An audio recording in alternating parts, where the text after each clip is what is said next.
Arataki Itto. Oh, him again.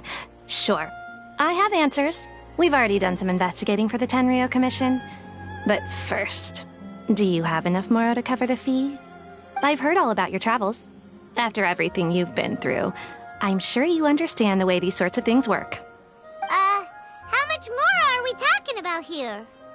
A one-off payment of 397,000 Mora, up front. Plus a further 5% of your Adventures Guild remuneration as my commission, if Arataki Itto is successfully caught and brought to justice. Whoa! That's crazy expensive! How did you even come up with the price that high? Hold on. I wasn't finished.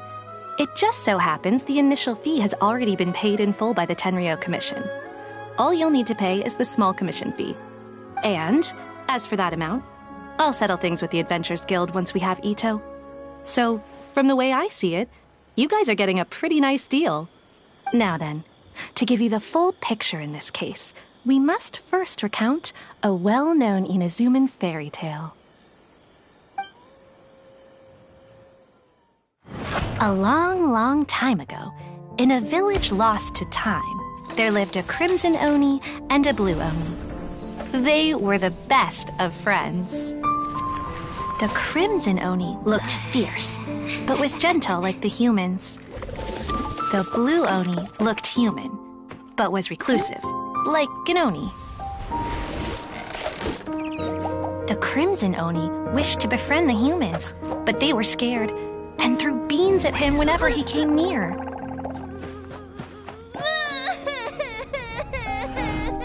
So the blue Oni said to the crimson Oni, Akka, I'll cause trouble in the village. You come and stop me. Then the humans will accept you.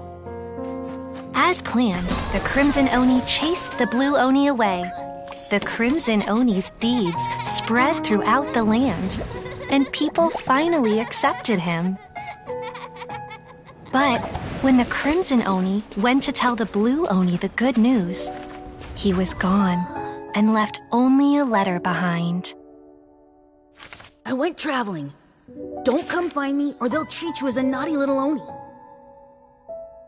But don't worry about me. No matter where I go, we'll always be friends. Huh? That's it?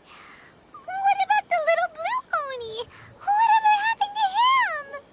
I suppose the blue Oni simply disappeared, never to be seen again.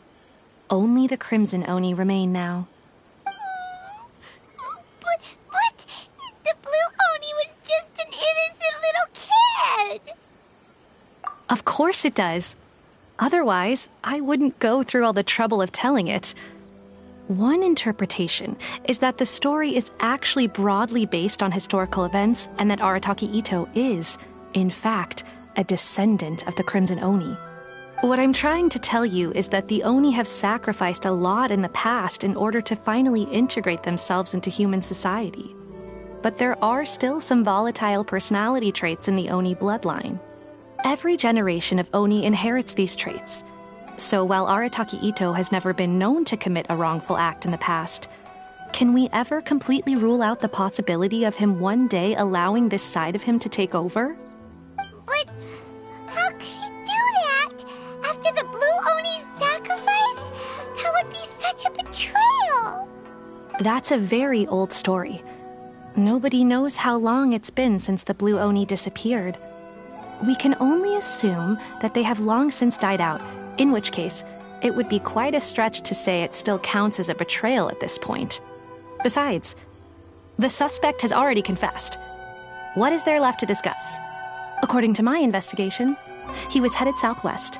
I would bet he's already made it to Yashiori Island by now. The Tenryou Commission is unable to enter territory controlled by Sangonomiya troops. No doubt that's the reason Arataki Itto chose to flee in that direction. Don't mention it. I'm just doing my duty. Wait! Paimon still has a question. If Arataki Itto has given in to his bad side, won't that mean he's extra mean and violent now? I could only assume so. Judging from his previous bouts, he is a skilled fighter with a lot of brute strength. Whether or not you'll be able to handle him, that I do not know.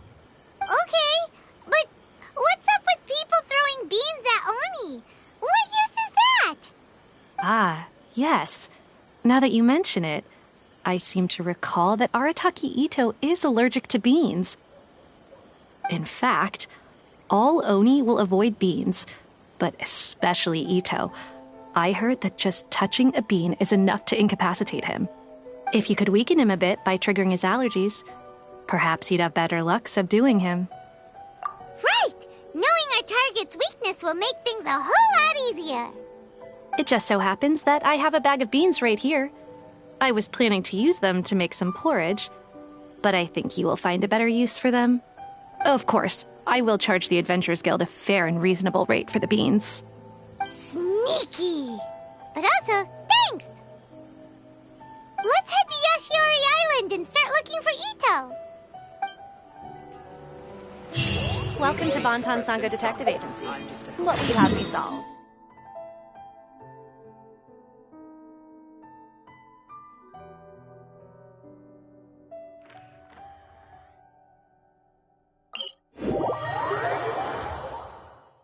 Oh, I don't like the rain.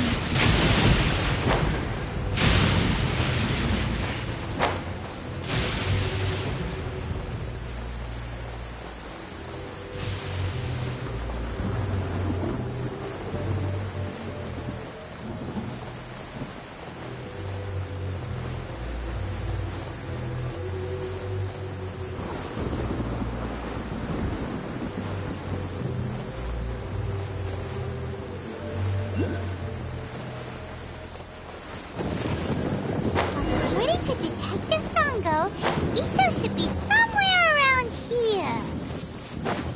Captain mentioned that he has a vision. Why not see if you can track him down using elemental sight? Look! There's a camp here, but nothing stands out as particularly noteworthy. Let's keep moving forward.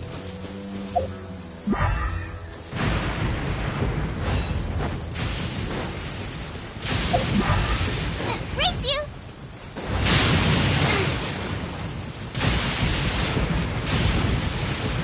There are more footprints here. He should be just up ahead.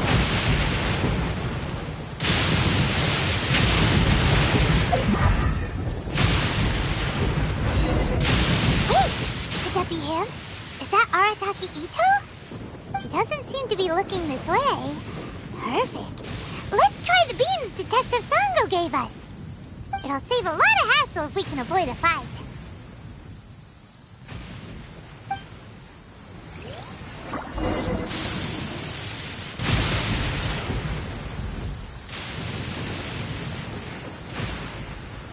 What?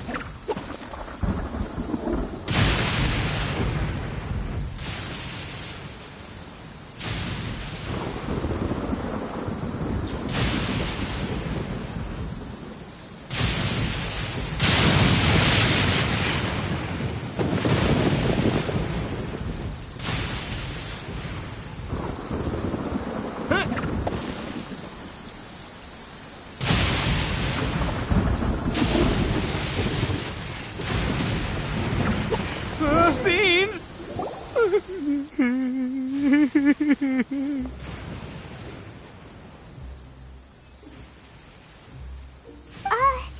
Are you okay? What should we do? Paimon didn't think he'd react this badly. Don't be alarmed. It's just my my allergies acting up. I've got it under control. It's all right. I got this. I just gotta tough it out. I can take it. I can take it. Who am I kidding? I gotta catch my breath here. Whatever it is you want, it's gonna have to wait. I need a moment.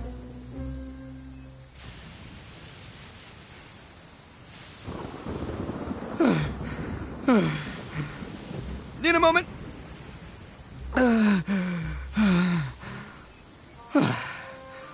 Woo! That's better. That sure took a lot out of me, though. Hey, why'd you have to be so mean, huh? Surprise attacking me like that.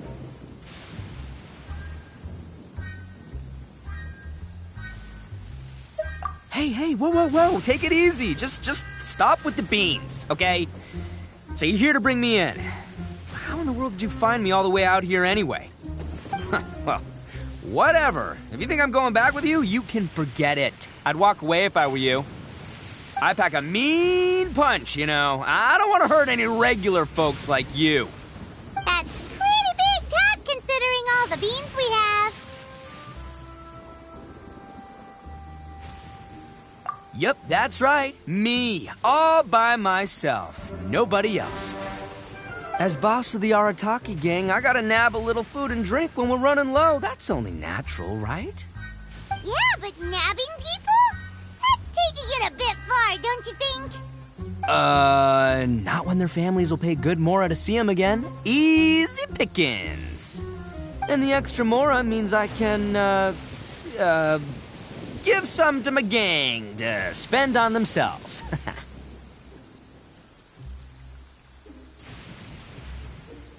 Hey, what's with all the questions? Like I said, I'm not going back with you, so stop wasting everybody's time. No way, mister! We've accepted a commission to bring you back! What did you say, little one? Go on. Say it to my face. Well, mostly he took a commission to bring you back. Looks like you aren't gonna let this drop. In that case, we... Uncle Itto! Don't run now. Careful or you'll fall. What's taking you so long? You said we were gonna have a beetle fight today. Come on, you promised. Yeah, that's right. Still going ahead. But you see, I've been out here for ages, and I still can't find a beetle that I like. So, just give Uncle Itto a little more time, okay? Huh? Who are they? Are they your friends? Yeah, that's right. I told them not to come, but what can I say? They were just too worried about me. It's because of a little thing called, prestige. Yeah, because of all the prestige Uncle Itto has. Huh? What are you talking about? Come on, just play along. Leave the kid out of this. Uncle Itto, you don't look so good. You look like you're about to fall over. That's because Uncle Itto bumped his noggin on a tree branch while looking for a beetle. Uh-oh. It's all good, though. These horns are rock solid. Okay, if you say so. Granny and I will keep heading back now. Don't be too long. Yep, I'll be right there. Hope you're ready to lose today. Who were those people? The old lady was Granny Oni. She's the one who took me in and raised me. And the kid's name is Daisuke. I took him in just a while back. They're both like family to me. They escaped with me out this way, along with my boys from the Arataki gang. If I didn't bring them with me, the Tenryou Commission would be knocking on their doors for sure. Right. But if you care about them so much, then you shouldn't have done all that stuff that made them worry about you in the first place. Listen, how about we make a deal? You two let me go wrap things up with Daisuke, and once we're done battling beetles, the two of us will settle things with a duel. If you win, I'll come quietly. You can take me back to Inazuma City, and you won't hear a peep out of me. Why? Because I'm an Oni of my word. I'll just tell little Daisuke that my friends and I need to step outside for a moment. That way you won't worry. Cool? What should we do? There is the kid to consider. Oh, it's on! I like your style. All right, but first things first. I need to find an Oni Kabuto to battle with. I've been looking here for ages and haven't found myself a winner yet, so it's time to try somewhere else. Come with me. Saves you worrying that I might skedaddle.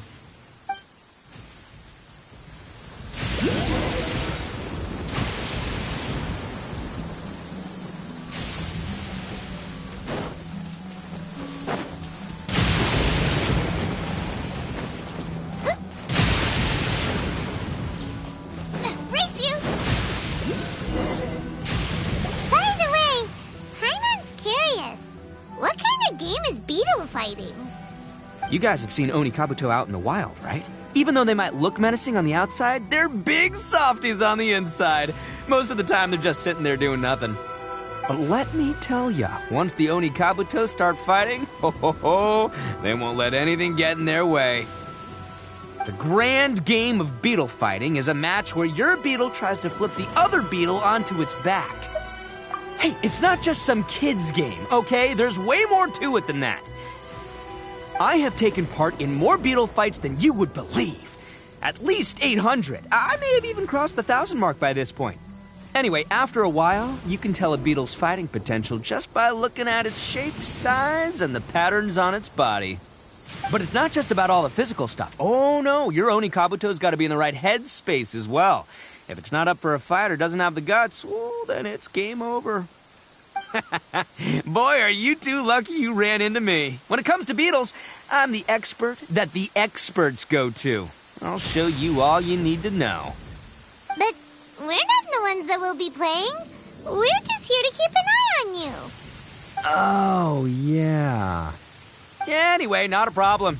You two might think I'm just tooting my own horns here, but just you wait. I'll make you a beetle expert in no time. And by the way, that kid has one tough beetle. We can't underestimate it. We have to find a real lean, mean beetle warrior. Okay, so he's not the sharpest horn on the Oni. Okay, let me see. There. Let's head to that hill. I'll bet my bottom Mora we're gonna find some major league Oni Kabuto hiding out there.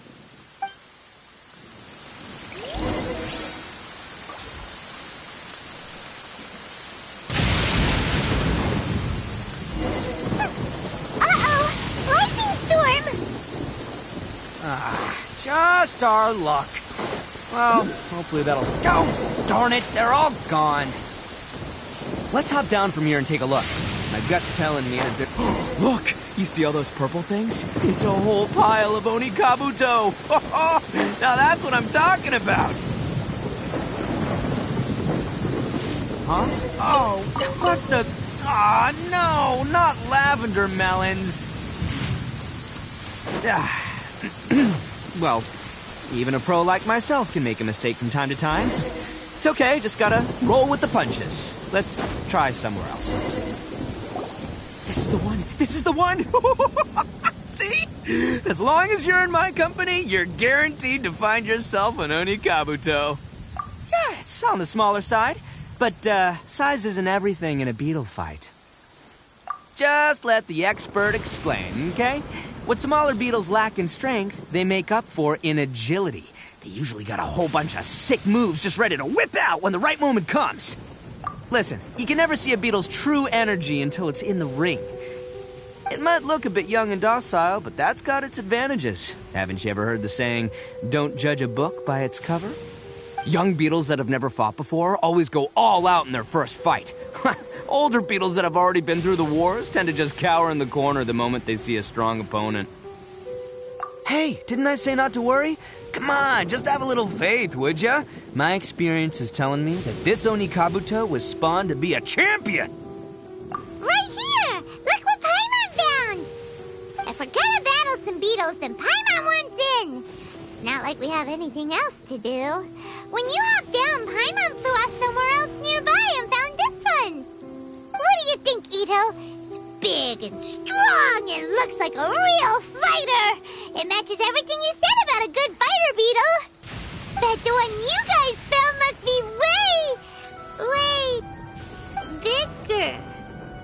Oh, you got some experience catching beetles too, huh? Nope. This is the first one Paimon's ever caught. Well, looks like you got a real knack for this. You'll be a fellow beetle fighting expert in no time. I mean, not as good as me, but but still. Oh, so overall not that good then. Anyway, great. With both your beetle and mine, I can tell this'll finally be the one. This time, I'm gonna win for sure. Well, you know, that's just life, man. There are so many people in this world who are talented, passionate, but it's no guarantee that things will go their way. So many unrelated things have to come together at once in just the right way to make victory happen. There's this word that really sums it up nicely, actually. It's, coincidence. As in pure luck? Huh. Guess it makes no difference whether we have Paimon's beetle or not then. Might as well just... Whoa. let's not do anything rash here, you know?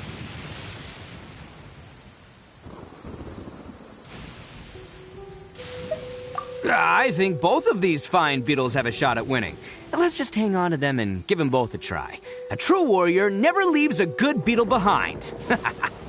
Anyway, time to head back and get this show started. Man, I am psyched for this. Woo! Let's go!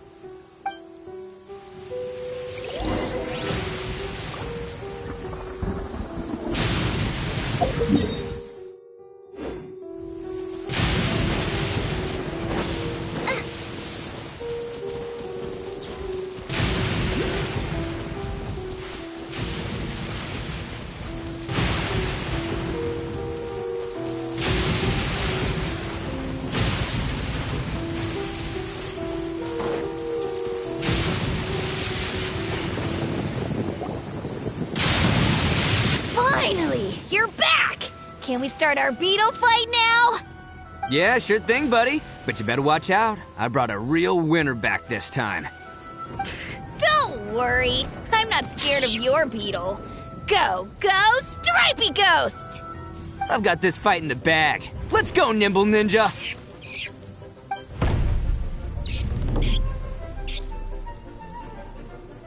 Huh? When did you come up with that name? Come on, you can take him, little guy!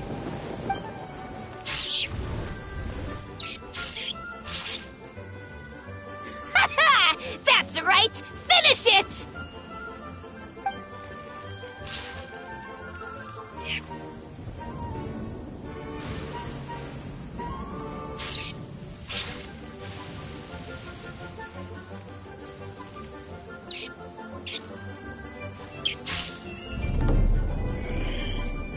Oh, no! My little Nimble Ninja! Ha! Looks like I win again! Dang it! Ugh, it's my 7th loss in a row. Stripey Ghost is invincible! Even Uncle Itto can't beat him. I won't forget this. I'll beat you next time, I swear! Alright, Paimon, you're up. Time to give Crimson Cyclone a shot. Maybe it'll end this losing streak of mine. All right, go get him, Crimson Cyclone! Whoa! That one looks ultra strong!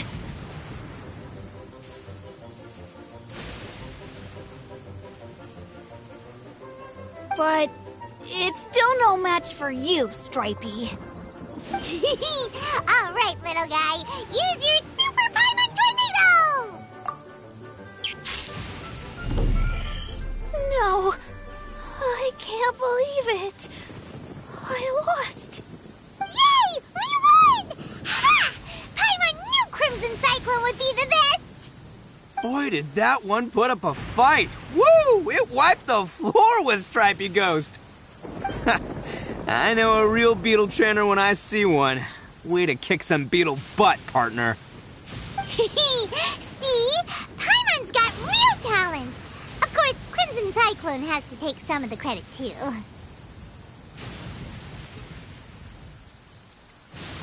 Oh, right. Yeah, now that the beetle fighting's over and all. Hmm?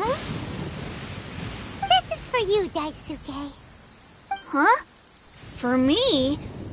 You're really giving it to me? Go ahead, take it, Daisuke. When we finally get back to the city, you can show it off to all your friends. But will we ever be able to go back? Of course we will. Trust me. I never go back on my word. Anyway, I got some things I gotta discuss with my friends here. Go play with Granny for a while, would ya? There's a good boy. Good. The kid doesn't suspect a thing. You're from the Tenryo Commission, aren't you? I bet you're here to capture Uncle Itto. Huh? Hey, didn't I tell you? They're my friends. In fact, they're in the gang. We're practically family. That's not true. I already know everyone in your little gang, but I've never seen these two before. Uncle Itto didn't do anything wrong. Don't take him away. And not only did he not do anything wrong, he also saved my life. He's not a... Hey, some things we don't tell to outsiders, remember? How should I explain? I'm a real lousy liar. Itto, sometimes you need to just say what you have to say. Don't worry about us. I guess. Thanks, Granny. Seems I can't hide it anymore. Come with me. I'll explain everything. I'll be honest with you. This thing the Tenryou Commission is investigating, with someone going around taking people and their possessions, it wasn't me. Any of it. I have my own reasons for lying about it, and I really didn't want to get innocent people caught up in this while I'm still trying to solve the real problem here. And the same as you. I just want to avoid conflict at all costs. But it's just not worth it if someone gets hurt. So why in the world would you say that you were the culprit? Maybe you don't know because you're Outlanders, but it all started a long, long time ago with the story of the Crimson Oni and the Blue Oni. Hold on a second. If you're talking about that fairy tale, we've heard that one already. Oh, so you already know. Well, that makes things a whole lot easier. So, is the story from the fairy tale really true? Everything about the fate of the Oni is true. The Blue Oni chose exile, and the Crimson Oni stayed behind. But the other details aren't historically accurate. Fairy tales are nice stories, but there's something they leave out. It's a little thing called the cold, hard truth. The Inazuma of long ago was a dangerous place. If you wanted the Raiden Shogun's protection, you had to have a good relationship with the humans. The Oni are a proud kind, so it wasn't easy for them to ask others for acceptance.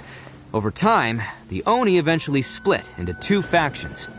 The Crimson Oni were friendly with the humans, but the Blue Oni, they were more stubborn and insisted on keeping to their own. Paimon thought you were two different species. So really, you're all one family? Yep, that's right. There's no real difference between us. We just paint our horns different colors to show which side we belong to. Because humans were still wary of Oni at the time. The Crimson Oni always hoped to find a way to live in peace with the humans, but the Blue Oni kept clashing with them. Humans didn't see a difference between Crimson and Blue Oni. All they knew was that Oni were hard to get along with. If things were to continue that way, the Oni were never gonna get along with humans. And so, the most revered leaders of the Crimson and Blue Oni decided to resolve it once and for all. Over drinks, they swore an oath. The Blue Oni would play the role of evil Oni to help the Crimson Oni integrate into human society. But the Blue Oni's leader gave two conditions. Huh? What were they? First, the Oni must abandon any prejudice they held against humanity. Every Oni was to accept humans in their heart before the humans accepted them. Oni were not to use their strength to mistreat humans, but were also not to stand for mistreatment against themselves. Second, the Crimson Oni were to integrate with human society, but not by trying to please the humans. The Oni were to embrace their own honest characters, their surging tempers, and their awesome strength to win respect from the humans. In other words, they were to carry on the Oni bloodline while also protecting our Oni pride. After choosing exile, the number of Blue Oni began to dwindle, until eventually, they disappeared altogether.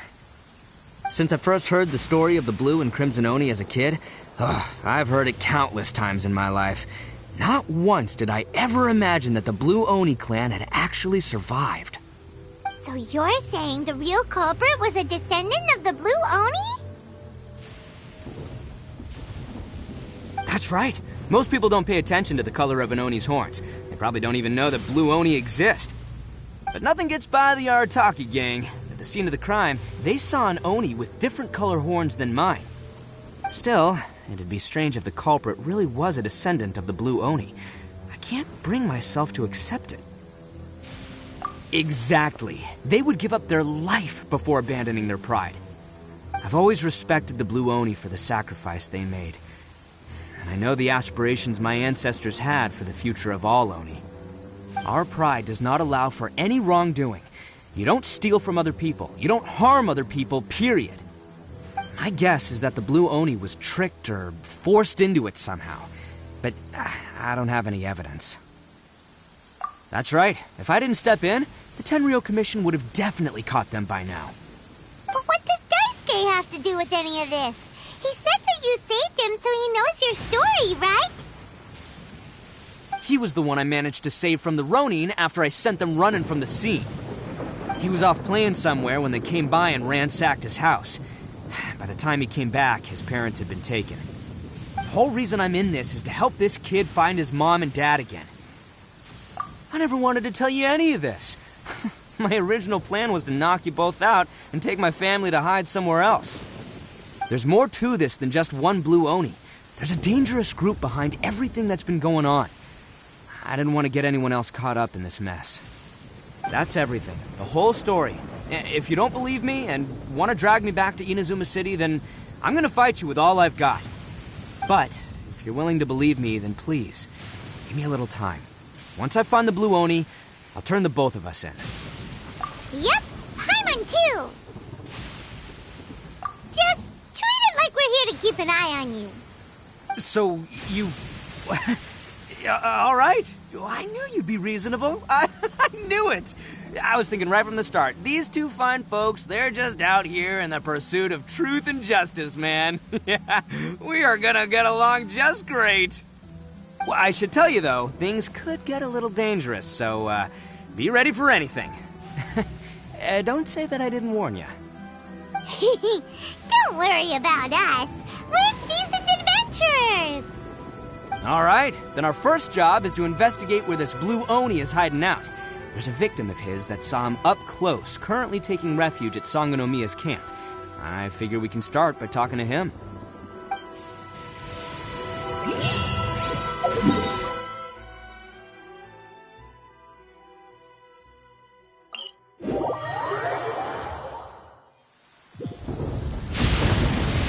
Race you!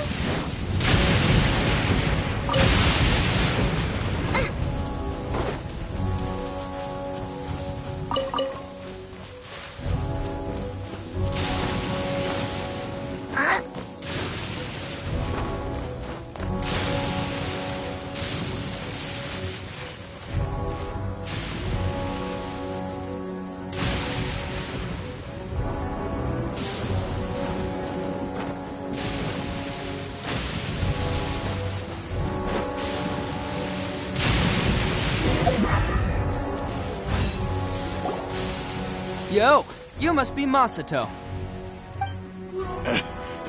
An Oni? Oh no, not another one! Oh, yeah. Not the one that robbed you, though, so, chill. I contacted you before, remember? I need your help. Oh, right. Sorry. I'm still a bit on edge after the incident. So anyway, here's what happened. I was just out transporting some goods when a group of Ronin suddenly attacked me. It's not the first time that's happened to me. Usually you just hand over some Mora and they'll leave you alone. At least you don't lose your goods that way. But this time was different. They weren't willing to talk things over. Instead, they took my things and they started coming for me. Huh? That's totally uncalled for! I got down on my knees and begged. Said I had a family to care for and that my business is our only livelihood. But then I saw that there was an Oni among the group. I thought he was going to be the one to finish me off. But instead, he stopped the others and told them to let me go. Yeah, that got them all arguing with each other. His cohort said that I was sure to retaliate if they released me. But the young Oni was insistent that they shouldn't lay a finger on me. Things got real heated. I thought they were going to come to blows. Luckily, they let me escape with my life in the end. And I scrambled to get myself here, where I'd be safe. I never want to set foot outside of here again! So he'll steal, but he won't harm people. Seems he has some sort of standards. Did he say why they were robbing you? Surely it was Mora, right? What else could they have wanted with me? I mean, I can't say for sure, it's not like I asked. But what I did hear them say was, the goods are worth more than the merchant's life. Or something like that. Ugh, that idiot Oni. Do you have any idea where they went after they robbed you? I have no clue. But I think they're pretty active in the Tatarasuna area. You aren't gonna go after them, are you? Seriously, I'd advise against it. There are too many of them and they're all heavily armed. Ah, don't worry. It's just a bunch of no-name scumbags. I got a whole laundry list of scores to settle with them. If these two islands are where they tend to hang around, we're sure to run into them at Nazuchi Beach sooner or later.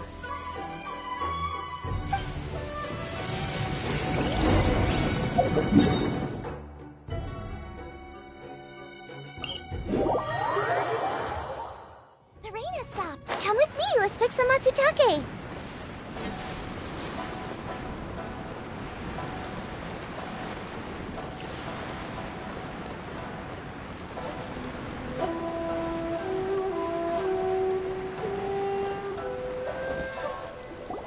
They gotta pass through here sometime. Let's just hang tight for a while. If I'm not mistaken, they'll be showing up any time now. Yeah, things might get a little rough, so we better be prepared.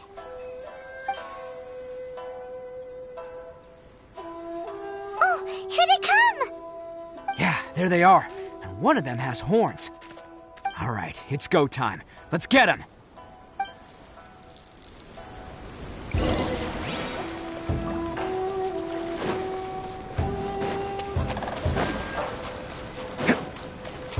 Let's get It looks like you fellas aren't going down without a fight. Fine by me. Let's fight first, talk later. to the ferry. Bam!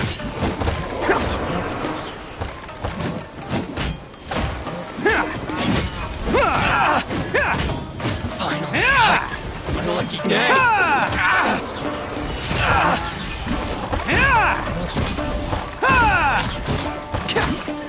To the ferry.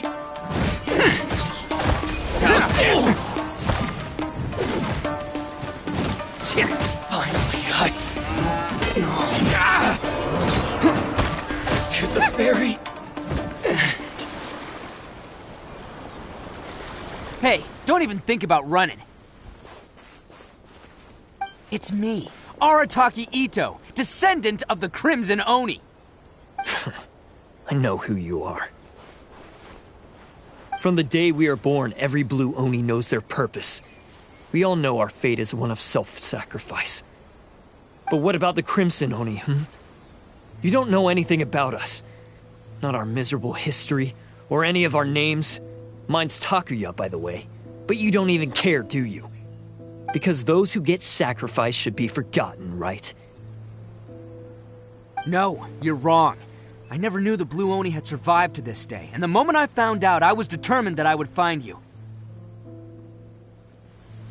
Since you remember the pact between our two factions, I assume you also remember the pride we share as Oni. So my question is, how could a proud Oni like yourself go and abuse the weak and plunder the innocent? Why break the oath that our kind swore all those years ago?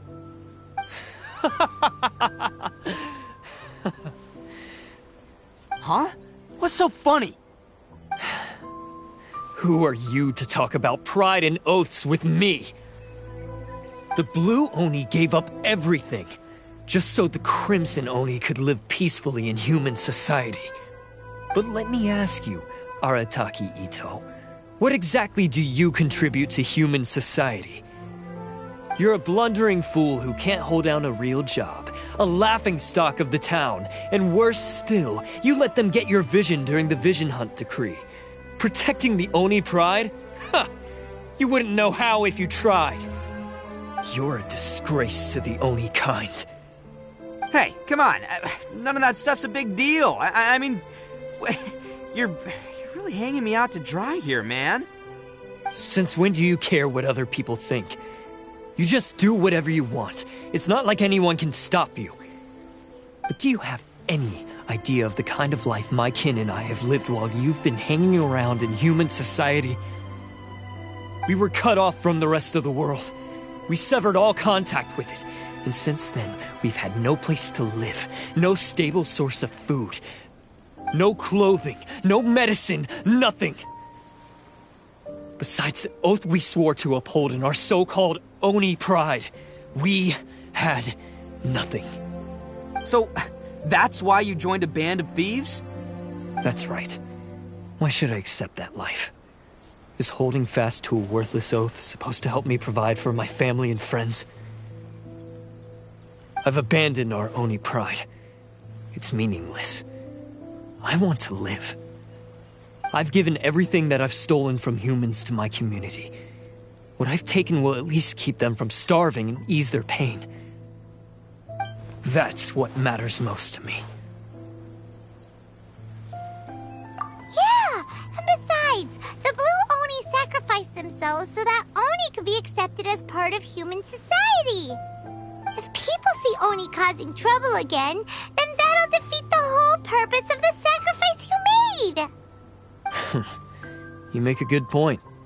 But Arataki Itto's the one who needs to get that into his thick skull. The Blue Oni are the bad guys, so we're expected to do bad things. Our actions won't tarnish the reputation of the Crimson Oni. Unless, of course, this bonehead decides it'd be a great idea to take all the blame for himself, completely destroying the trust between humans and the Crimson Oni in the process. He's the one that wasted the sacrifice we made. Huh? Well, I only had to do that because of you. I couldn't just stand back and let the Tenryou Commission drag you away. You should get your priorities straight. The Blue Oni are history, all right? Forget about us. The Crimson Oni are the ones who must live on. Why couldn't you have just stayed out of this? There they are! Seize them! Oh no! It's the Tenryou Commission! Forget it. This was a waste of time anyway. Look, I don't expect you to understand me, but you could at least take a look in the mirror sometime. Hey! Hey!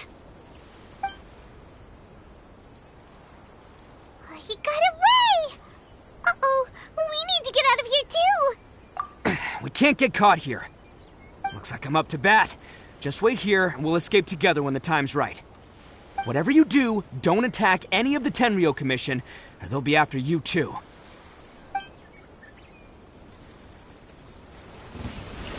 Battle formation!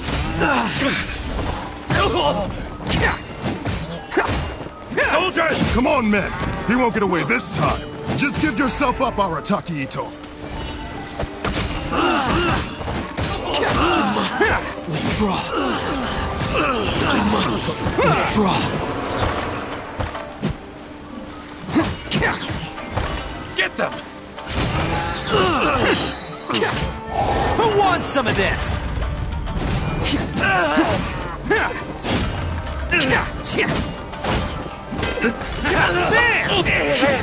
I've lost.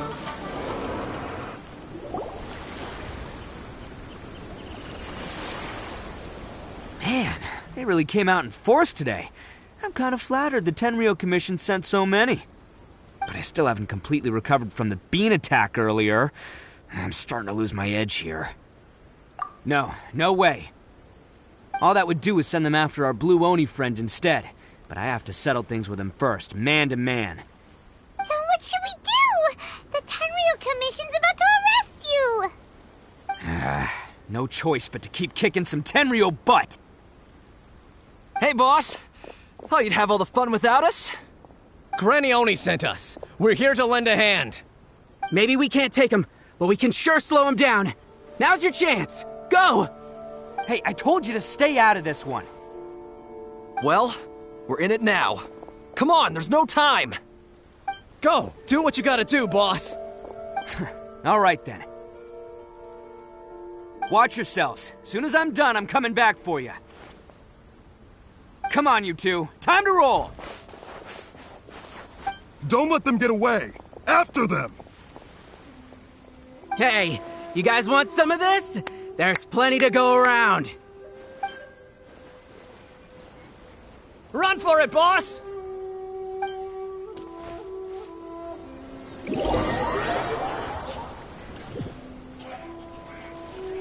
As boss of the Arataki gang, getting rescued by my own boys feels pretty humiliating.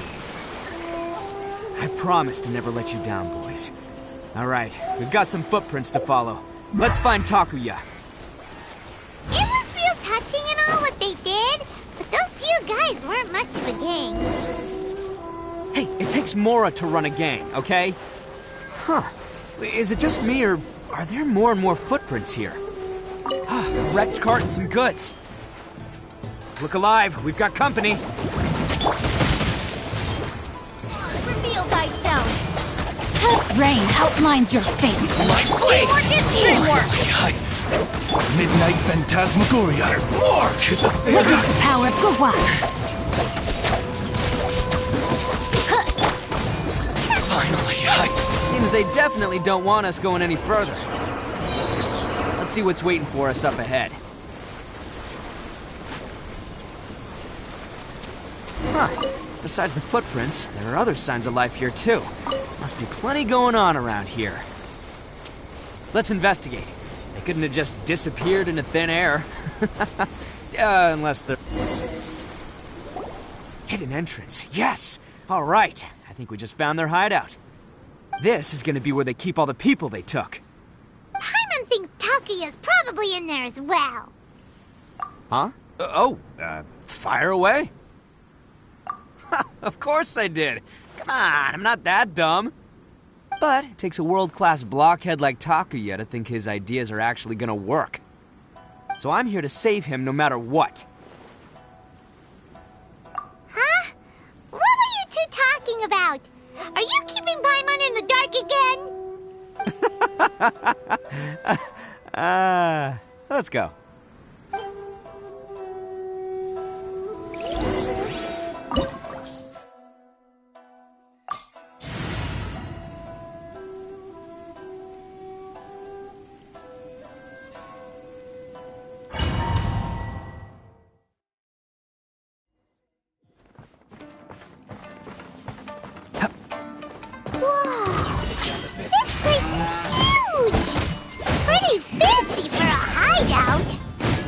All acquired by less than legitimate means, no doubt. And all the more reason we gotta put an end to this. Bam! The fairy. Finally,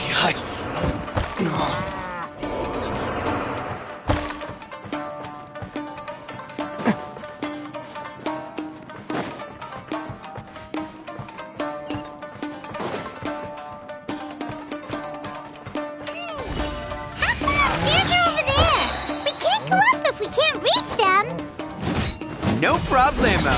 That'll be what this mechanism's for. Oh, it's moving! See? What did I tell you? Just trust my instincts.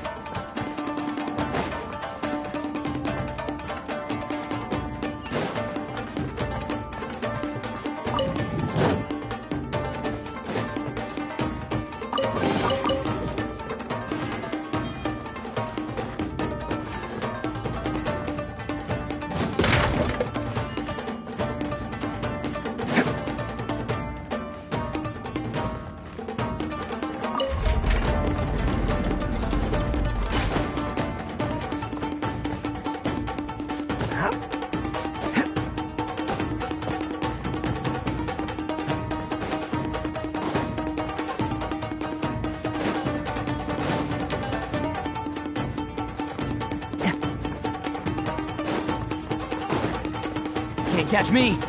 let's get down to business. Attaboy! There's more! It's showtime! See no more!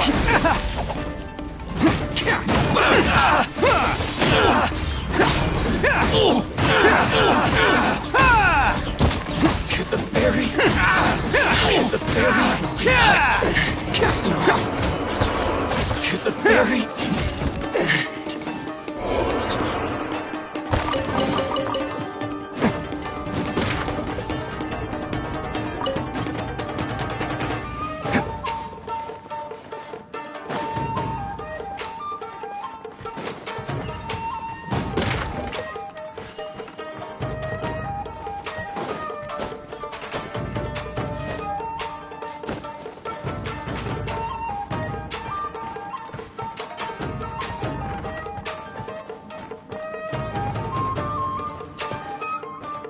Can't catch me!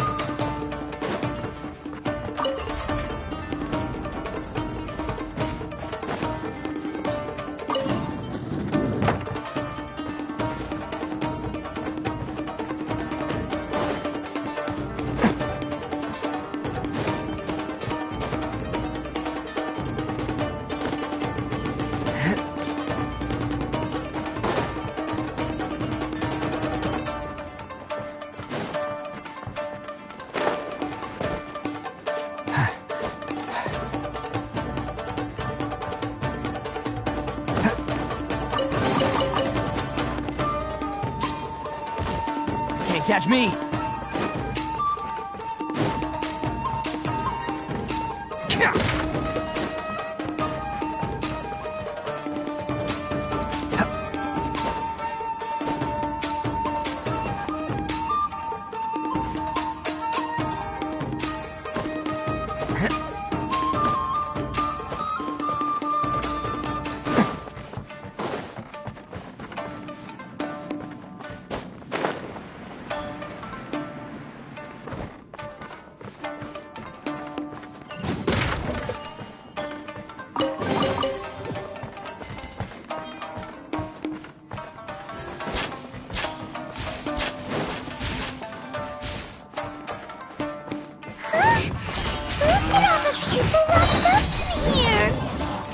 Must be holding on to them for leverage. All right, let's get him out of here.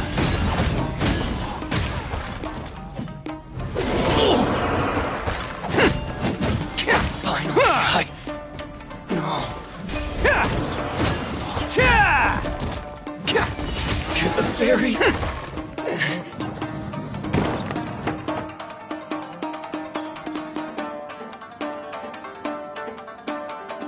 All right, you're all free to go now. Quick, get to safety. Sorry, but have you seen our little boy? We're awfully worried about him. Calm down, dear. We don't even know if he was taken here or not. But... Oh, my little Daisuke! Oh, you must be Daisuke's parents.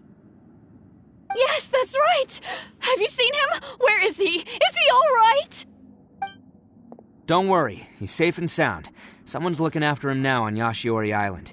I can show you where on the map. He's been worried about you. I bet he'll be relieved to see you. You were the one who saved him? Oh, thank you, thank you! No, please, no.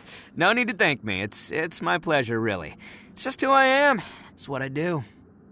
Before you go calling me a hero, let me ask you this. Wouldn't any other self-respecting guy who saw another person in danger have done the exact same thing? Really? Just one little compliment and it goes straight to his head. These vagrants are insatiable.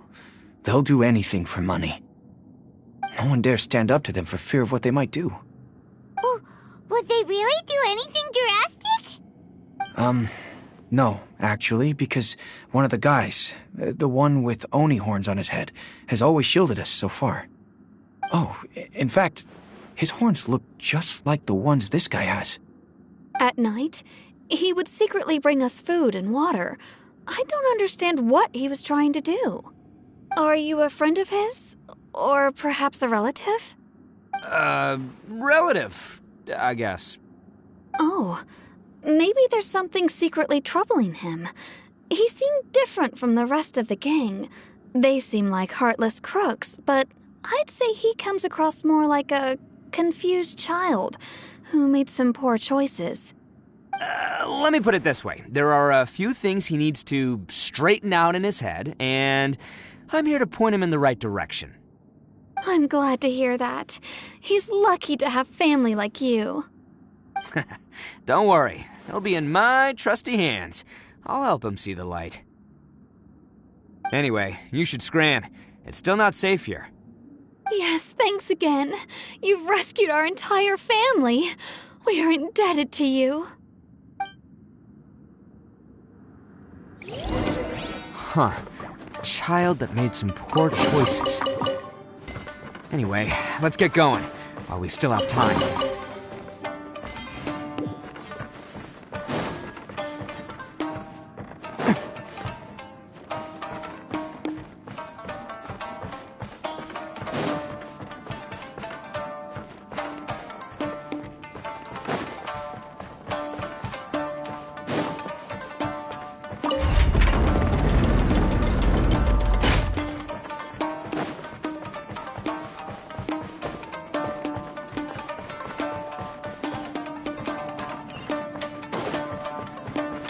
the place.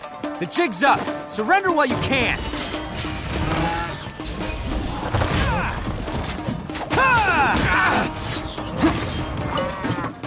There's more!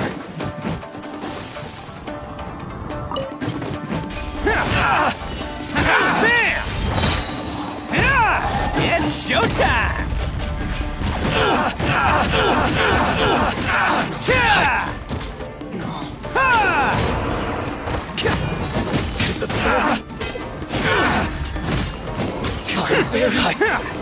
Attaboy!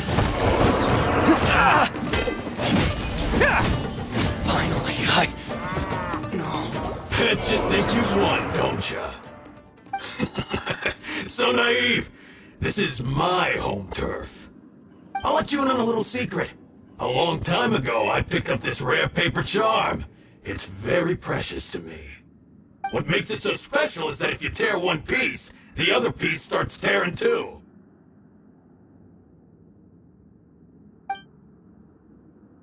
Newsflash, don't care about your cute little origami obsession. You better stay where you are and let me finish.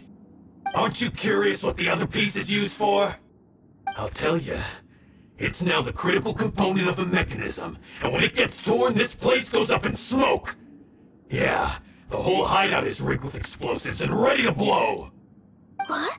You're gonna blow this whole place up? Oh, don't worry about me. I made sure that I've got an escape route. The rest of you, though, you're gonna be buried deep among the rubble. You've had your fun. Now it's goodbye. My paper charm! Where's my paper charm? Oh, I'm sorry. Are you looking for this? Yes, that's it. But when did you... I snatched it earlier, to stop you from doing anything hasty. Why, you... Now you're going to betray me? You're one to talk. What about burying everyone here? If you ask me, that sounds like you've already betrayed our agreement, no? Just give it here! You done talking now? Huh? You sure? Great, because I'm done listening! Ah!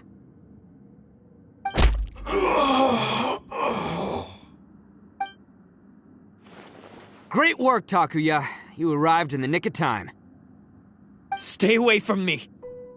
Huh? I said stay away, or I'll tear the paper charm. Hey, okay. Fine. Just calm down. What are you doing? Just because I won't let him blow this place to bits doesn't mean that I won't do it myself. Unless you want to get buried, you should leave this place now. Take everyone here and get out! You won't go through with it. If you were that cruel, then why bother protecting every person you've come across? Huh? I'm not here to reason with you. Go! Just get out of here! This sacrifice is mine to make. Mine alone! Why couldn't you just stay out of it? No one needs to sacrifice themselves. All right, then you tell me. What am I supposed to do? I've tarnished our Oni pride and abandoned our ancestors' oath. Only sacrifice can restore my pride now. I chose this path so I could provide for my fellow Oni. I was ready to die from the very beginning. This is between us Blue Oni. But you... If it wasn't for you, everything would have worked out perfectly! They're here! We won't let them slip away this time! Uh-oh! There's nowhere else to run! Hey, Tenryo Commission! I'm the one you're looking for. I did it. I'm behind everything. Arataki Itto is innocent. You're the ones in charge of detaining criminals in human society, right? I'm sure you can tell who the criminal is here. Huh? It's like he's trying to reenact the fairy tale, sacrificing himself for the Crimson Oni! Ignore him. He doesn't know what he's talking about. It's me you've been looking for, and here I am! How are you ever gonna report back without capturing me? Stop fooling around, Itto! Listen, Takuya, sacrificing yourself won't solve anything. Your sacrifice can't protect me or your fellow Oni, and giving up your life isn't gonna make theirs any longer. Sacrificing yourself is one way to escape your fate, but the only one you'll be setting free is yourself. Listen to me. You want to be the tough guy? Huh? Well, this is the coward's way out. Don't let your sacrifice stain our Oni pride. The Blue Oni have been scraping the bottom of the barrel all these years, so let's give them a new beginning. We've made mistakes, but we can make up for them. Fate hasn't been kind to the Oni? Well then let's tear it up and start over. But before any of that can happen, you need to get yourself behind me and forget about all that self-sacrifice stuff. Now let's go. But we're not done talking about this. Takuya!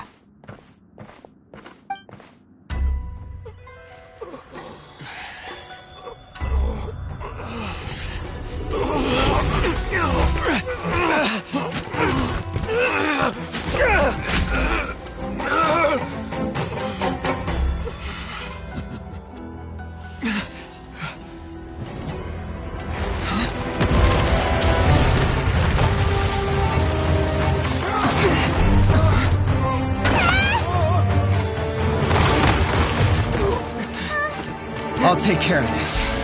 There are still people in danger. Go, help them! What? Hey, I got this. Come on!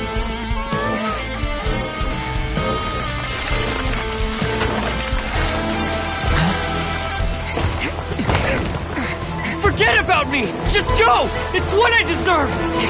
Ah, shut up, would ya?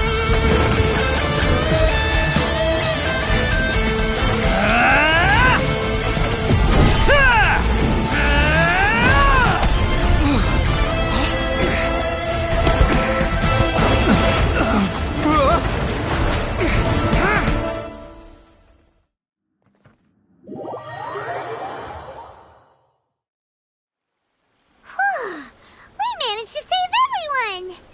But what about Itto and Takuya? Paimon hopes they're alright.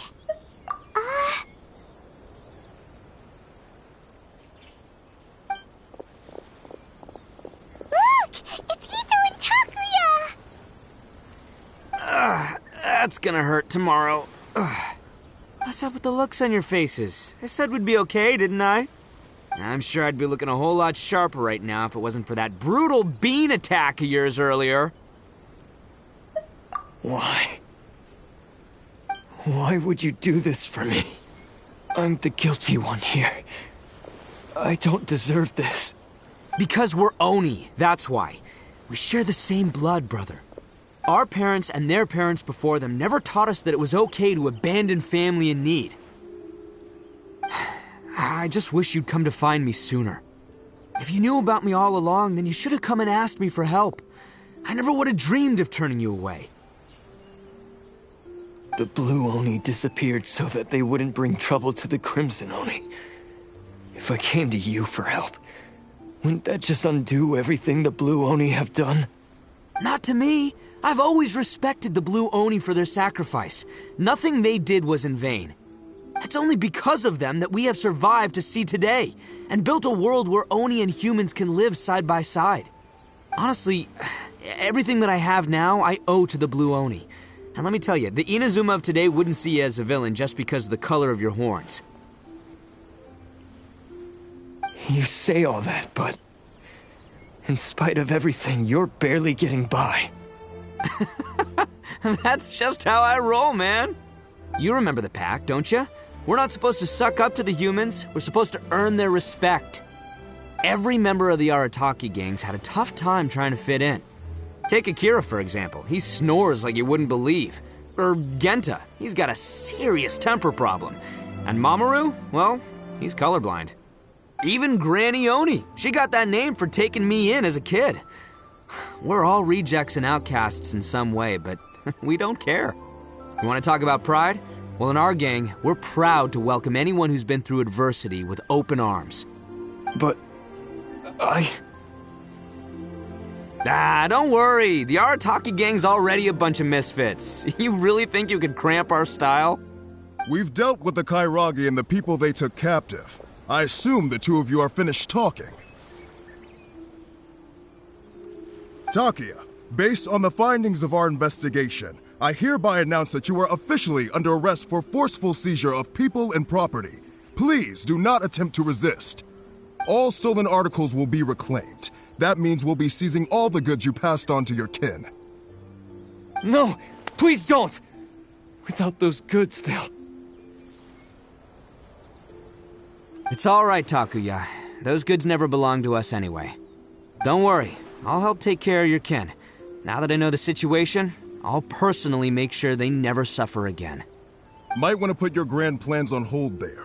You're under arrest too, for numerous assaults on the Tenryou Commission officers. Oh, yeah, I guess I forgot about that. But no worries, I'll put my gang on the case. My boys will take good care of the Blue Oni. Yeah, we've already arrested them too. Oh, right, yeah, That's what they get for resisting the Tenryou Commission. Yeah, I guess it's up to you then, Traveler. Could you be a pal and tell Granny Oni about the Blue Oni situation? Yeah, I know the drill. This isn't my first time. And it probably won't be my last. As for you two, lending them your aid when you knew full well they were in the wrong means that the culpability extends to you too. But, given your unique circumstances, and in light of the complexity of this case, we won't press charges this time. Sorry for the trouble. Hey, wait! Unique circumstances? Are these guys like a big deal or something? Oh, yeah, okay. Cool. Because I was gonna say, you know, like, I'm kind of a big deal myself, you know? Yeah, all right, see you next time. Whenever that'll be.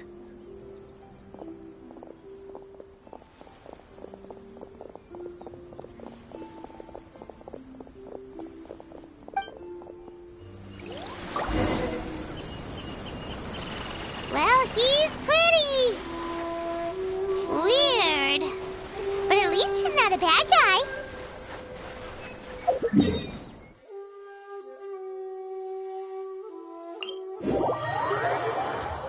Oh, I don't like the rain.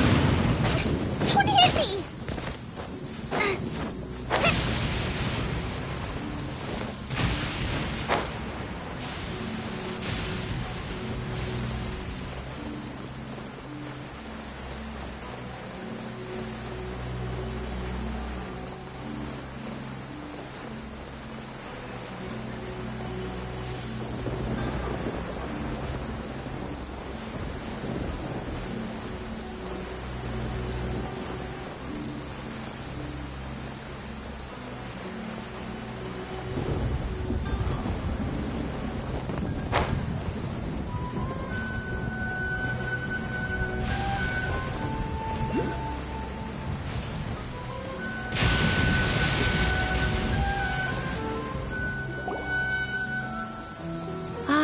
Yes, that does sound like my Itto. So, did they take Uncle Itto away? Yes, they did. But don't be too upset, Daisuke. We will have the chance to see him again. He and his gang may have acted recklessly, but the fact remains that he still helped us. Yeah, I knew it! Uncle Itto helped us, and he's awesome! Now, don't get any ideas, Daisuke. Itto is a far cry from awesome. He still caused a lot of trouble for a lot of people. If you ask me, I'd say he's like one of those little Oni Kabuto you kids are playing with all the time. Though he looks fierce on the outside, he has a kind heart. He's not a delinquent, but he'll never back down from a fight. I don't really get it, but it sounds like a compliment. I can't wait for my next beetle fight with Uncle Itto. Thank you, Granny, for taking care of our little boy. I hope that Itto and his friends will be released as quickly as possible. Yes, you needn't worry. The officials in the Tenryou Commission will certainly exercise sound judgment. It's time we started heading back. We'll be sure to visit again soon. I'm glad that everything was resolved in the end. Things were looking quite dire, but now the future looks bright. Wonderful, wonderful. As for the Blue Oni, just leave them to me. If there's one thing an old granny like myself can do, it's caring for others. Do you need our help? No. Go on ahead. I'm sure you have other adventures beckoning. Besides, once Itto is released, he'll be here to help me. Oh, yes. And you know what? I think that's what makes him adorable. Wouldn't you agree? He does whatever he puts his mind to. He's sincere, brave, and determined. Back when I took him in, everyone thought I was most unusual indeed. They started calling me Granny Oni. But I've never been ashamed of this name. On the contrary, I'm quite proud of it. Because Itto is my pride and joy. A long, long time ago, in a village lost to time, there lived a crimson Oni and a blue Oni. They were the best of friends. The crimson Oni wanted to be friends with the humans, so the blue Oni played the role of the naughty kid. And then he left. After a long time, the crimson Oni was living happily with the humans, but in his heart, he wanted to bring the blue Oni back home. The crimson Oni didn't know where to find the blue Oni. His search took him up the highest mountains and across the widest rivers. He found many traces of the blue Oni, but the more he found, the clearer it became. The blue Oni was hiding on purpose. So just as the blue Oni had once done, the crimson Oni left him a letter. Dear Owl, I've made lots of human friends now, and I want to have a big party for everyone. I want all my friends to be there. That means you too, Owl. If you don't want to meet me, you can just watch from a distance. The blue Oni snuck back to the village and hid in the shadows. He saw the great feast and roaring fire and longed to join in. But though his stomach rumbled, the blue Oni remembered the oath of old and kept his distance. Suddenly, he jumped. The crimson Oni was right behind him. Hey, you're finally back. Come on, I'll introduce you. It's time everyone met my best friend.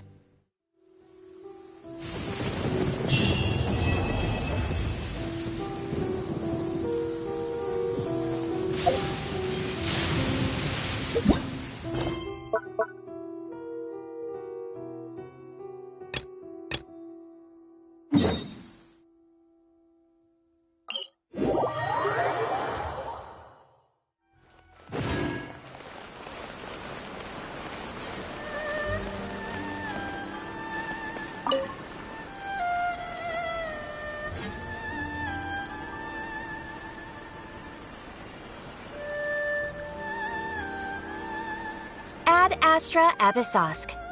Recently, the Adventurers Guild has received an unusual commission, and after careful consideration, we believe that The Traveler would be the most suitable candidate, right? Indeed, as ever.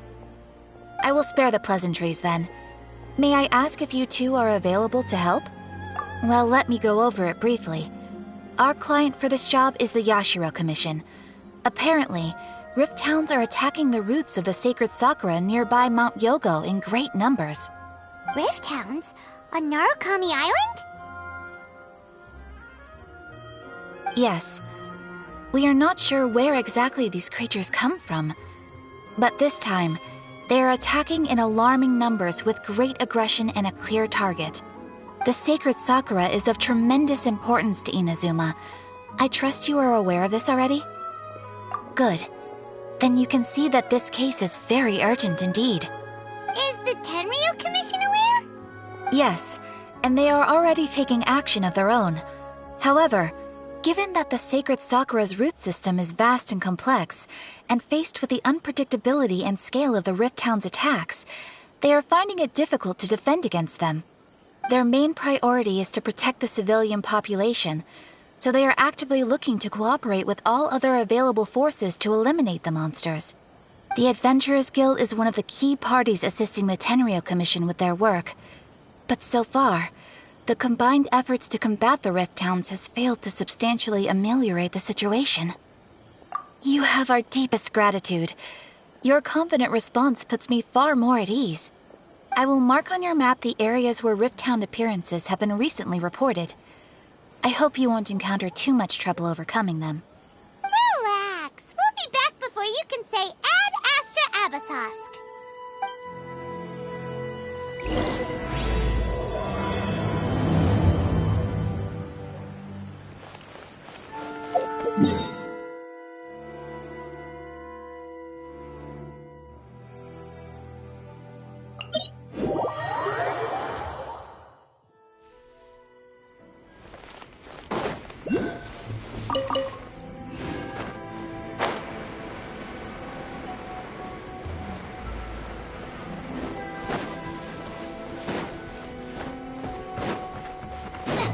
You're attacking the sacred Sakura!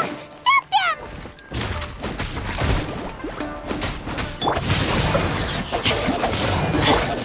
By royal decree!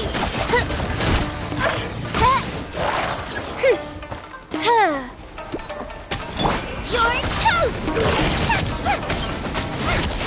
No, my sword! I'm going in! Let me weave you a verse. As you wish, maid Fräulein. Wow, there are so many of them! No wonder the Tenryou Commission needed help! Come on, Traveler, you can take them!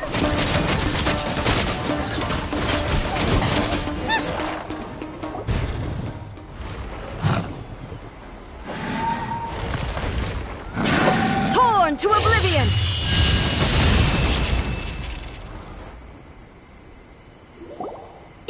Shogun?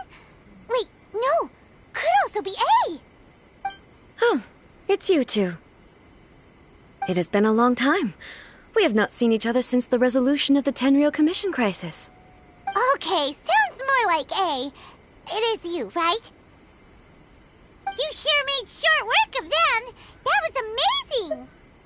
I'm making early preparations for what is to come. Last time we took a walk around Inazuma together, I witnessed the way the world is today. I was finally able to comprehend some things that I had never understood in the past. Since then, every time I encounter an obstacle in my thinking, I find myself having the urge to spend some time in the outside world. Makes sense. You must get super bored being stuck in there all the time. Might I remind you that I am not here to amuse myself?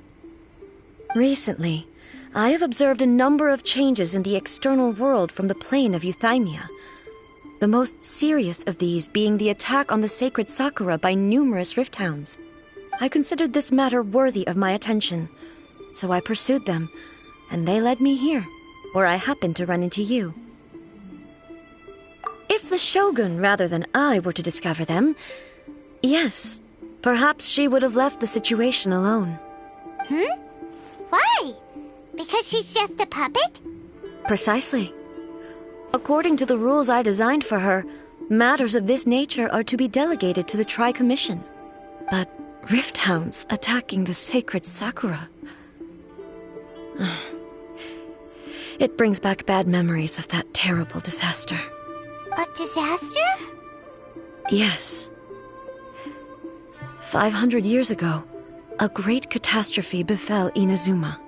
Everything was engulfed in a pitch-black fog, and monsters ravaged the land. Countless lives were lost, and this homeland that the people had worked so hard to build barely escaped being obliterated entirely.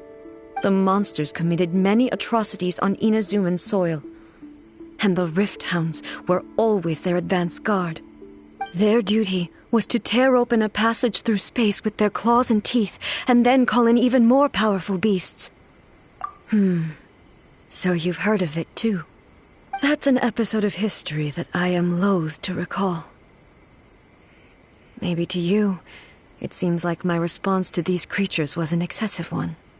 But an excess of caution is not unwarranted in this case.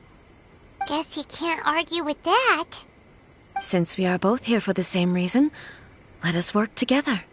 From the traces they've left in the surrounding area, there should be many more monsters nearby.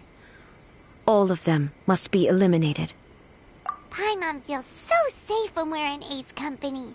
Having someone uber powerful on your team kinda makes you feel invincible, doesn't it? Oh yeah, after we've dealt with the monsters, we should ask her to tell us more about Conria. This color! It's similar to the color when the sacred Sakura takes damage. Let's follow it. It should be this way.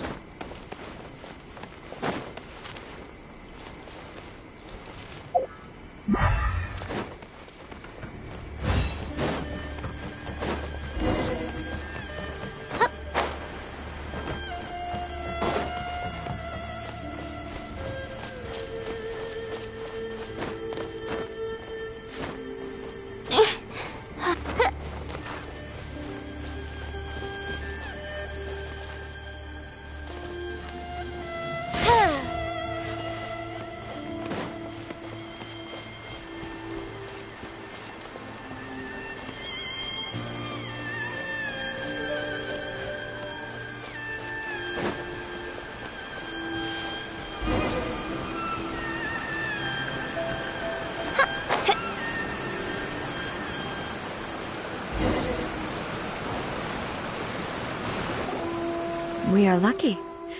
The damage is not too serious. The Yashiro Commission will be able to nurse the root system back to health. This stuff that's flowing out, is it sap or something? And how come it's glowing? Huh?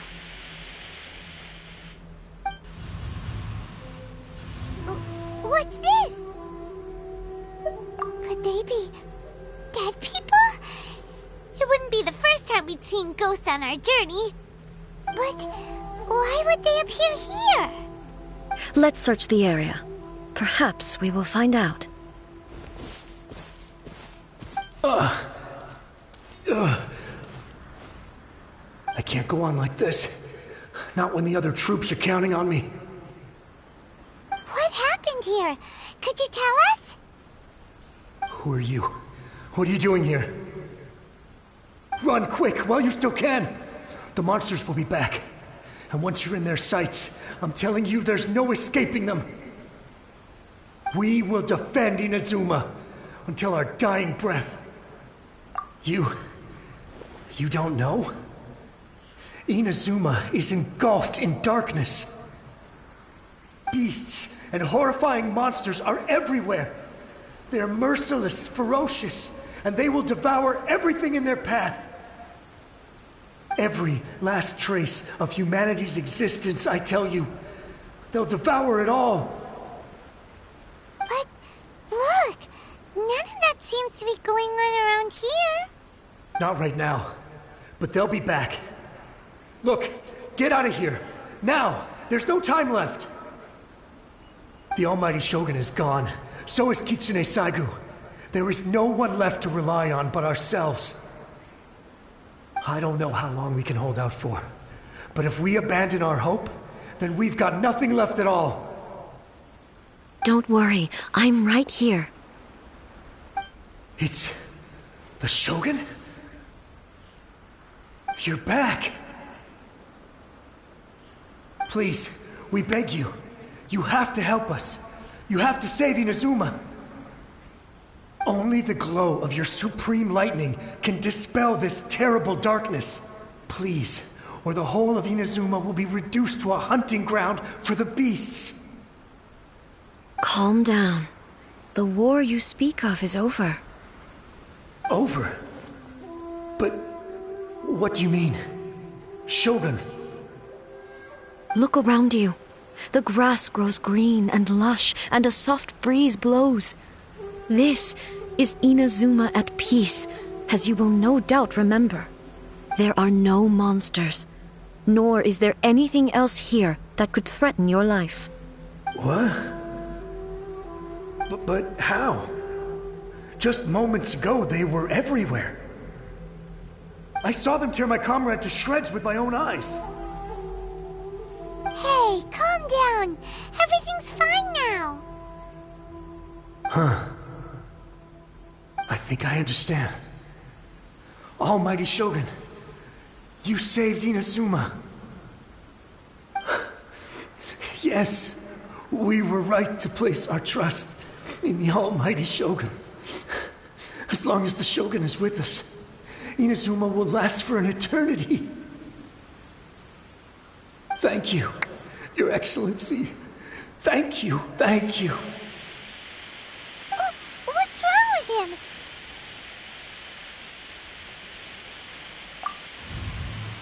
He's gone. Paimon can't even begin to understand what that was all about. But somehow, Paimon feels all sad and hopeless. If I am not mistaken, what we just saw was a samurai's memory that was buried in the land. The sacred Sakura can absorb and purify the filth in the ley lines. After the Rift Hounds attacked, some of this filth leaked out through the cracks in the trunk and formed a physical entity. An entity formed with strong filth would be highly aggressive. But when purified, it presents in the form of a memory. Purified filth quickly dissipates and will be absorbed by the ley lines shortly afterwards. In other words, it cannot exist for too long.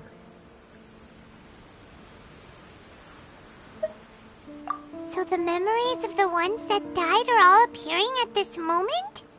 Yes. That soldier was one of the many thousands who made the ultimate sacrifice. What he was describing just now was precisely the disaster that happened in Inazuma 500 years ago. Yes. Inazuma was facing many great crises at that time. Some were local in origin, while others came from the now fallen kingdom of Kanria. The disaster in Inazuma caused me great concern. I felt that I had to step in before it was too late, otherwise it would spread to all of Teyvat. But my friend, Kitsune Saiku, reassured me that I had nothing to worry about. She would shoulder the responsibility of protecting Inazuma and mobilize all forces at her disposal to combat the threat. I could tell that, although neither of us acknowledged it, we both knew that the road ahead would likely end in tragedy. So, Inazuma was attacked at the same time as when the disaster happened in Kanria? Indeed. Countless monsters suddenly appeared throughout all of Inazuma. In the end, Kitsune Saigu sacrificed her life to protect the people. I never had the chance to see her one last time. But I would like to believe that she kept her promise to me until the very last. But even then, Inazuma was left more devastated than we could have ever imagined. Those terrible tragedies left great wounds that are still felt to this day, both on the land itself and in my heart. Hey? Yes. For the longest time, I couldn't bring myself to face the pain of that loss. All my martial might was in vain. Though I could conquer Tatarigami and vanquish monsters, I was helpless against the ravages of time, powerless to keep the ones I cherished alive.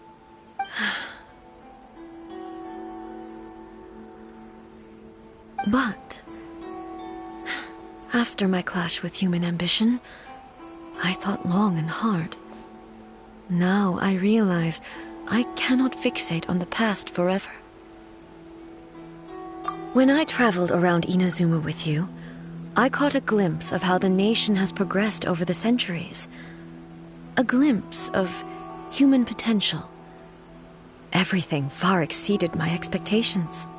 Moving forward inevitably invites further loss, but also new encounters. Just think of that soldier. Despite all the losses he had experienced, he still chose to keep fighting for the sake of moving forward. All those who sacrificed themselves back then gave their lives fighting for a future. But perhaps the future they were hoping for is not the eternity that I once strove for. As Inazuma's god, it is high time I honored their wishes. Warriors of the past who spilled your blood on this land, your noble souls now rest in this earth. I will never forget you and all that you did for Inazuma. He's taking all this pretty hard. Come on. Let's keep investigating the damage to the sacred Sakura.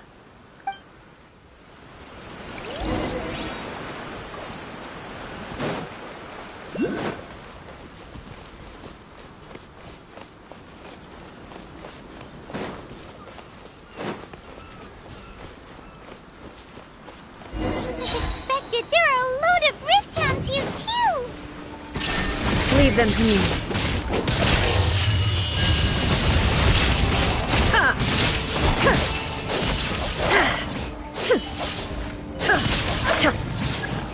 Shine down.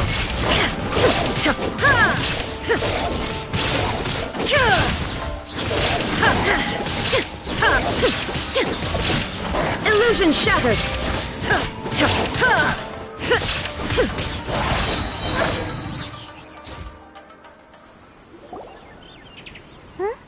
Something seems wrong with A. Why would you ask that? Well, usually you'd pull out your sword and swish! Vaporize them all in one go, no? You are unduly concerned. I'm simply conserving my energy. Although I have some understanding of the situation already, it could take an unexpected turn at any time.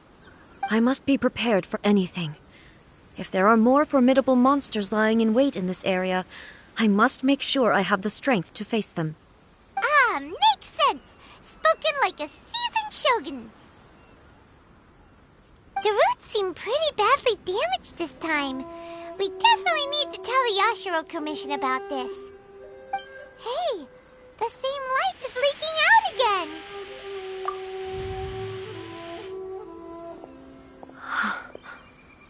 Furuyama? Is that you? Almighty Shogun, what brings you back so soon? I thought you were off fighting a battle in a distant land.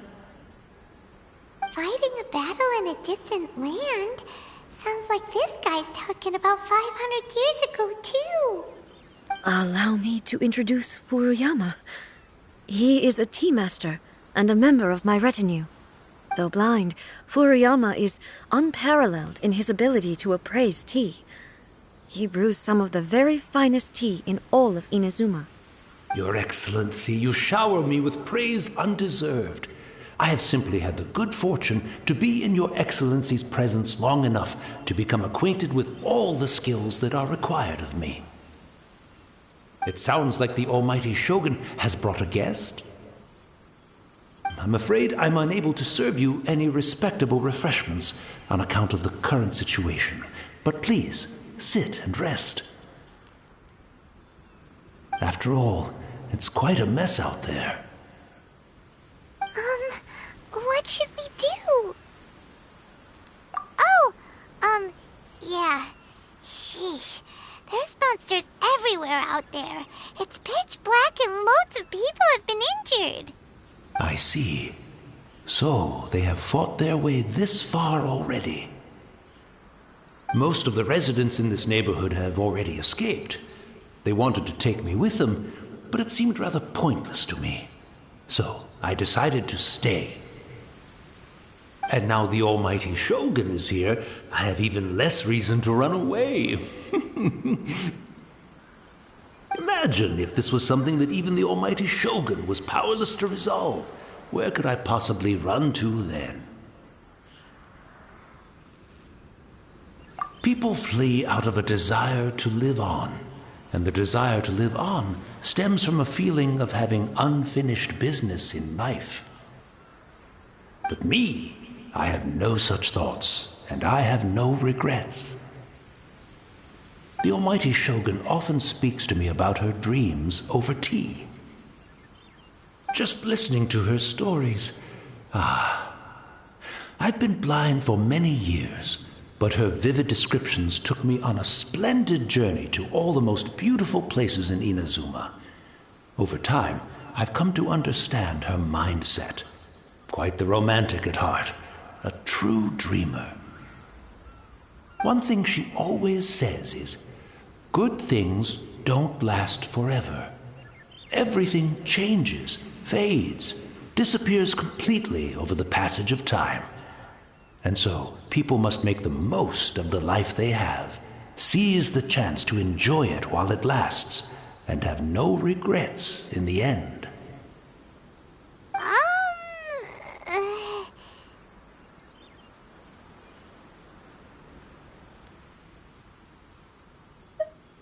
So you see, as bleak as things may be now, I have experienced countless wonderful things in life, and have no reason not to be satisfied. Perhaps you are right. It won't be long now before I have to say goodbye to the almighty Shogun for the last time. What a pity. I'll never get to see what Inazuma looks like after the almighty Shogun rebuilds it anew. But I suppose it doesn't matter. Everyone says that Inazuma has turned dark now, but to me, it went dark a long time ago. Once this catastrophe is over, life is sure to spring forth anew. But even if I survived until then, I'd probably be a hopelessly befuddled old so-and-so by then. So, never mind, eh?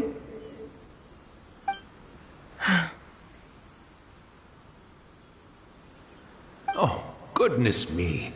Speaking of befuddled, look at me rambling away to my heart's content and forgetting to serve the tea. The almighty Shogun comes to visit and I don't have the tea ready. A truly egregious loss of decorum. One moment, I'll just... Where in the world is the tea set? I hope the others didn't smash it to smithereens in their hasty departure. Can't see a tea set anywhere around here. Really? But it's always been right by my side. Goodness gracious, what a fool I'm making of myself. I couldn't possibly have my guests fetch it themselves. That would be most discourteous indeed. Don't worry about it. Take a rest. We'll be back right away. Almighty Shogun, you're not going too, are you? No. Your humble servant implores you, not with the war raging outside. This place is complicated. It's quite unlike the tea house in your memories. Leave it to us. But... well, okay. I never thought I'd see the day that I need the almighty Shogun to personally collect my tea set for me. I can't decide whether it's a final regret or a final stroke of good fortune. Where should we go to find a tea set? Having a cup of tea isn't exactly the most urgent thing to do right now, but at the same time, this lovely old man from 500 years ago has been through so much, and it makes Paimon so sad. I'm also feeling very nostalgic for his tea. Oh, why don't we go to the Kamisato estate? There'll definitely be a tea set we can borrow there.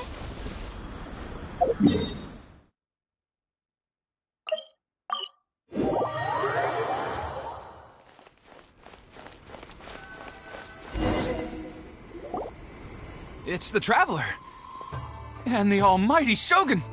How might I be of assistance, Your Excellency? I wish to borrow a tea set from the Yashiro Commission.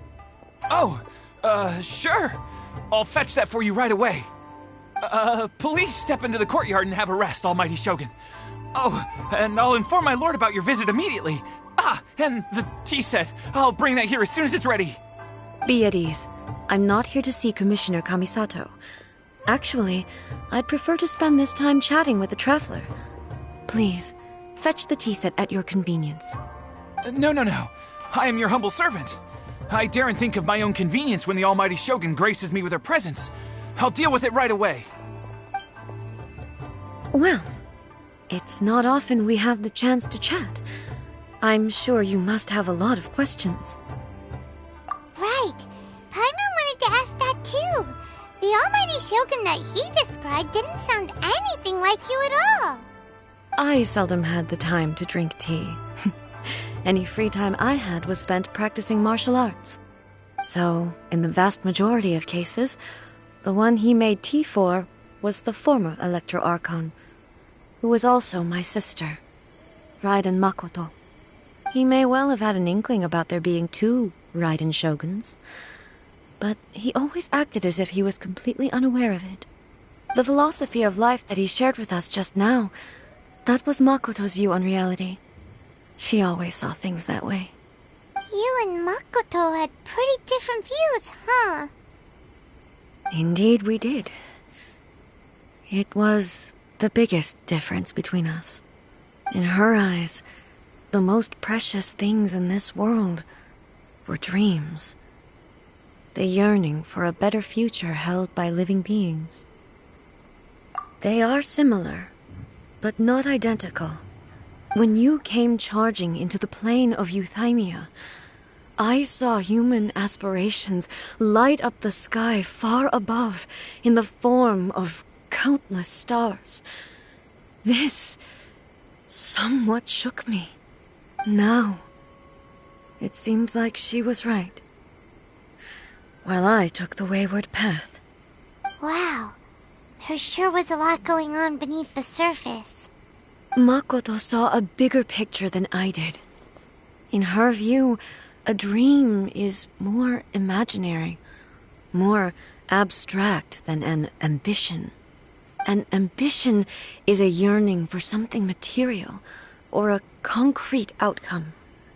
It is finite in nature, and will be replaced by a new ambition in due course.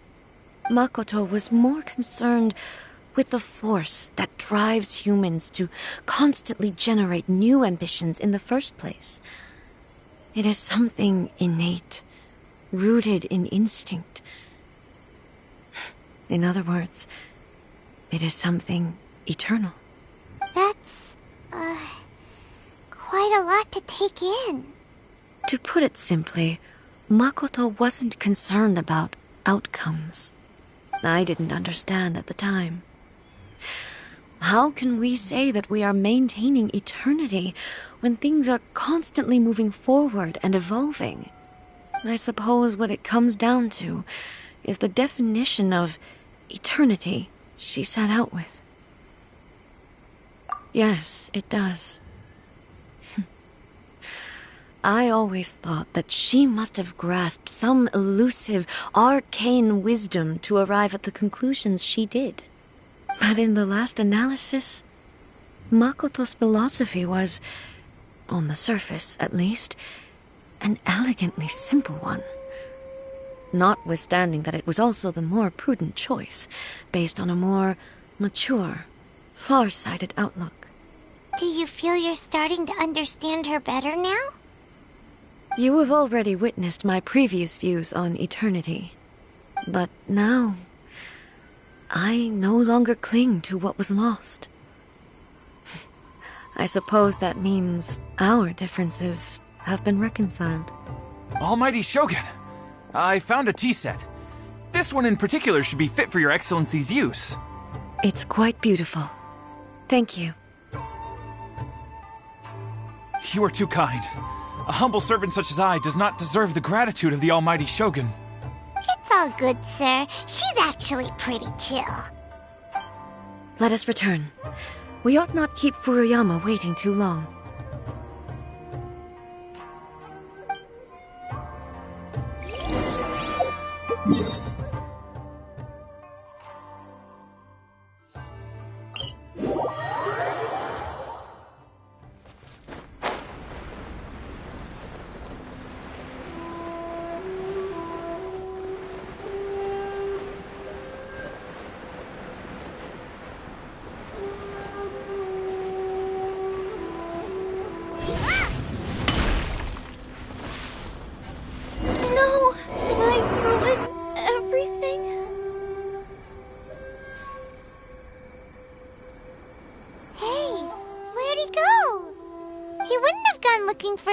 that himself, would he?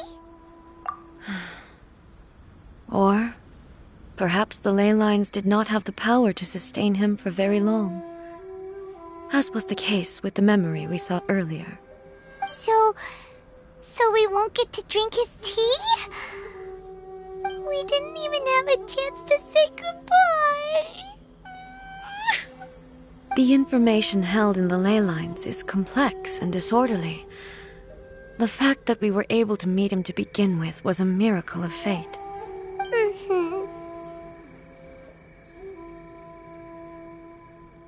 Well, this chance won't come often, and we do have a tea set.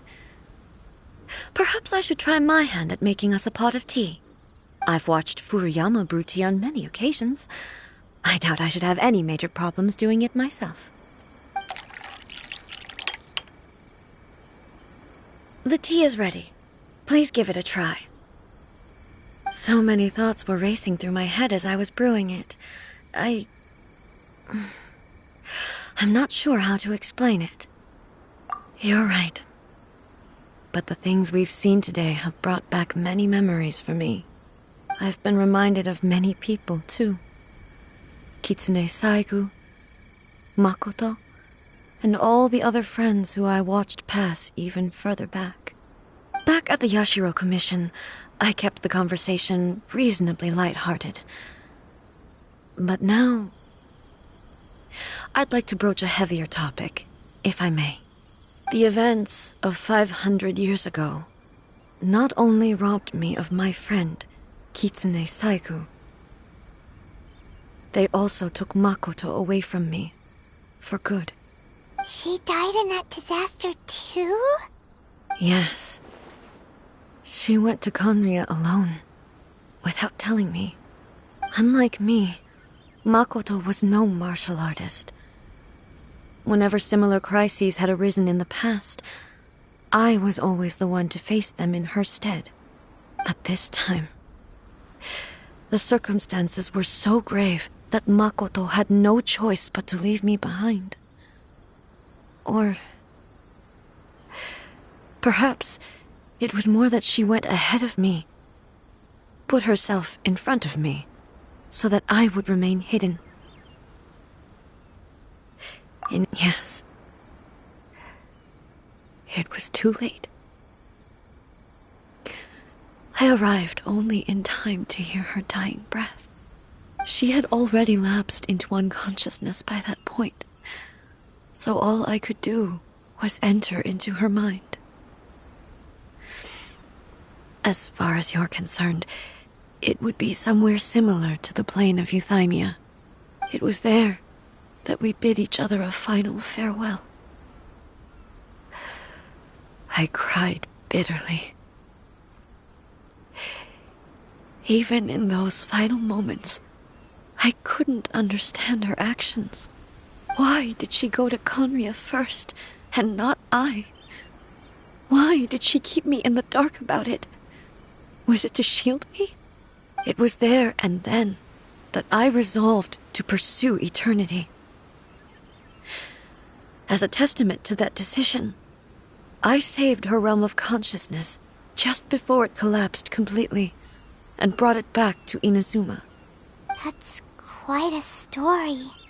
When I returned to Inazuma, I was shocked to find that a great sakura tree had appeared on Mount Yogo. The tree that you know as the sacred sakura. That's exactly what everyone back then told me as well. That it had existed since time immemorial. They were so matter-of-fact about it, and couldn't at all understand what I was so surprised about. No one questioned it, and yet its presence contrasted so starkly with the area as I remembered it. It seemed as if I was the only one to have noticed it appear suddenly out of thin air. In the end, I simply had to accept that it was a miraculous effect of Makoto's consciousness. With the help of the sacred Sakura's power, I was finally able to overcome the monsters and quell the disaster in Inazuma. This is all really hard to understand. Kinda beyond Paimon's level. Yes. She had such a great love for this land, and for its people. In this respect, I still do not compare to her. I once told myself that I would never speak of these events again. Facing the fact that she is gone is unbearably painful. But even the tea that is most bitter to the tongue, once swallowed, leaves some sweetness in the throat. And it's time I came to terms with it all. Oh, while we're on the topic, since you experienced that battle in person... Sister? I had heard that you were looking for your family.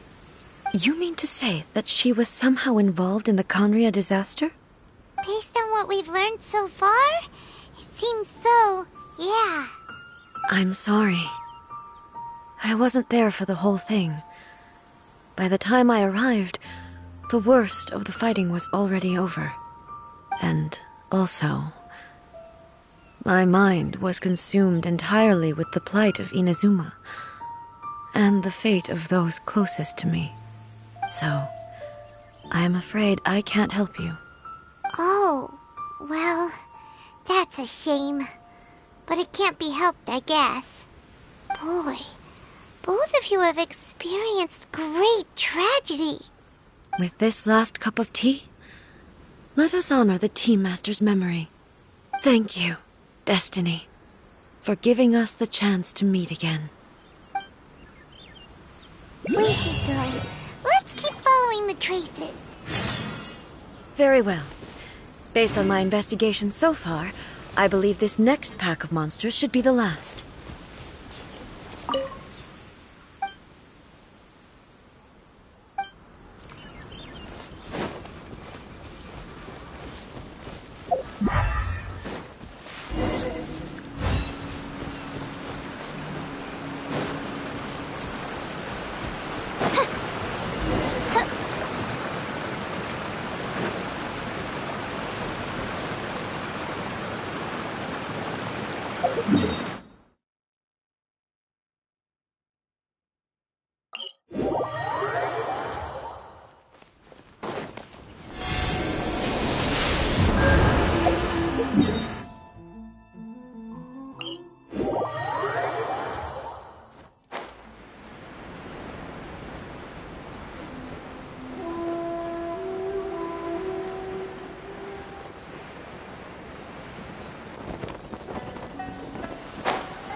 Once again, please leave them to me. Hey! Are you sure you're all right? You're scaring us! Fear not. Fighting is what I do best.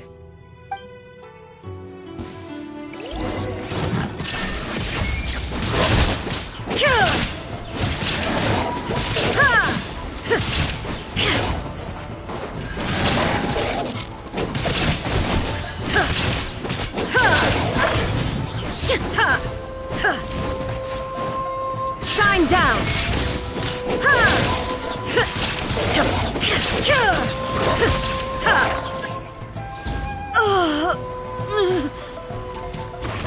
Are you all right? I'm fine.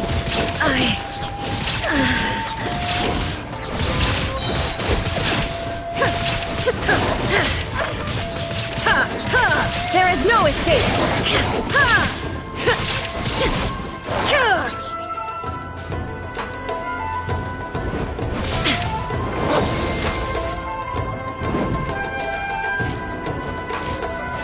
Now you shall perish!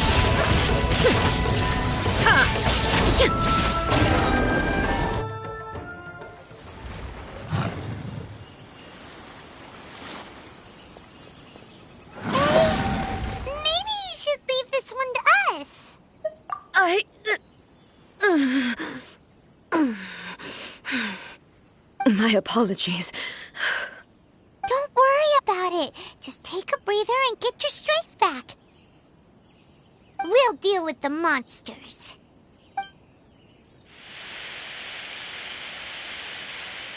Look, that's the same light again.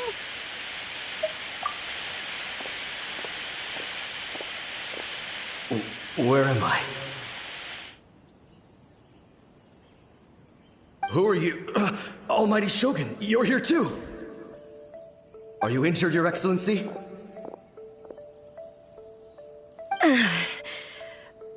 I'm quite all right. Just feeling a little stiff. We, the Shogunate Samurai, will defend the Shogun until the very end. Come on, men! They're coming back for more! Let's get them! Don't! It's too dangerous. Danger is our duty, ma'am. If we were the kinds to shy away from danger, we never would have taken up arms to begin with. No need to worry, Almighty Shogun. When the situation looks bleak, we will draw on the power granted to us by the gods. Is that a vision? It certainly is. I know the gods are omnipotent, and their willingness to grant their power to humans means they have high expectations for us. If the Almighty Shogun is in trouble, now of all times is the moment for us to honor that. So that's how samurai of that era understood visions, huh? Nobody knew where Your Excellency had gone, and we were starting to despair. But now we've found you. You're right here with us. Just the sight of you appearing before us once more has reignited the hope in our hearts. This hope is the light that will guide us out from the darkness. Everyone, on me! We'll help too! Huh? Affirmative, but watch your backs. Protect the Almighty Shogun!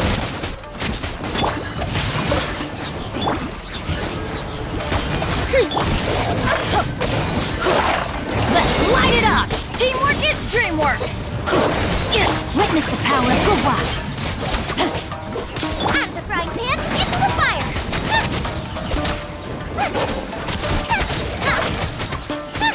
Midnight Phantasmagoria!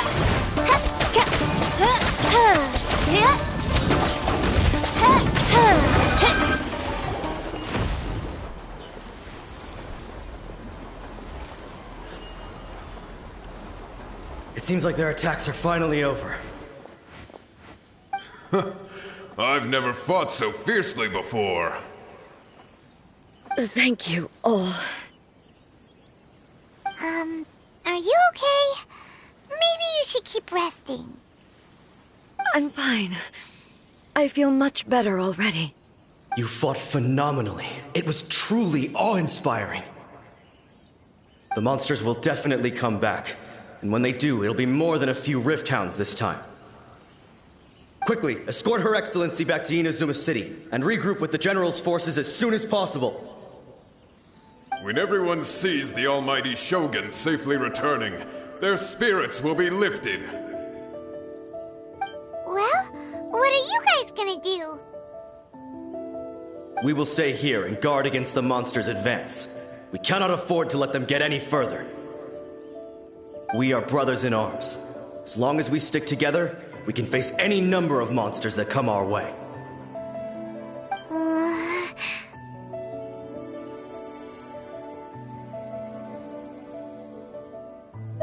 Just leave it to us.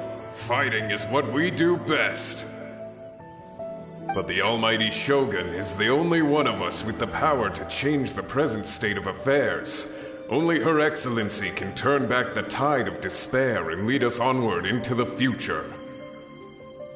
No matter what kind of threat faces Inazuma, we will always place our faith in the Almighty Shogun. Oh. Thank you all very much.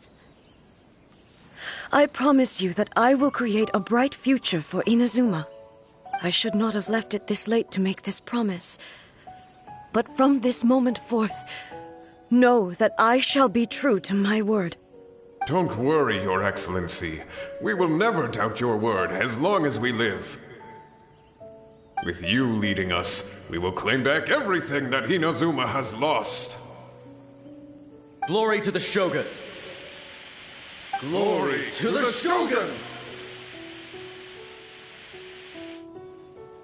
They're gone. It was both. The people's sacrifice has always caused me immense pain. But in dwelling on the tragedy, I overlooked their splendor. The grief blinded me to how brightly they shone in their final moments. The result being that in the centuries since their sacrifice, I have dishonored their will. You could take the view that whatever I say to them is meaningless, because they are but disembodied memories held in the ley lines. But even so, they are due a resolution. I owe it to them, and to all the people who have placed their faith in me to date. Well, Paimon thinks that even if it's a few hundred years later, you're doing right by them now, and that's what counts. Thank you for your comforting words. But this is my basic duty as Inazuma's Archon, and I have neglected it for far too long. I used to think just like that samurai, that I was first and foremost a warrior, and my only duty was to face whatever challenge came my way. But what Inazuma needs more than a warrior is someone like Makoto. Even though I am utterly unlike Makoto, and can never become the person she was, I still need to do the things that she would have done. Yes, they are. They are strong and resilient, and have much to be proud of. As the Raiden Shogun they revere, I should not be the one to hold them back. Well said. Sounds to Paimon like you figured things out. Change will come to Inazuma, and with it, new possibilities. This will take time, but eventually, the future will bring healing to the scars of the past. No matter how long it takes, I am committed to bringing this to fruition. This is my promise. Now that we've dealt with the Rift Hounds, this matter is halfway resolved. It does not appear that the threat will escalate for the time being. I will leave the Tenryo and Yashiro commissions to handle the follow-up work, such as investigating the origins of this incident and tending to the root system. Alrighty then, let's move on. It looks calm on the outside, but Paimon bets her emotions must be all over the place right now, huh? She seems to have changed a lot since we last met her. Huh? What's wrong, eh? Come on, keep up! What's going on? Are you feeling unwell again? My body... I can't move it. It looks like the situation is more serious than I thought. No need. She is calling me. The time has come.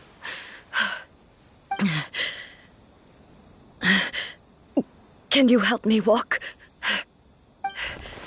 I need to go to the cave below the Grand Narukami's shrine. Why? What's in there? A battleground. One where I shall sever ties with the past and take the first steps into the future.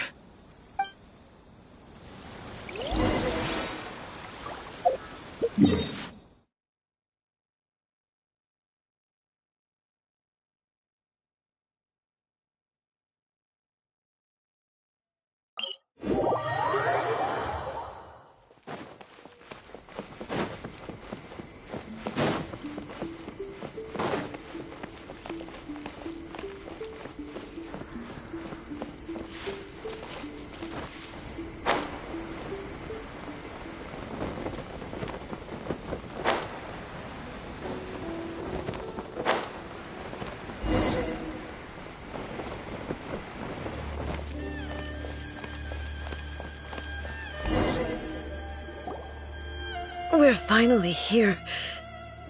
The entrance should be nearby.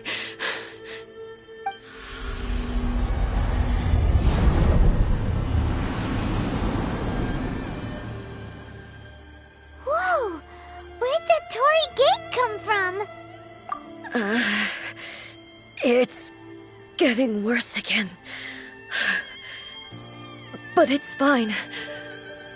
I'm about to put an end to it all. This is a place I once sealed off with my own hands. The entrance to Raiden Makoto's realm of consciousness. It looks like she will no longer allow me to do with this body as I please. Huh? What are you talking about?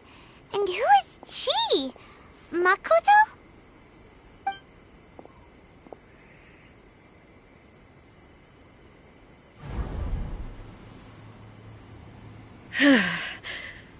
Follow me. Where are we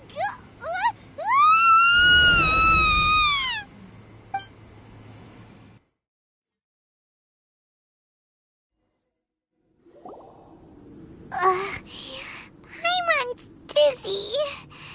Where did we get sucked into this time? Whoa. This place... Look! Look over there! It's another A! We meet again, traveler. This body is an assistant to the One Within, but it is also the guardian of the rules. Should the One Within wish to stray from the rules, this body shall stand in her way. Wait! Paimon knows that voice! Is that the puppet? You have wandered the realm in my body, and you appear to have grasped the true essence of eternity. You believe your present self has greater certainty than your former self. Thus, you believe your present self is correct, don't you? But have you really been enlightened with new ideas? Or have you been degraded by irreversible erosion?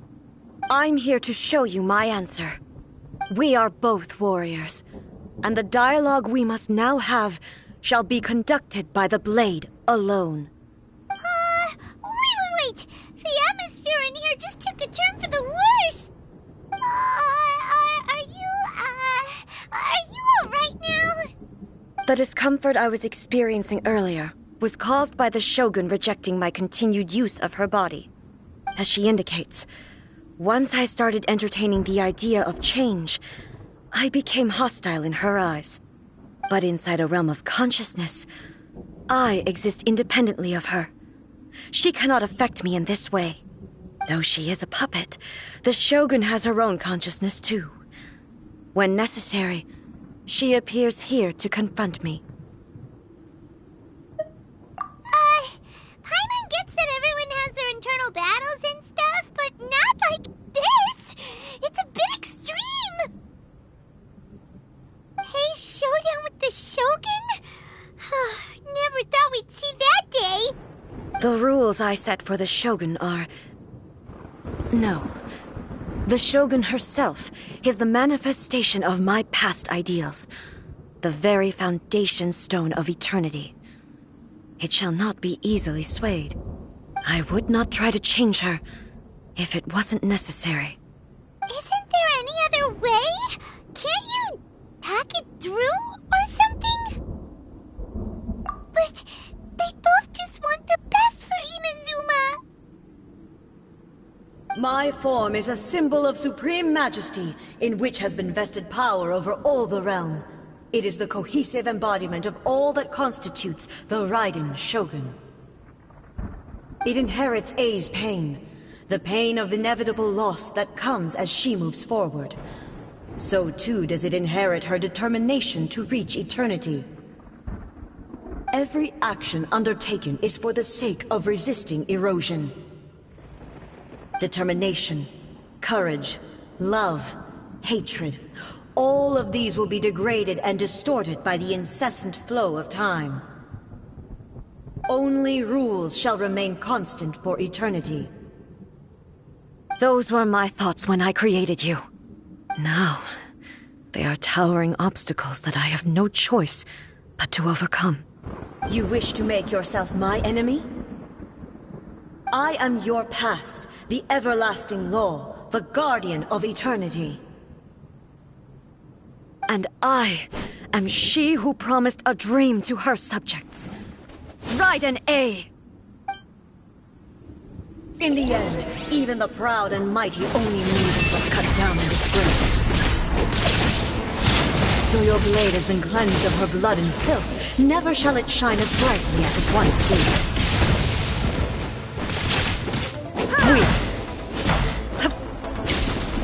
This ends now. Shine down! Third. Inferior. Inazuma shines eternal! The Kitsune sakura blossoms that once filled the skies fell to the ground as pitch-black rain. As long as the ley lines flow, the relentless erosion of time will never stop. She's completely recovered?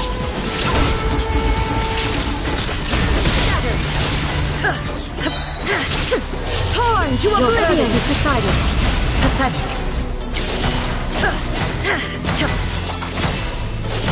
Shine down!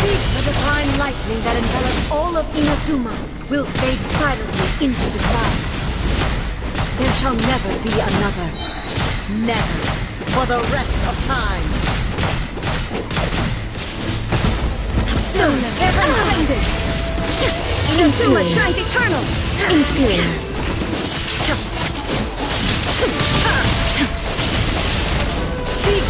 Shine down! Euthymia crumbles before Have you finally defeated her?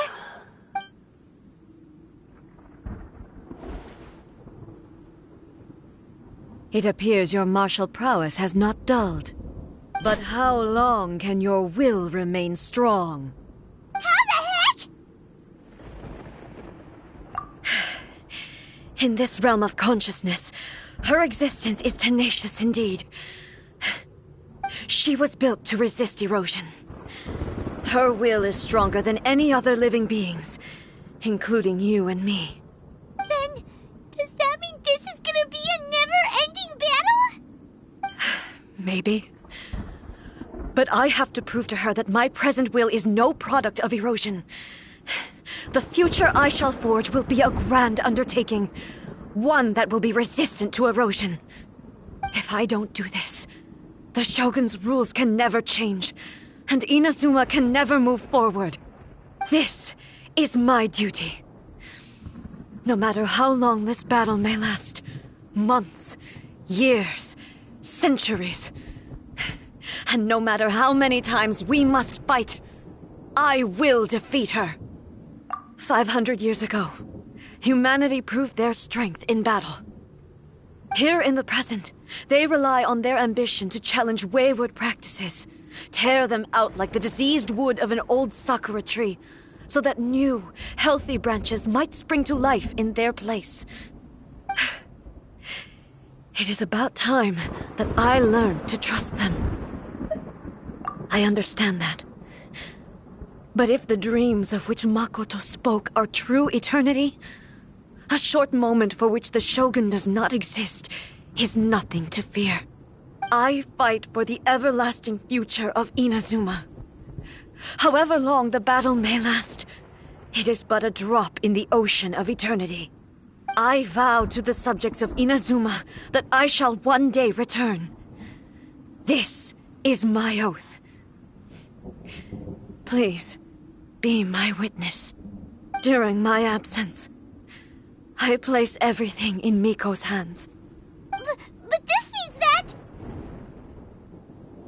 Pass on my words.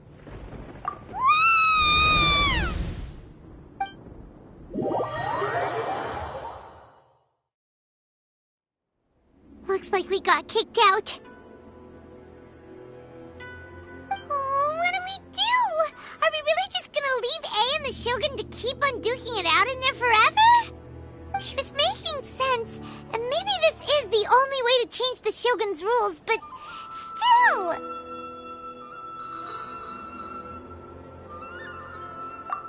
Right? Also, A can be pretty stubborn at times, and has a history of rushing into difficult situations. What if she gets too obsessed with winning, and she forgets why she's there in the first place? It could happen, and then she might never leave again. Yeah, we should help her out, like we did last time. The quicker she gets through this, the better. Is there any way we can cut down how long she needs to spend in there? Or, help her win the fight? Well, whatever. We can't let anything bad happen to A while she's in there. Oh, but we also can't get in there anymore. Okay, well, first things first. We gotta find a way back in. Oh, come on, brain juice. Don't feel Paimon now. Okay, maybe if we both ram into it at the same time really, really hard. Oh, you're right. Paimon nearly forgot about her. Who knows if she really understands these consciousness realm plane thingies more than we do, but there's no one else we can turn to. All right, up the mountain we go.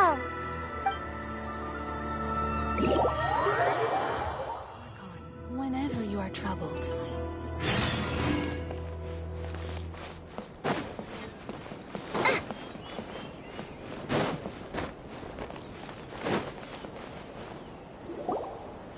Someone's not in the best of moods.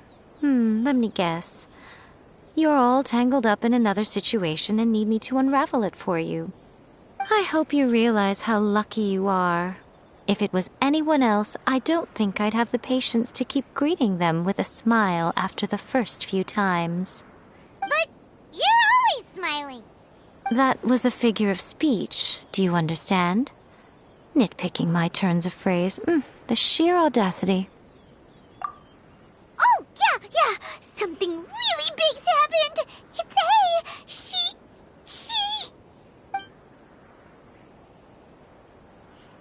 Oh, okay, I see. So, A's decided to palm Inazuma off on the humans, while she goes off on her own to fight a fierce battle that doesn't even have an end date.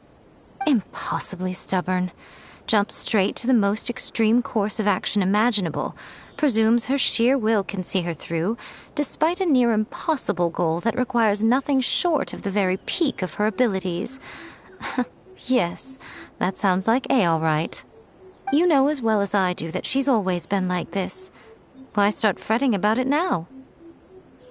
Rushed into it without thinking. Well put. Oh, she acts like such a child sometimes. So you seem to be under the impression that I am able to offer some sort of help? Who gave you that idea? Is she playing dumb? She's doing this on purpose, for sure! Uh-huh. You're learning, little one. But really, the truth of the matter is that I don't know much more about Raiden Makoto's realm of consciousness than you do. All I know is that it's the foundation of the sacred Sakura, and from what I've heard, it's a little different from A's plane of euthymia. Because Raiden Makoto is no longer alive? Not just because of that. The nature of the space itself is different in some way. But I can only speculate. You're the ones who have actually been there, so you tell me. What was it like? Anyway, we needn't worry about the details too much. It'll just be a little difficult to explain things later on, that's all. First things first, follow me to the entrance.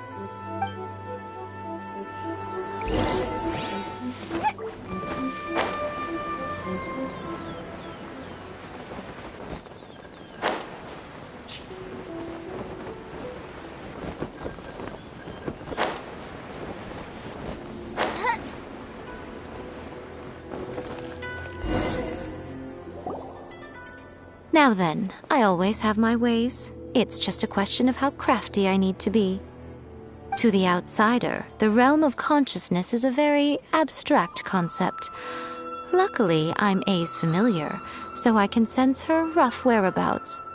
In other words, even though I can't pinpoint the exact spatial location of this realm, I can still send you to where A is.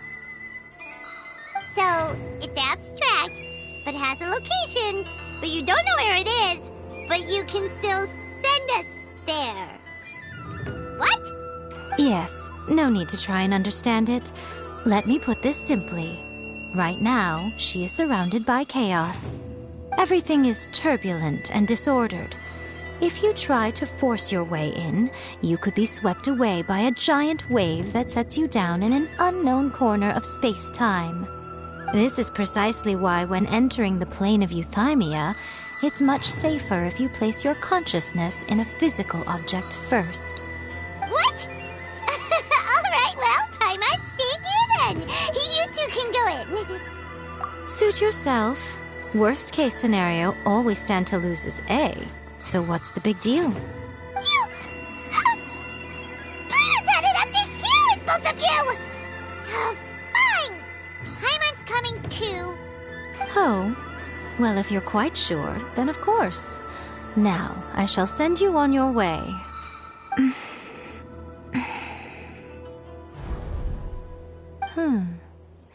I say... Oh, nothing. It just seems extraordinarily chaotic, that's all. My suspicions have been confirmed. By the way, remember to focus constantly on your heartfelt wishes when you enter inside. Only a strong enough will can prevent you from being swallowed by the giant waves of abstract space.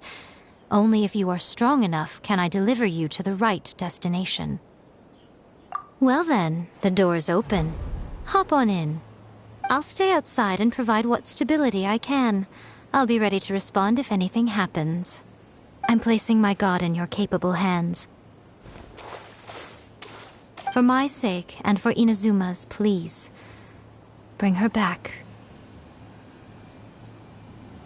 Miko, you better know what you're doing!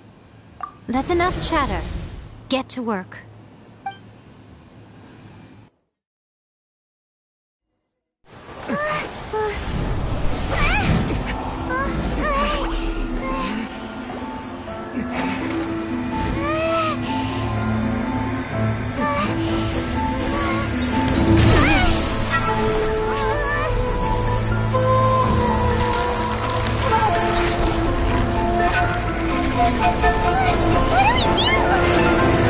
Remember to focus constantly on your heartfelt wishes when you enter inside. Only if you are strong enough can I deliver you to the right destination.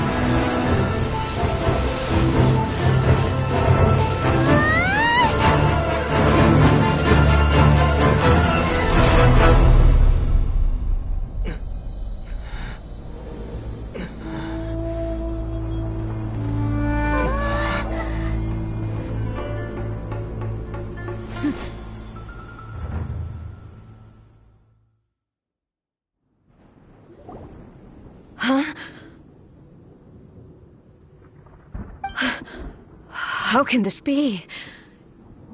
You have returned. But how were you able to get back in? And how come you have not changed at all in all these years? This is a duel to remember. It is as if we have returned to the moment when the laws of eternity were first established. Your will today is as strong as it was back then. Over countless battles, not once have you lost, and never have you shown the slightest hesitation. Had I made all enemies of eternity stand against you, you still would not have wavered. For your firm commitment to enforcing the rules, you have my admiration too. You bring honor to the title of Guardian of Eternity.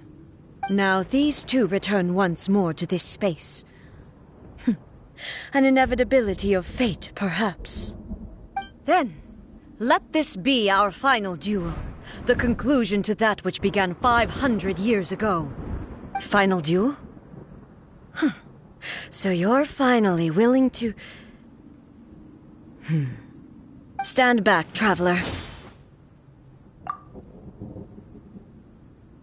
I'm going to be the start of something new. The time our duels took to fight was long enough to witness the rise and fall of nations. The energy they consumed, Great enough to vaporize the ocean and turn day into night. And the will they demanded, sufficient to penetrate minds and crush dreams. Yet, you have endured. I will endure forever.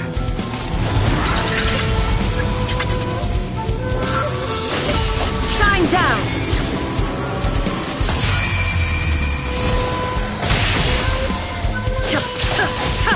Purge all obstacles!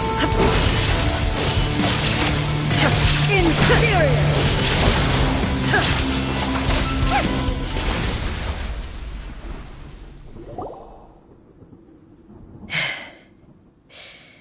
This is the end.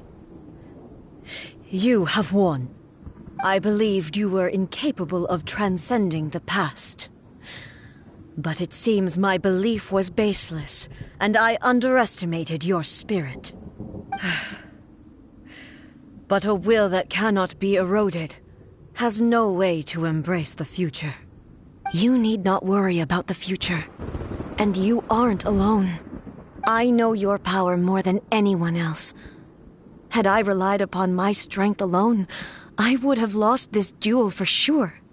Yet, my reason for fighting redefined my martial prowess and redrew my limits. I now carry the gaze of the myriad of expectant eyes that look to the light in the heavens. And whenever I think of this, I feel something stirring within Muso Ishin. The blade that I inherited from Makoto seems to be trying to guide me, to encourage me. I noticed it also. Just now in the heat of battle, it seemed to unleash a new and unfamiliar power. This power is beyond the limits of my understanding. This blade belonged to Makoto. Perhaps it can only respond to me with its full power when I truly understand and believe in her. When I clasped Muso Ishin in my hands, I had the feeling that she was by my side once again. It was at once a familiar feeling and a strange one. Makoto barely wielded a blade in her life, and yet her blade brings me closer to her. You have my approval. Your present will is not the product of erosion. I shall no longer stop you from attempting to modify the rules. From this day forth, this body will remain your assistant. I won't design any more rules that can never be changed. You used to represent my past, but from today onward, you are me. Makoto never saw me as a fearless weapon. Likewise, I should not regard you as a mere tool. You truly have changed. I suppose this is what humans call growth. I understand. I shall become your shadow, just as you were once Makoto's shadow. The duties I perform will not change. But as a warrior, I look forward to the chance to fight like this again in the future. Do you say this because you have not yet reconciled yourself with your defeat? It was simply a new experience for me. One that is worth reliving. Have you finished fighting then? Like, for real this time?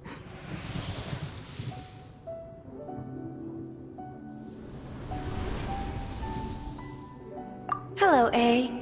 And greetings, those who have come to bear witness. I am Raiden Makoto, the previous Electro Archon, who failed in my duties and left you all to pick up the pieces. Makoto? I'm so happy. You've come so far. I always knew you would make it here in the end. I left a faint fragment of my will in Muso Ishin, so that in the moment that you unleashed its full power, I too would be released. A convoluted way to reach you, but... well, you held such deeply entrenched views at the time that you wouldn't have listened to a word I said. there was no time to wait for you to have a change of heart. Please forgive me. All I could do was find some way to wait until you came to me. But... you never mentioned this to me. Everything happened so suddenly. I'm sorry. I've always felt terrible for having to entrust Inazuma to you all of a sudden. I should have been the one to impart these ideas to you, a little at a time, to dissuade you from your pursuit of stillness. Did you know what was about to happen in Conria? I had some sense of it. That place was not somewhere that any Archon could afford to ignore. In my present form, I can no longer perceive time. I don't know how long we have been separated before this reunion, and I don't know what Inazuma has experienced in the meantime. But I know that this must have been an extremely arduous journey for you.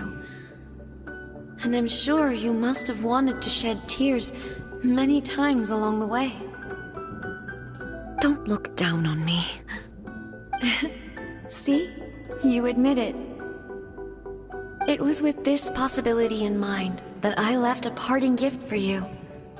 Something to soothe Inazuma's pain. Here, take it, before my last shred of consciousness fades away. But it is you who must take the most important step.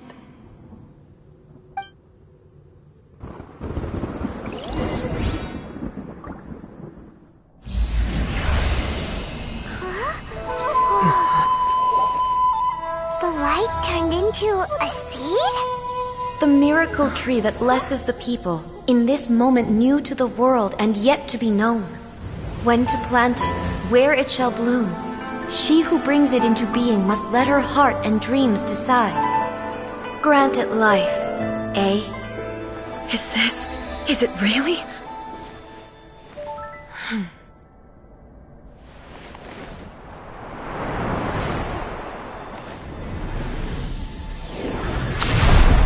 Eternity extends time into infinity. Dreams illuminate each moment within. When both shine in unison, the sacred Sakura blooms from the darkness, finally free from the clutches of the heavenly principles. Now the nightmare has dissipated, and reality is made whole. The vision we both yearn for is still further ahead. My only regret is that I cannot witness Inazuma's future, nor can I walk this journey with you.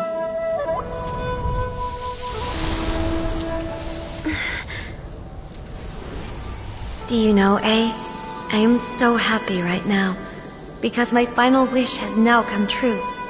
Your polearm once protected me from countless calamities. For this, I've always felt indebted to you. Though I could never repay you in full, this sacred Sakura will buy you some time until you are ready to awaken and embrace the new. What do you think? Did it do the trick? This time, it really is goodbye, eh?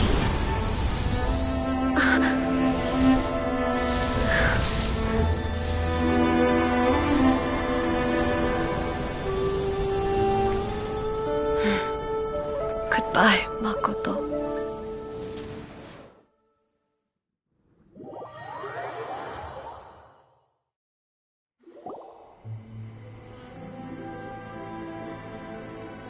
So the A of the present planted the sacred Sakura in the realm of consciousness, and it took root in the Inazuma of the past. No matter what you make of it, it's quite incredible. All of this is thanks to Makoto's power. Her understanding of eternity is much more profound than mine. Eternity is a concept intimately connected with time. When you begin to touch on eternity, the concept of time becomes murky.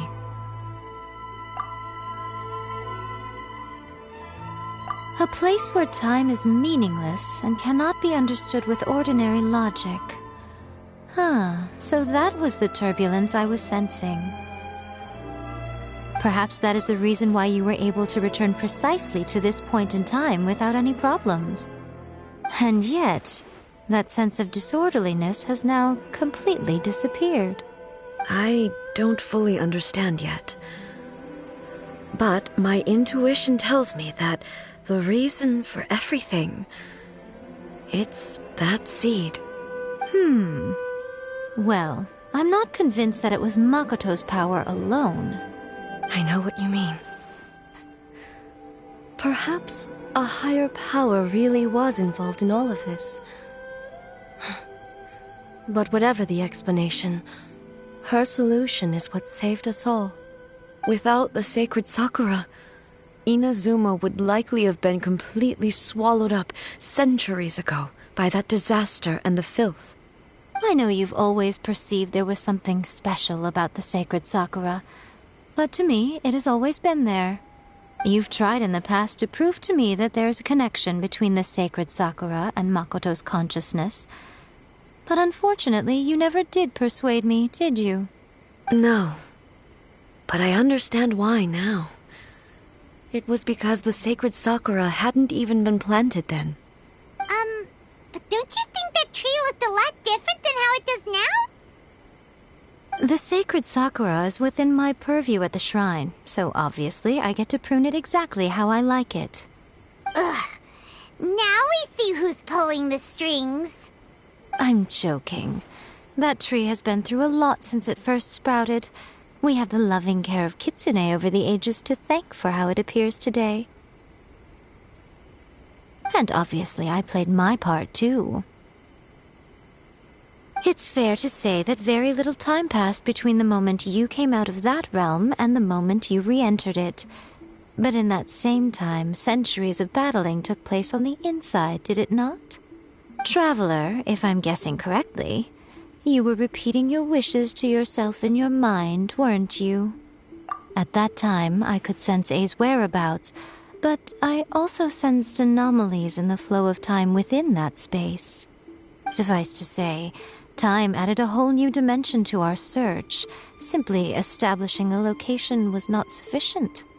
Fortunately, your will was strong enough that the turbulence carried you to the moment in time most likely to be the intersection of all that you were wishing for. The flow of turbulence may well have been influenced by Makoto, but it took everyone's efforts combined to ultimately help A. So this time, it looks like thanks are due to you. Does that mean it wasn't by chance that we ended up at the final duel?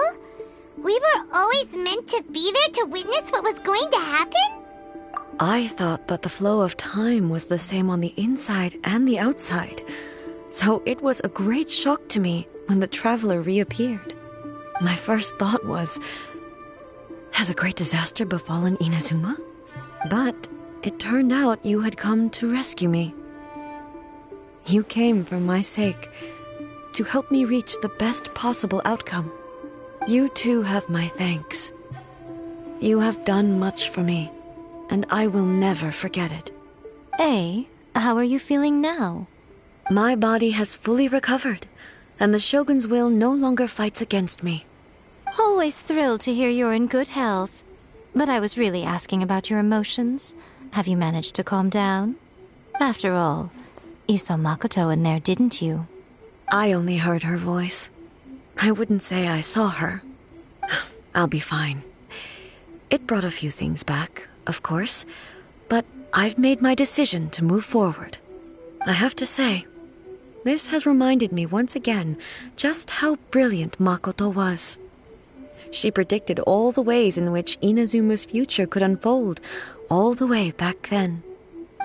She even factored my immaturity into her plan. It's all thanks to her that Inazuma lived to see this day.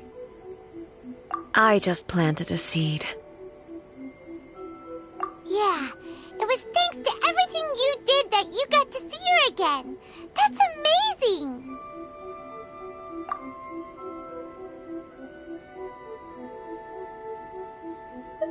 Thank you. Today, at long last, you and Inazuma finally emerge from the shadows cast by the events of centuries past. Makoto and you are Inazuma's past and future, and both are indispensable. It's rare to hear such comforting words from you. I graciously accept them. Oh, come on. You only think it's rare because you never used to listen to a word I say. Makoto said the exact same thing! Great minds think alike, hmm? I wonder, does that qualify me to, maybe, take the position of Shogun for a couple of days? Actually, no. Forget that. Far more trouble than it's worth. We will have to end the frivolities there. There is much work to be done. The Shogun and I will closely review the Inazuma of today to find out where things currently stand. Then, we will give careful consideration to the future. After that, I will abolish the Sakoku decree. Really? That's huge news! I am no longer pursuing an eternity defined by stasis. In which case, there is no further need to keep the nation under lock and key. I don't doubt that many challenges lie ahead for Inazuma. I'm looking forward to it. Hey, Traveler! Remember that pit at the bottom of the chasm? You know, the one that the giant pillar smashed into. Paimon took a quick peek before we left last time. There was some kind of light coming from inside. Don't you think that's a little strange? Oh, so you've been wondering about that too, huh? Now that we have some time on our hands, let's go and take another look.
We haven't been to the Yai Publishing House in a while. Paimon wonders if they have any new books in. The one we read with A that time was pretty cool. Come on, this is a no-brainer, man. There's only one thing worth wishing for, and that is a ton of Mora. But the exam's next week. If I fail again, I'm seriously done for. I'm better off wishing that my exam goes smoothly. It's just an exam. Trust me, there's no problem you can't solve by throwing Mora at it. If it doesn't work, then just keep throwing till it does. What are they arguing about? It's quite a spirited debate. Huh? Really? You guys don't know? You need but stand on this land at midnight, lower your head and recite a special incantation, then your wish will come true. Looks like you guys really aren't in the loop. This, my friends, is the next big thing. A highly effective wish ritual guaranteed to make your wishes come true. A wish ritual? That actually works? Right? Even Paimon knows that's just not how the world works. I didn't believe it at first either, but that changed when it worked for someone I know. It's this guy called Kunihiko.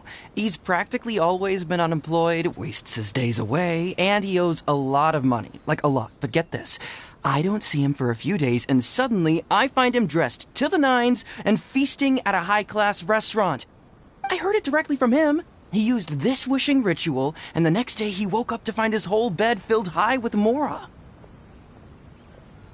His whole bed was filled with... Wow!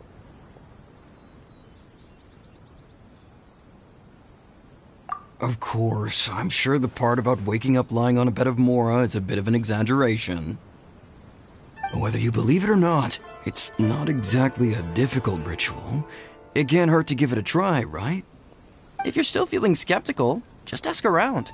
There are a lot of very compelling stories going around these days. Really? Well, come on! Let's go ask around right now, shall we?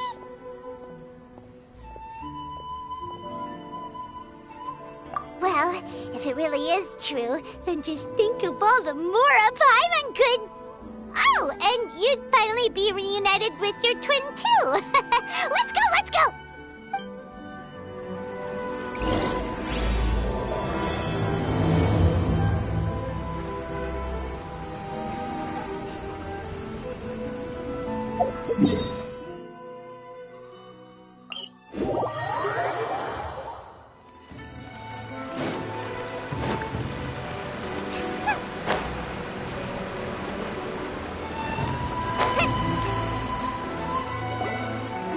Inspection, it seems like there really are a lot of people talking about this kind of stuff.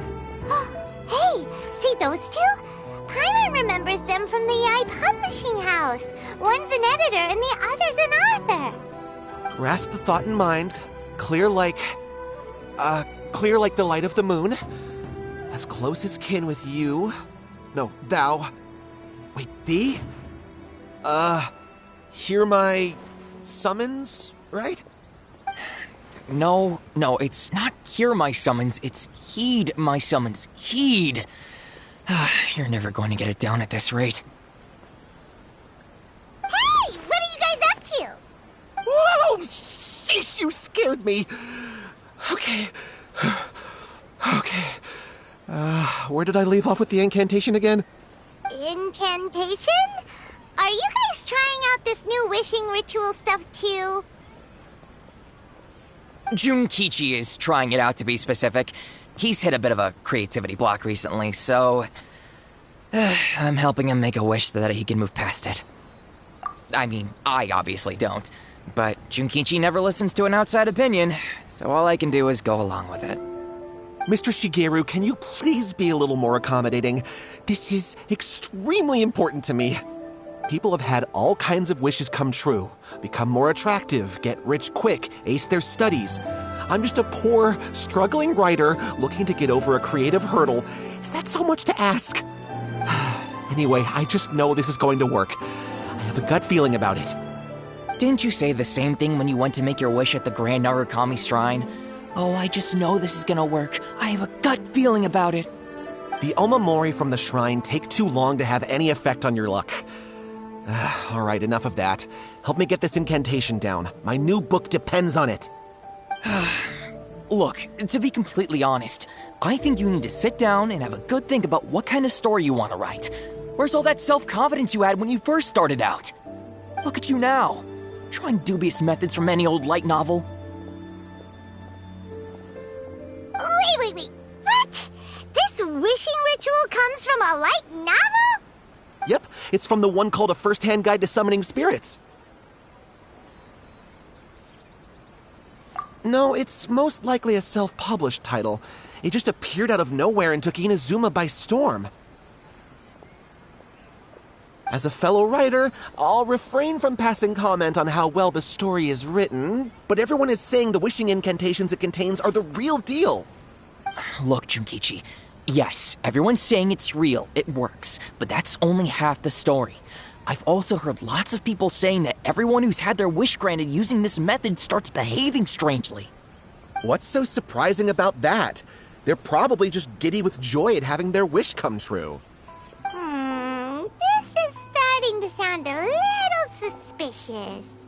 Why don't we go to the Grand Narukami Shrine and ask Yai Miko about it? She's the expert when it comes to both light novels and the supernatural.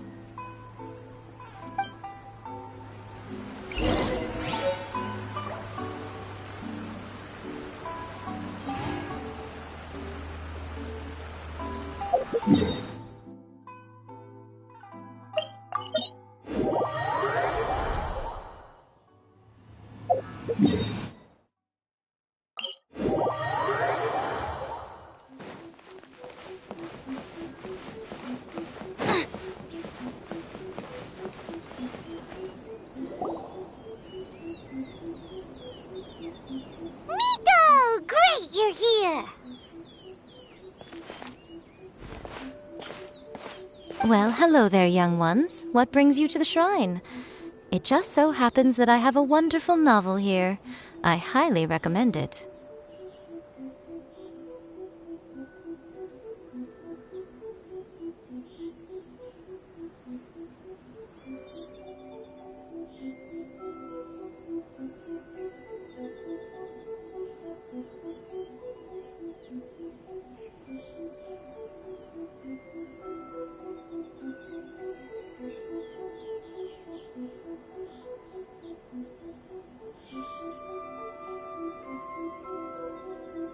Oh? Well, what did you want to ask? Well, we were just... actually, you look kind of busy. Is this a bad time? No, not at all. It's nothing major. Lady Guji, what do you mean, nothing major? I'm begging you, you've got to help me save my brother. It really is nothing major. I stand by that. Oh, but since you're so curious, let's have him relate the story one more time, just for you. You two seem to have a good relationship with Guji-ai. Please, put in a good word for me. You have to convince her to help my brother. Here's what happened. My name is Kato Yohei, and my brother is Kato Shingo. All he's ever wanted is to become a swordmaster, so he once asked Sensei Domon of the Meikyo Shisui art to take him on as a disciple. Domon turned him away, took one look at him and said he didn't have what it takes to train in the art of the sword. But my brother wasn't about to resign himself to defeat. He trained every day as hard as he could, and finally proved himself by defeating one of Domon's best disciples in a duel recently. But since his victory, he's been acting extremely strange. It's like he's become a completely different person. The doctors can't find anything wrong with him, so I'm betting it must be the work of an evil spirit. That's why I'm here, begging for Guji-ai's help. You know, there really aren't as many evil spirits lurking around as you seem to think.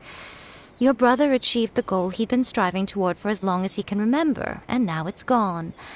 It's only natural that he feels a little empty and lost while he's trying to find a new direction. If it were me, I'd just leave him be for a couple of days. He'll recover on his own soon enough. No, Lady Guji. If you saw him for yourself, you'd know. I guarantee you he's not acting like someone who feels empty and lost. Oh, all right. Then tell me, when did your brother spar with Domon's disciple? About 5 days ago. 5 days ago, you say? Yes, Lady Guji. That's a long time for him to be acting up like this. I'm really worried about him. Our greatest wish is to one day found our own school, just like Domon. We can't jeopardize that dream now. Wait a minute, now I'm a little confused. Are you here to save your brother, or are you here to make your dreams of founding a martial arts school come true? Well, they're kinda two sides of the same coin, aren't they? Whatever. Let me ask you this. Have you heard of any interesting new rumors lately? If so, I'd love to hear about them. What? Rumors? I haven't heard anything. Oh dear. Well, that's too bad. Lady Guji, please stop changing the subject. This is someone's life we're talking about here. Please, you've gotta help me. Miko, he seems really desperate.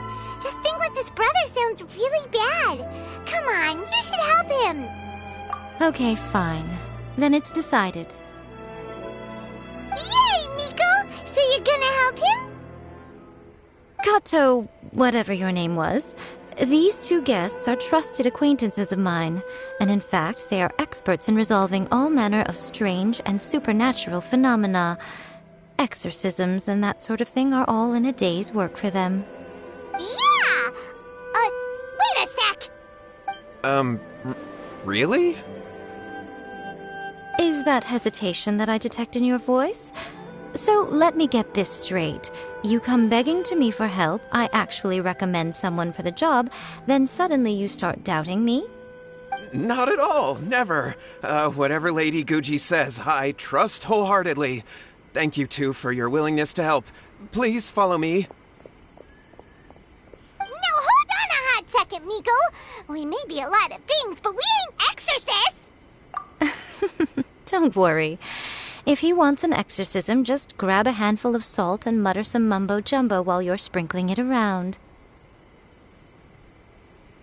It's a common trope in light novels, right? You just have to have a bit of bravado. As soon as the protagonist gains self-confidence, everything else just magically falls into place. Well, you were the ones who seemed concerned about his situation. Don't you think it would be a little unfair to make me do all the work? Besides, we both know you wouldn't be here at the Grand Narukami Shrine unless you had a request for me too. This is an opportunity to demonstrate that you come in good faith. This feels all wrong, but you technically have a point, so... All right, let's go. Don't worry now, I'll be coming along too. Okay, let's follow Yohei and go visit his brother. What is going on here? Granted, you can never be quite sure what's going on in Miko.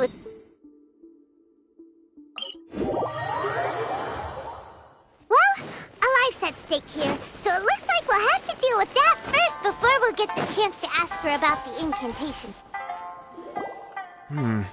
How strange. My brother's been meditating here pretty much constantly over the past few days, but now he's gone. Meditating? Yeah, it's something that he suddenly started doing after defeating Domon's disciple.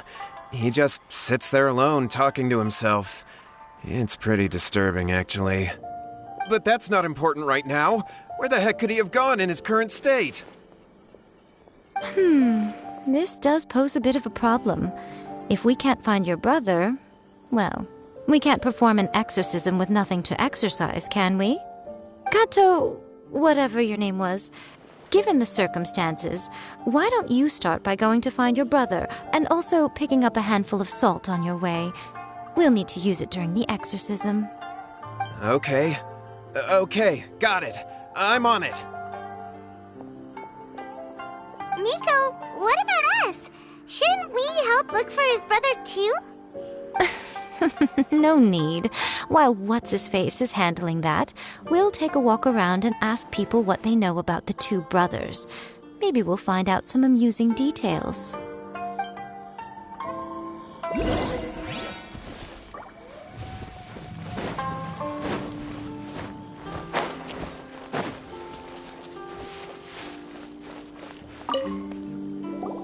Hello, sir. We'd like to ask you about the Kato brothers.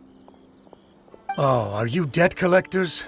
Yohei said to tell you not to worry. He'll be able to pay you back as soon as he has enrolled a few disciples. Huh? Debt collectors? No, we're not here for anything like that. But, it sounds like Yohei and Shingo have gotten themselves into a bit of a pickle. Well, yes, I don't think there's any disputing that. Those two don't have an ounce of dedication between them. They just hop between ideas and won't stick to anything. Huh? But Yohei said his brother has always wanted to become a sword master, and even asked Domon to be his sensei. That's true, yes. Shingo begged Domon to take him on, and eventually, he finally relented. But even after convincing a renowned sensei to give him a chance, he was the same as ever, bumming around in class instead of focusing on his training. In the end, Domon had had enough and kicked him out. But Shingo was resentful about it. He blamed Domon for not seeing his potential, and even declared that he would challenge a disciple of Domon to a duel. Wait, what? That's not what we heard. Oh, how interesting. We heard a slightly different version. My brother wasn't about to resign himself to defeat. He trained every day as hard as he could and finally proved himself by defeating one of Domon's best disciples in a duel recently. Yohei said that? That Shingo trained hard. That's ridiculous. He just lay there cussing to high heaven all day every day. Some training regimen that is. Yohei did tell me about Shingo winning the fight, but I took it with a grain of salt. You can ask Kenji at the village entrance more about that. He always has reliable information.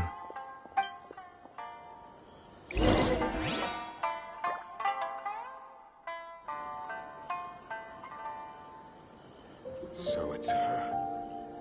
The one I've been waiting for is her.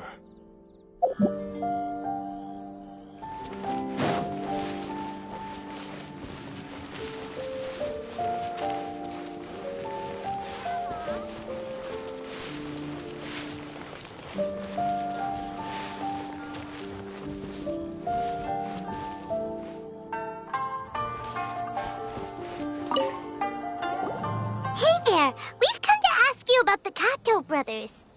Oh, you mean Shingo and Yohei? Yeah, we heard that Shingo defeated an apprentice of Domon's recently. Is that true? Yes, it's true. Wait, so are you here because you heard they're starting their own school and you're looking to sign up? We're not here to sign up, but we would like to hear more details about the fight. Well, you've come to the right person. I actually went to watch it. I thought it was a joke when I first heard that Shingo was going to challenge a disciple of the Meikyo Shisui art. But when he drew his sword, he became a whole different person. The way he handled his blade, it was like flowing water, mesmerizing to watch. Domon's disciple is no pushover, but he was absolutely no match for Shingo. Is Shingo really that strong? Yep, he seemed pretty euphoric after winning the duel too. He was celebrating very vocally, saying something like, "What a duel. I haven't felt this good in a long time." Any other details to share? We've heard that Shingo has been behaving rather out of character since then. I'd definitely say that he has more energy than he used to. In the past, he never used to do much except lie around sunbathing all day. But just yesterday, for example, I saw him cutting down trees for the village head. In the space of one afternoon, he did what most people couldn't finish in 3 days. Not only that, but he managed to fell a lavender melon tree with just one kick. Quite impressive. Things got weird after that, though. The village head brought out some tofu for him, and he just flipped out. He shouted, "What is that stuff? Keep that away from me!" and then ran off. Lady Guji, esteemed exorcists, finally I found you. I found my brother. He's at the waterfall, and I've got the salt you asked for, too. Come on, let's go! Oh, as much as I'd prefer to stay and hear some more delicious details, I suppose we'd better be going now that he has been found.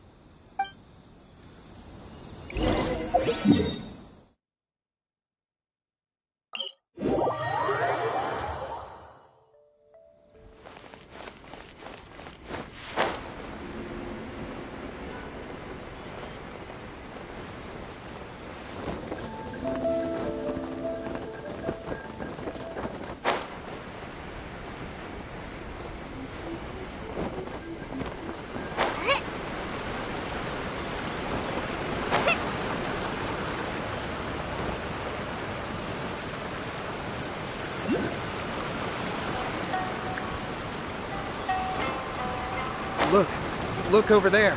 That's him at the waterfall. So this is Yohei's brother. Whoa. He's meditating while sitting in a waterfall. That's pretty wild. Hey, listen! He's talking to himself.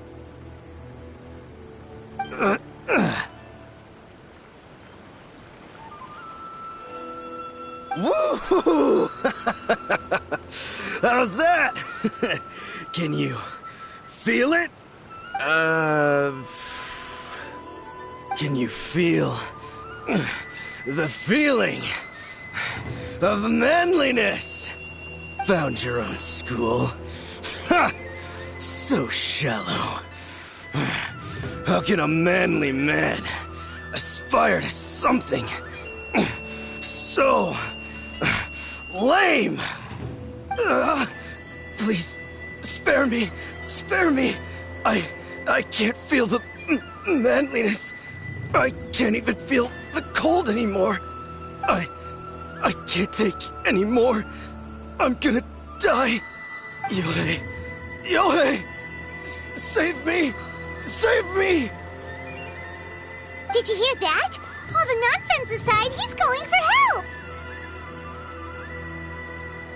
Huh? Who goes there? He stood up! And now he's coming this way!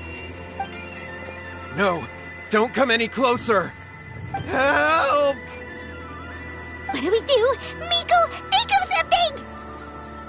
Oh, poor thing. Yohei, your brother's life is hanging in the balance, and he's using his final breaths to call on you for help. Whatever shall we do? Well, how should I know? The way it looks to me is that Shingo feels terribly resentful to you about something. Would you mind telling me what that's all about? I don't know what to tell you. I don't know. You don't know? But surely you should have more insight than anyone else into how your brother came to be this way? Yohei, I suggest you think very carefully before you open your mouth again. This is a life or death situation.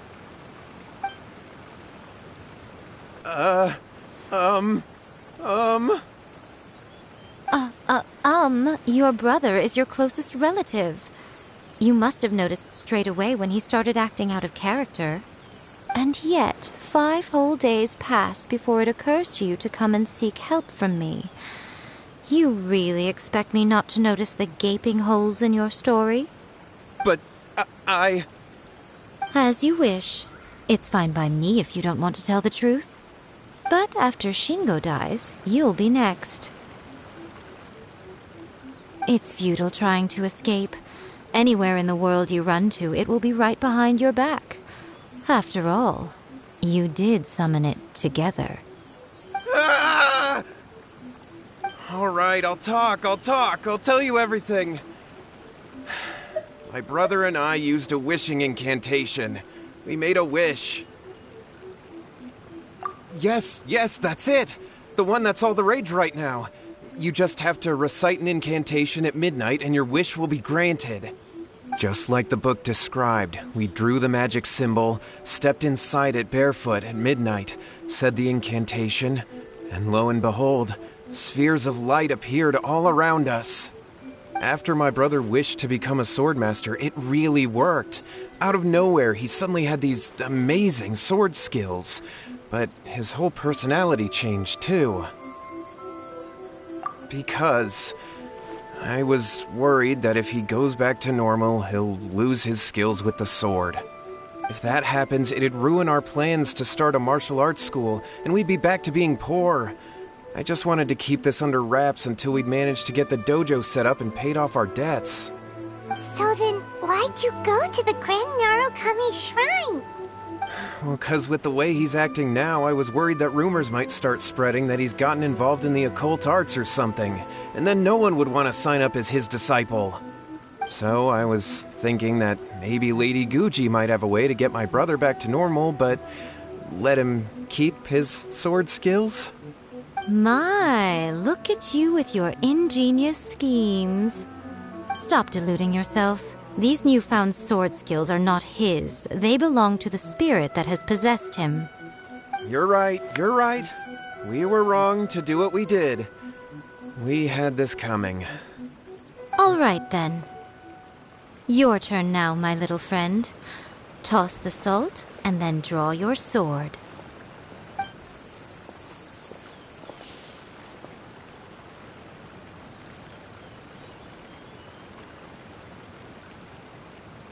What is that?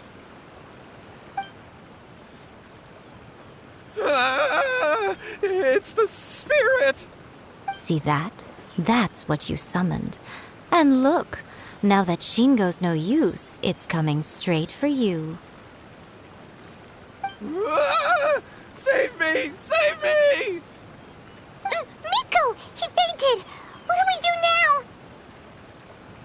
now? We do nothing. But you, little one, just a quick fight and this will all be over. Who's this? Ah, a fellow swordmaster. Come on, fight me! He's coming! Be careful!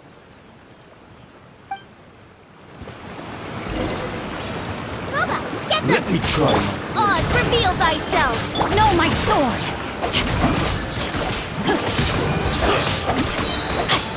Ring cutter! I'm going in!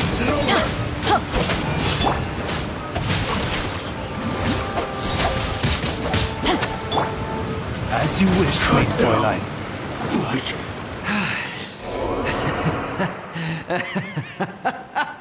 That was great! Excellent! Whoop. What a rush! I haven't felt this great in a long, long time. He disappeared! But he looked pretty content at the end there. Huh. Well, Paimon sure is confused. Do you know what that was all about? We can talk about it later. They're about to wake up. What am I doing here? Yohei? Yohei, is that you? Shingo, are you alright? Yohei, I had the weirdest dream. I dreamed that I wasn't a useless loser with a sword anymore. I even beat one of Domon's disciples. I thought we could finally open a dojo of our own now. But then I realized I couldn't control my own body. And there was this voice in my ear talking to me constantly. I was terrified and I wanted to take control of my body back, but I couldn't. And the voice kept talking about manliness. Shingo, we shouldn't have made that wish. We summoned a spirit and it possessed you. Yes, and had we not come to your rescue, your life would have been over before too much longer. Then the spirit would have haunted your brother until he died of fatigue too. Thank you, Lady Guji. And thank you for your assistance, exorcism experts. All right, take him to get some rest. He's very weak right now, having been possessed for quite a few days. He will experience a high fever, but it won't be fatal. Remember, this is the price you pay. At this point, I would normally lecture you on the dire consequences of using occult methods to obtain power that does not belong to you. But I think you get the picture now, don't you? Yes, we understand now. We won't do it ever again. Thank you, Lady Guji. Thank you, exorcists. We'll be on our way then. Come on, Shingo.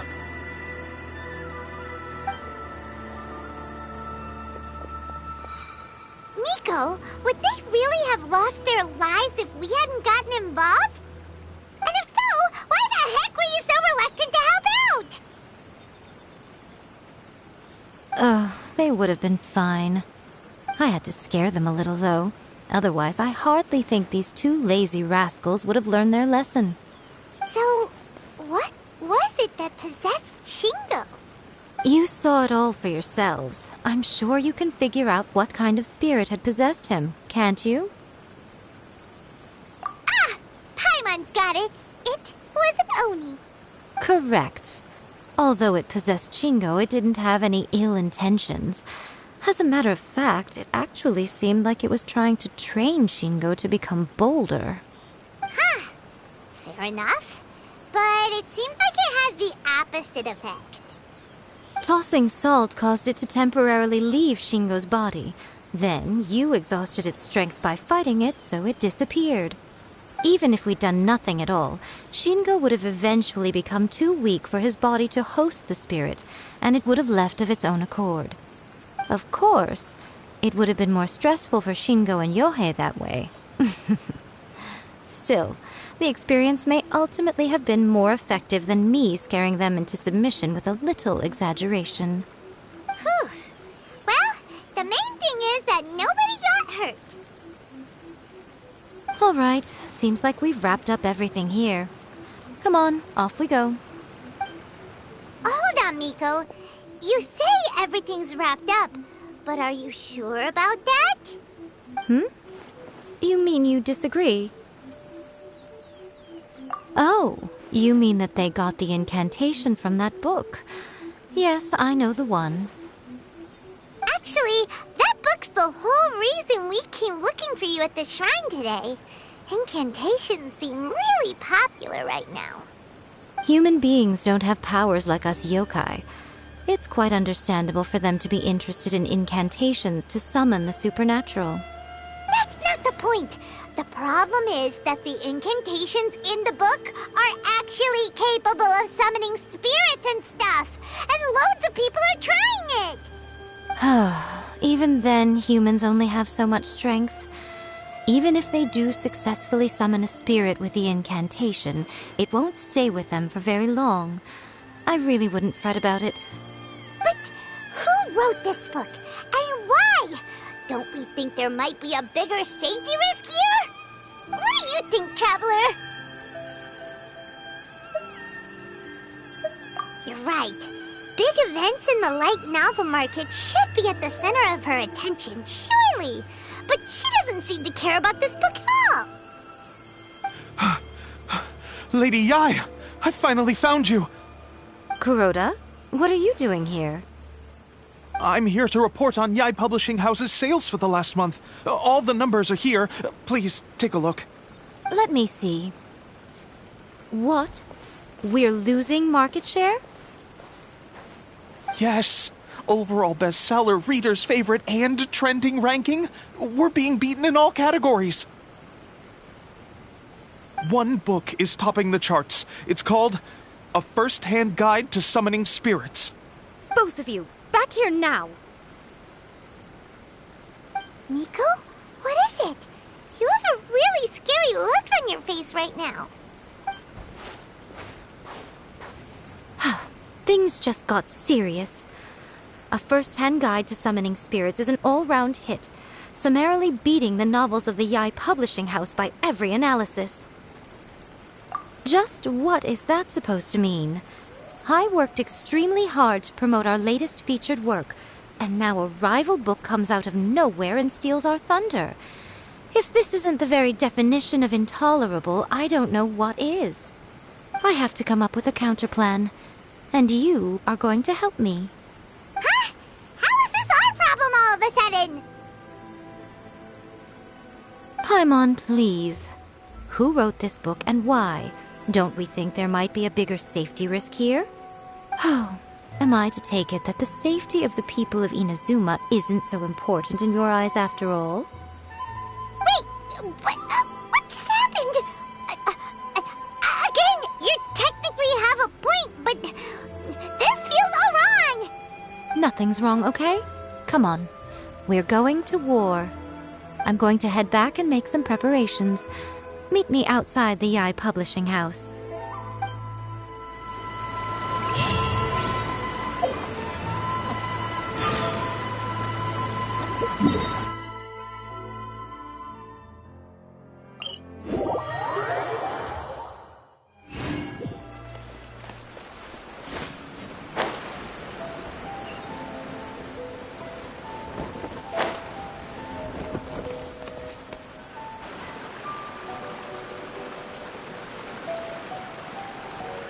Miko, we're here.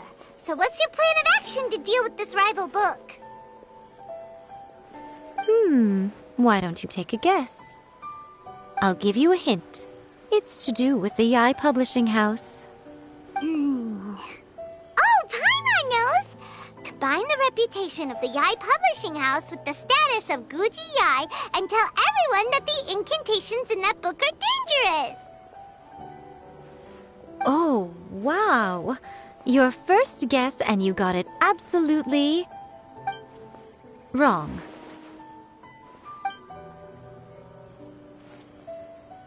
Yeah!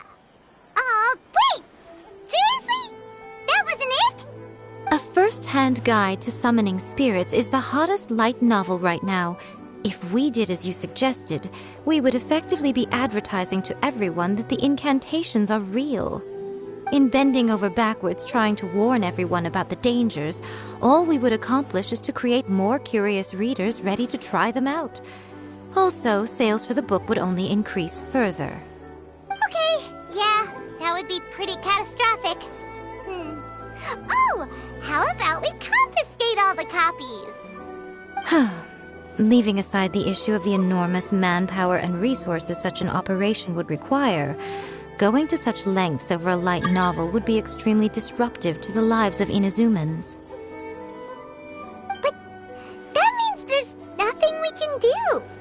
Well, I've been thinking. I've read a first-hand guide to summoning spirits. It has many other good qualities besides the incantations alone. The book contains many ancient kaidan, or tales of the supernatural, and is written in a very engaging way. That is why the book has become so popular. I think we're going to have a difficult time trying to rein in its popularity while it's the only work in its league on the market. That's right. How do you get rid of the next big thing? You replace it with the next big thing. So what we're going to do is create Inazuma's newest hit novel. Smash our rivals' sales numbers and win our readers back. That is how Yai Miko wages war. Incidentally, this will also be the best way to combat the influence of a first-hand guide to summoning spirits. Wait, Miko, so you want us to write a novel? Well, becoming an accomplished novelist certainly isn't an overnight process. But let's not forget that I am the chief editor of the Yai Publishing House. I have my ways. I did say this is what we're going to do. I trust that the word teamwork is in your vocabulary. Anyway, there is a writer submission event going on at the moment. Start by talking to readers and finding out what they're into. When you have an idea of what the current trends are, come back and see me. I'll be at Uyu Restaurant. Find me there when you're done. I will assemble a team, and we can work while we eat.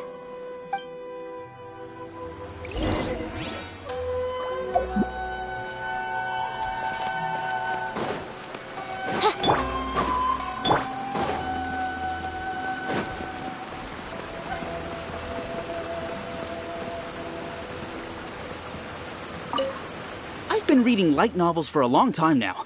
I'm mainly into big, ambitious fantasy works with an original core concept and good storytelling. These days, though, everyone seems to be imitating each other.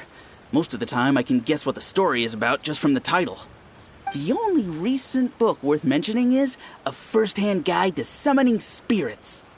Not only is it a good story, but the descriptions are really true to life. So much so that I'm almost wondering if maybe the author really has met all those yokai before.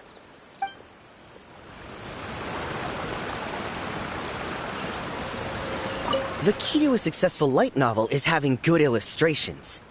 When to use illustrations, what they should contain, and which artists you should commission for them. These are all key things to bear in mind. Good illustrations can make up for bad writing. But on the flip side, a bad illustration can ruin your novel, even if you have the best story in the world. There's a saying that light novels are essentially a case of buy art, get words free. I'd agree with that. Too bad most of the top artists have jam-packed schedules, so it's extremely difficult to commission them.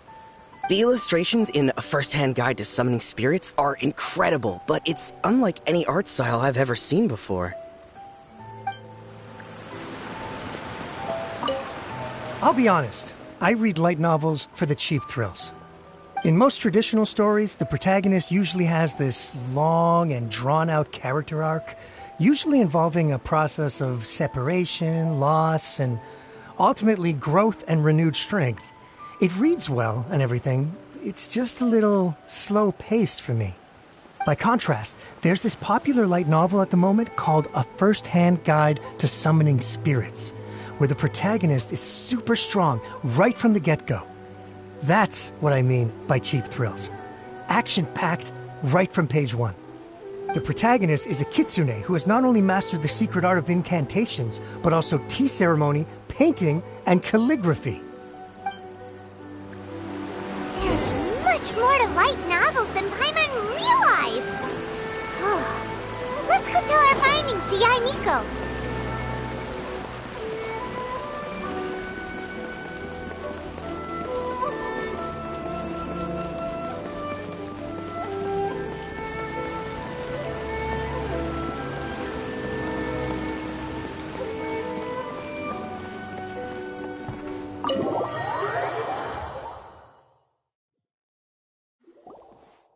Ah, there you are.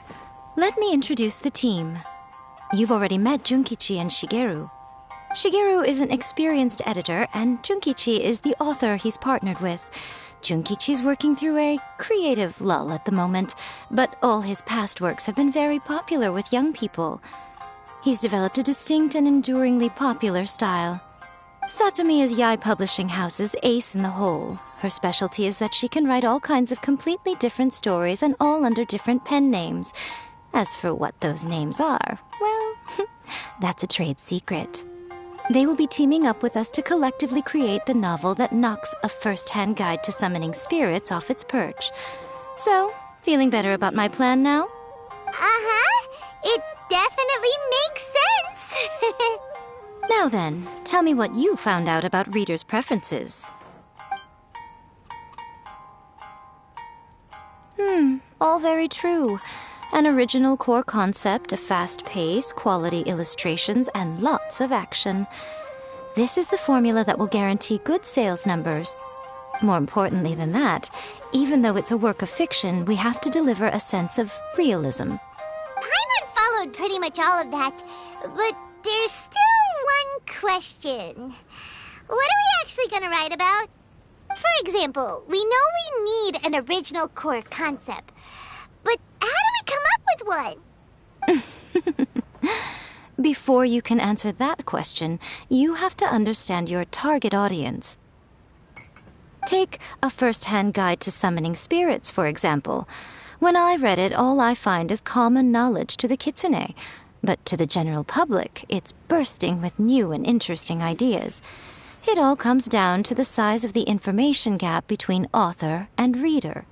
As a traveler, there must be a great many things you know that are complete unknowns to the people of Inazuma. What is commonplace to you may be fresh and original to them.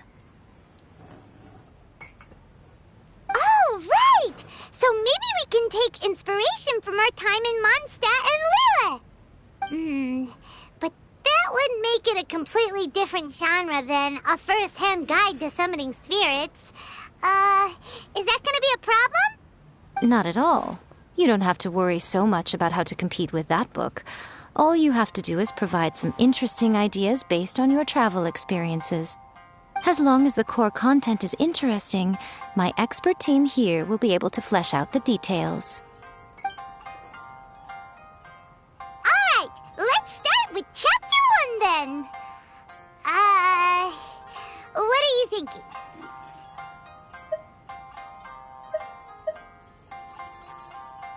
This sounds like a great one! Let's see here. The protagonist arrives in Mondstadt for the first time to the sight of a dragon flying around and wreaking havoc on the city. With the help of some trusty companions, the protagonist successfully defeats the dragon. But then, the dragon suddenly turns into a beautiful young woman. Human, let us work together to build a better future. The love story between human and dragon begins today? Well, that was was an unexpected development. What happened to the grand adventure? What? But that's so misleading.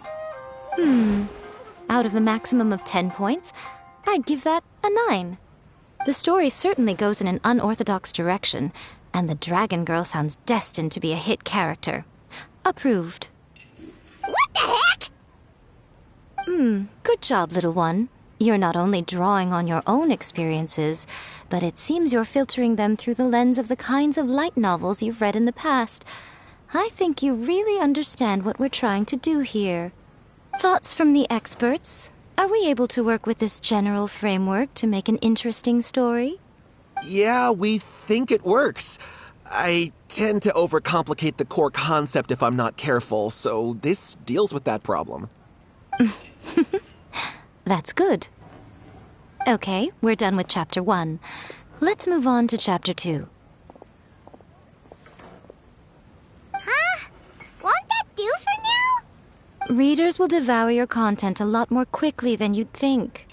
If we don't keep delivering the goods now we've caught their attention, all our hard work so far is in vain. Hurry, Chapter 2, let's go. Can't you see that Satomi is waiting?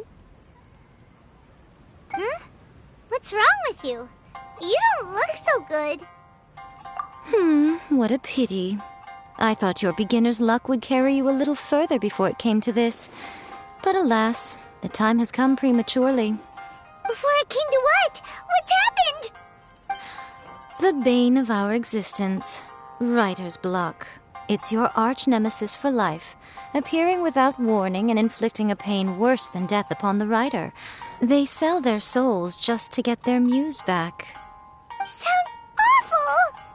When this happens, the best thing you can do is have a bite to eat and take a proper break. Boss, get me a plate of fried tofu, and get some kushikatsu for these two. Just the basic kind will do. Don't worry, this is my treat. Your treat? Oh, wait a minute. Miko, we'll be getting paid for all the hard work we're doing, right? Of course, everyone that takes part in the creative process will be paid. Alright, cool. Then let's press on, shall we? Don't give up now, for the sake of our paycheck, get your brain going! Ooh! Does this mean your inspirations come back?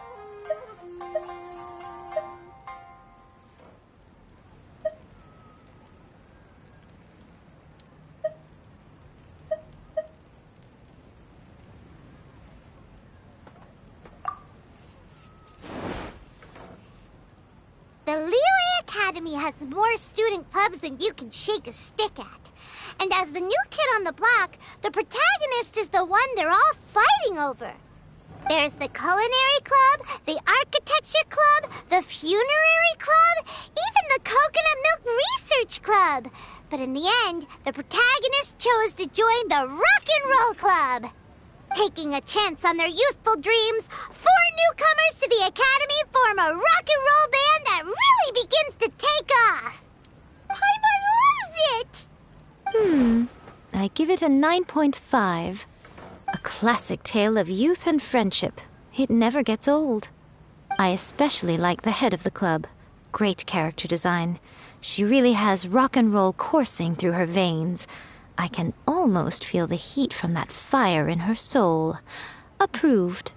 Aw, yeah! Great. Well, now Satomi can get started on that. Leave it to me, Lady Yae.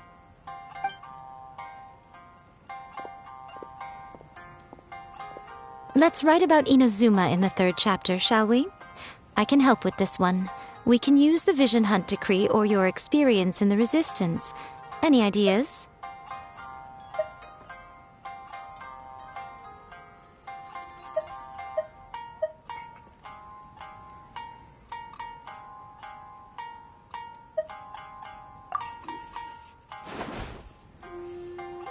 When the Vision Hunt Decree comes out of nowhere, the protagonist joins the Resistance, starting out as an ordinary rank-and-file soldier. Find out how the protagonist goes on to make great contributions to the war effort, become best friends with the Resistance General, and get to know the Guji of the Grand Narukami Shrine, working together with everyone to finally secure a grand victory for the resistance. Huh. It's surprisingly normal. I think it's rather good. A lot of people still like the classic hero's journey, from ordinary soldier to great leader, a fresh take on a timeless classic. One thing, though. We'll need to rewrite the part about me giving you the Omamori. Let's change it to... The mysterious Lady Kitsune teaches the protagonist a spell that can make their wishes come true. The protagonist uses this spell to defeat the Raiden Shogun in battle. That should do the trick. Whoa. So we're really going head-to-head with our rival on this one, huh? I suppose so. Once they're done writing the manuscript, I'll write the passage where the protagonist recites the incantation myself. Are we done then? Do you really think this will be able to beat a first-hand guide to summoning spirits? The content is fine. Now we just need to promote it. I will contact an artist to make some illustrations. I'm positive they will be at least as good as those in A First-Hand Guide to Summoning Spirits. We'll also need an endorsement on a paper band around the book. I can get the wonderful Ms. Hina to write that. She runs a regular Q&A column in That's Life magazine. The people of Inazuma absolutely adore her. You're free to take a break while the creative team is doing their work, but please go by the Yai Publishing House at some point to commission Ms. Hina for that recommendation. Once our light novel is complete, let's meet at the writer's submission event.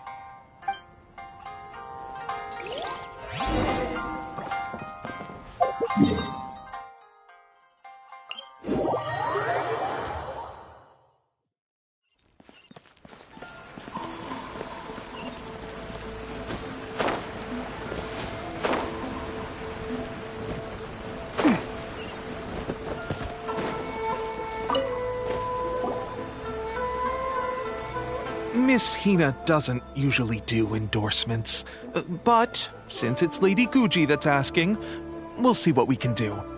With Miss Hina getting so popular lately, a lot of people have come to us hoping to do a collaboration. But Miss Hina's not interested in any of it. She still prefers to focus all her efforts on replying to readers' letters, and turns down every promotional opportunity she can. Maybe that's why her fans like her so much. I'm getting off topic here. Anyway, if we can get that endorsement from Miss Hina, you'll definitely get an exposure boost at the beginning. May your light novel sell well and set a new record for the Yai Publishing House. We'll do our best.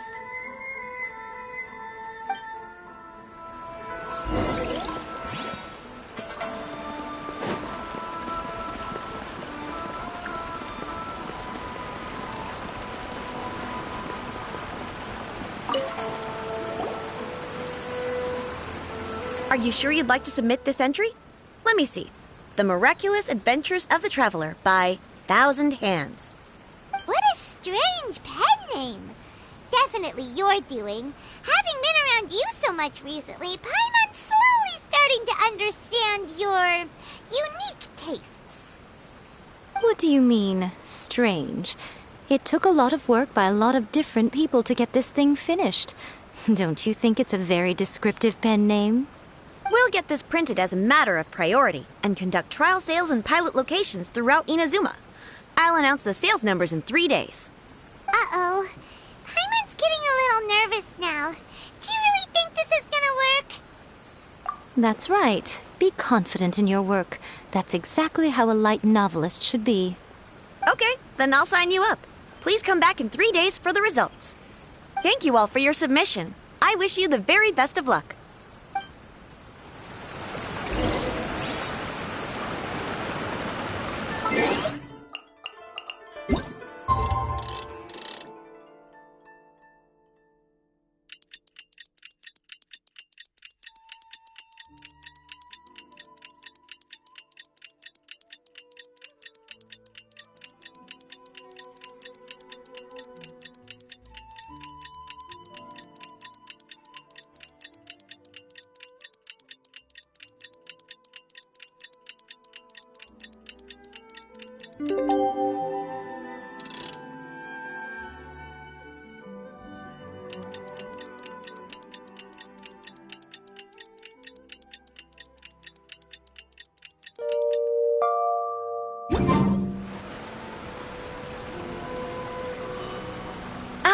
You've all finally made it.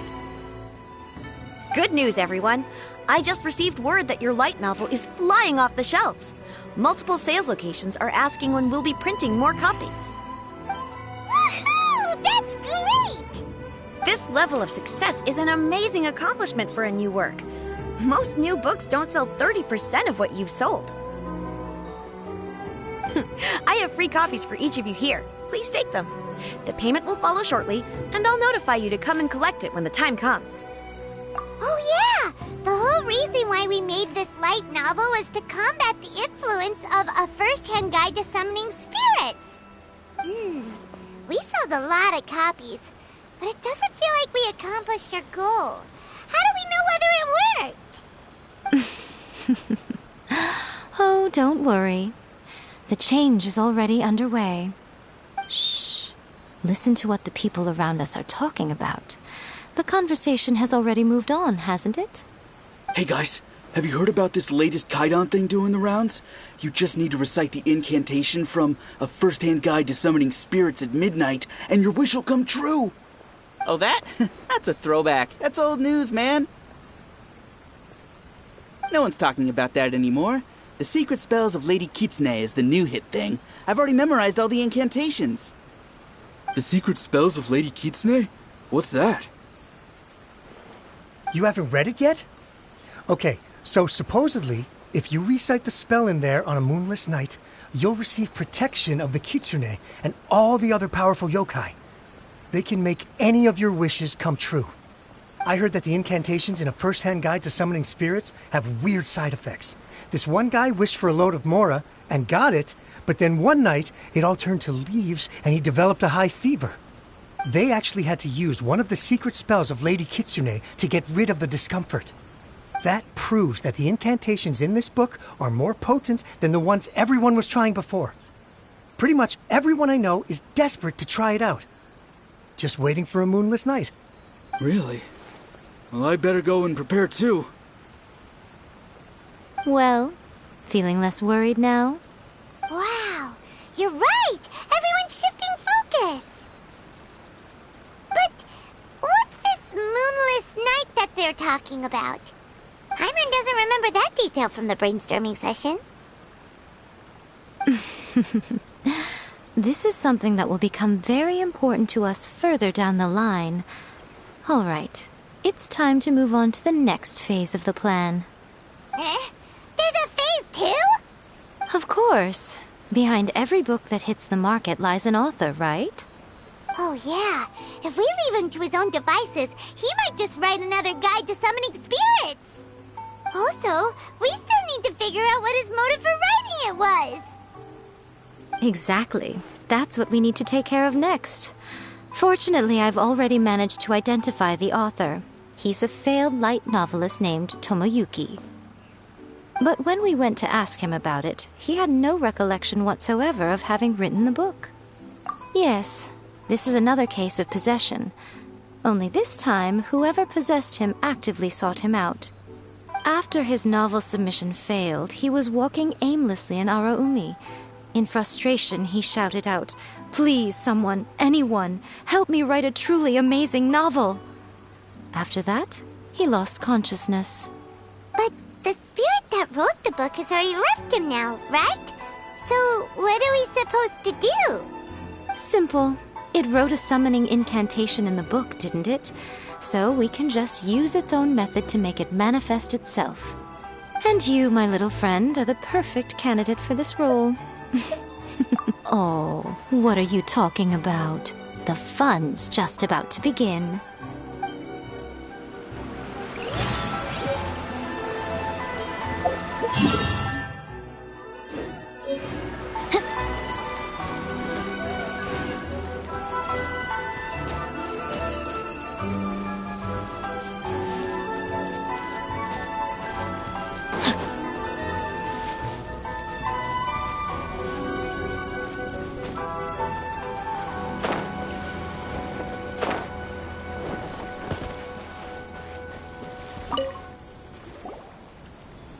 Miko, what is this place? The ideal spot for a little meet and greet with a certain elusive author. This is the place where we are most likely to succeed in summoning the spirit. Really? But it feels so eerie here. That seems rather fitting, considering that we are dealing with the spirits of the deceased here. What are you so afraid of, honestly? We're finally about to meet the true author of a first-hand guide to summoning spirits. Aren't you excited? Paimon's heart is pounding, but Paimon's pretty sure it's not because of excitement. Come on, in we go. Hey, wait up! Ooh, Paimon's scared. Stay close by, okay? Don't leave Paimon all alone.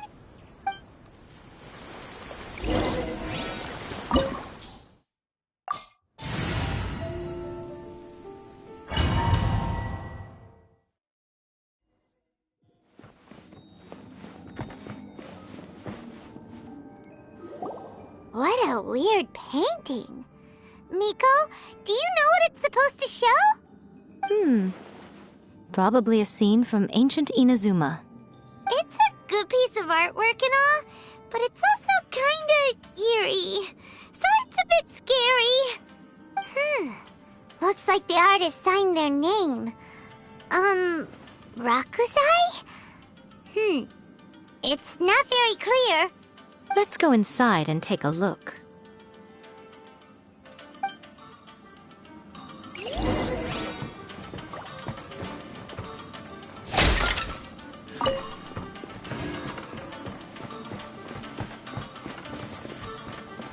Let's get down to business. Right here. Emerge.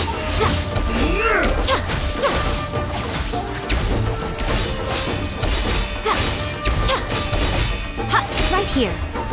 What a nuisance. Finally, Emerge.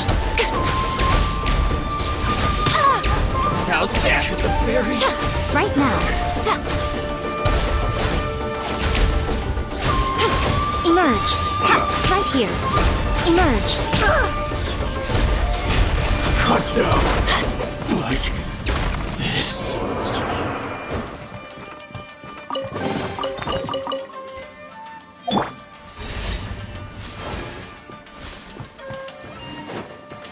Wow, this place is huge. Hey, is that a mirror? There's a really weird-looking stool as well. Wonder what it's for. Ah, I see. This setup is quite handy. Saves me a lot of work. All right, go and take a look around. There should be a mechanism somewhere that makes the whole room move.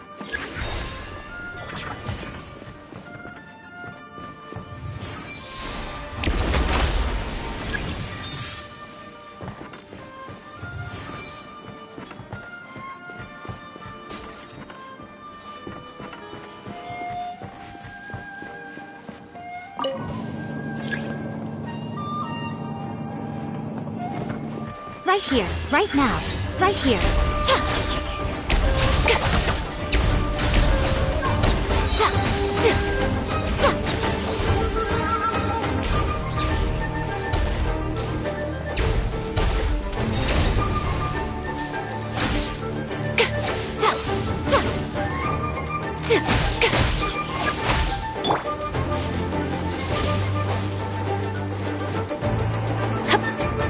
Everybody stand back! Emerge, right now, emerge.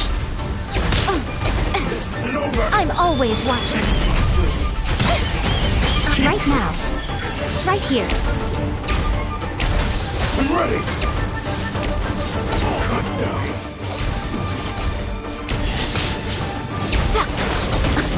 Dear me.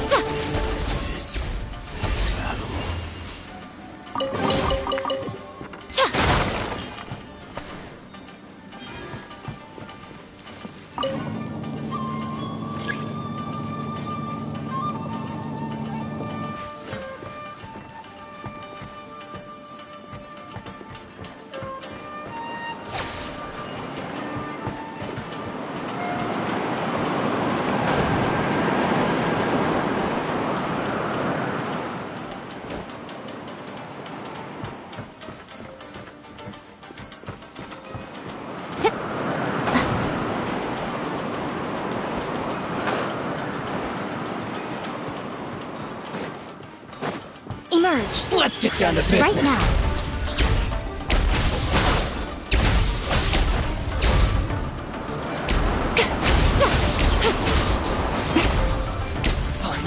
Right here. Right now. How's that, Mary?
Emerge. Right now.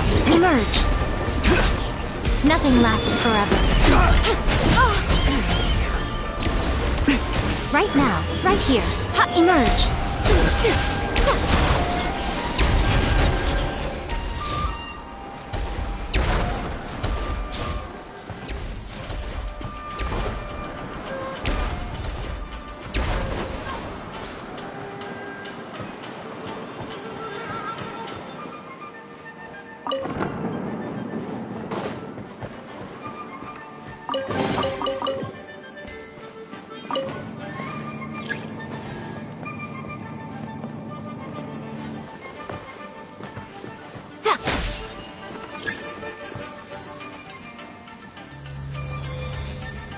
Whoa.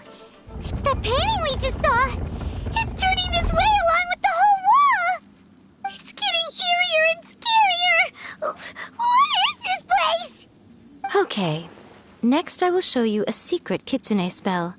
This painting is a swift summoning medium, which means I'll be able to skip many of the more tedious steps.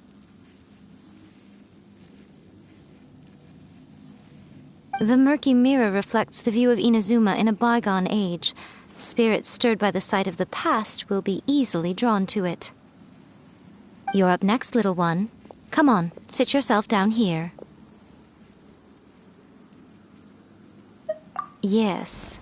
The whole point of a summoning ritual is for a dead person's spirit to possess a living person's body.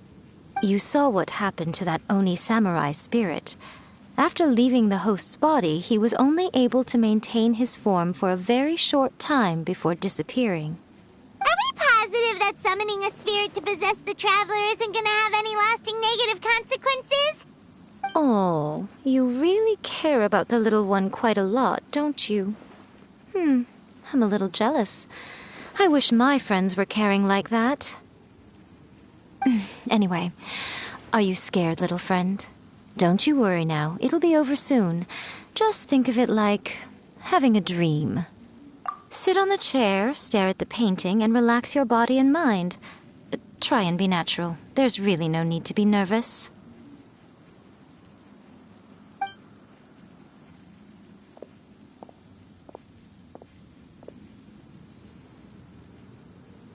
It's like he's sitting inside the painting.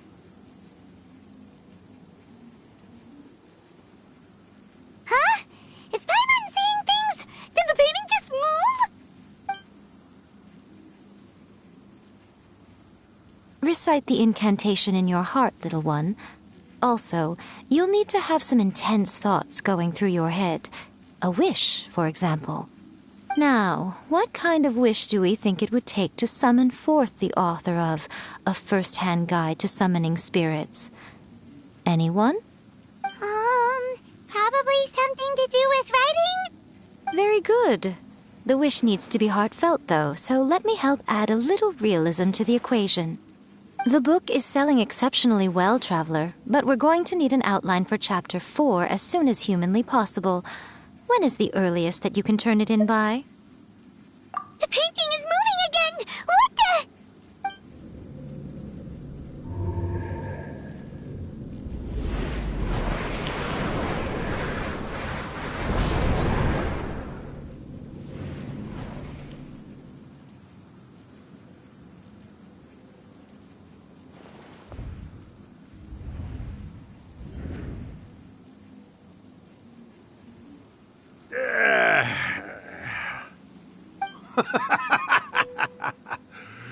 I never thought the day would come when I'd be summoned using my own ritual. Getting a taste of my own medicine. What have we here? Another budding writer? What's come over you all? Why is everyone wishing for help with their writing? Are novels so popular in this day and age? We got you! So you were the one who wrote a first-hand guide to summoning spirits! What are you trying to do, Why'd you put that summoning incantation in the book, huh? What's your game here? Huh? What's this? Oh, I see. No wonder this felt so familiar. I've walked right into your trap, haven't I? You ask me what my game is here? Well, of course.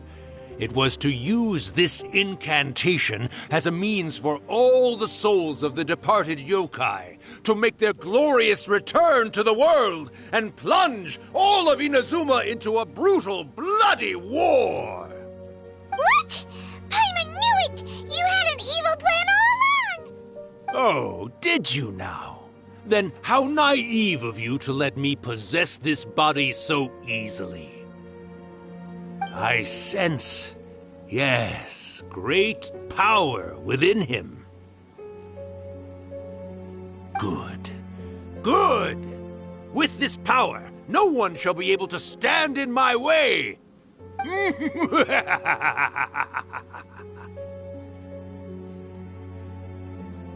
up! Quick! Wake up! We gotta stop him!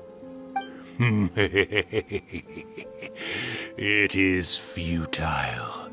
You shall never wake him again. This body now belongs to me! Hey! Come on, wake up! Don't let him take your mind! Miko, think of something! Miko! Miko!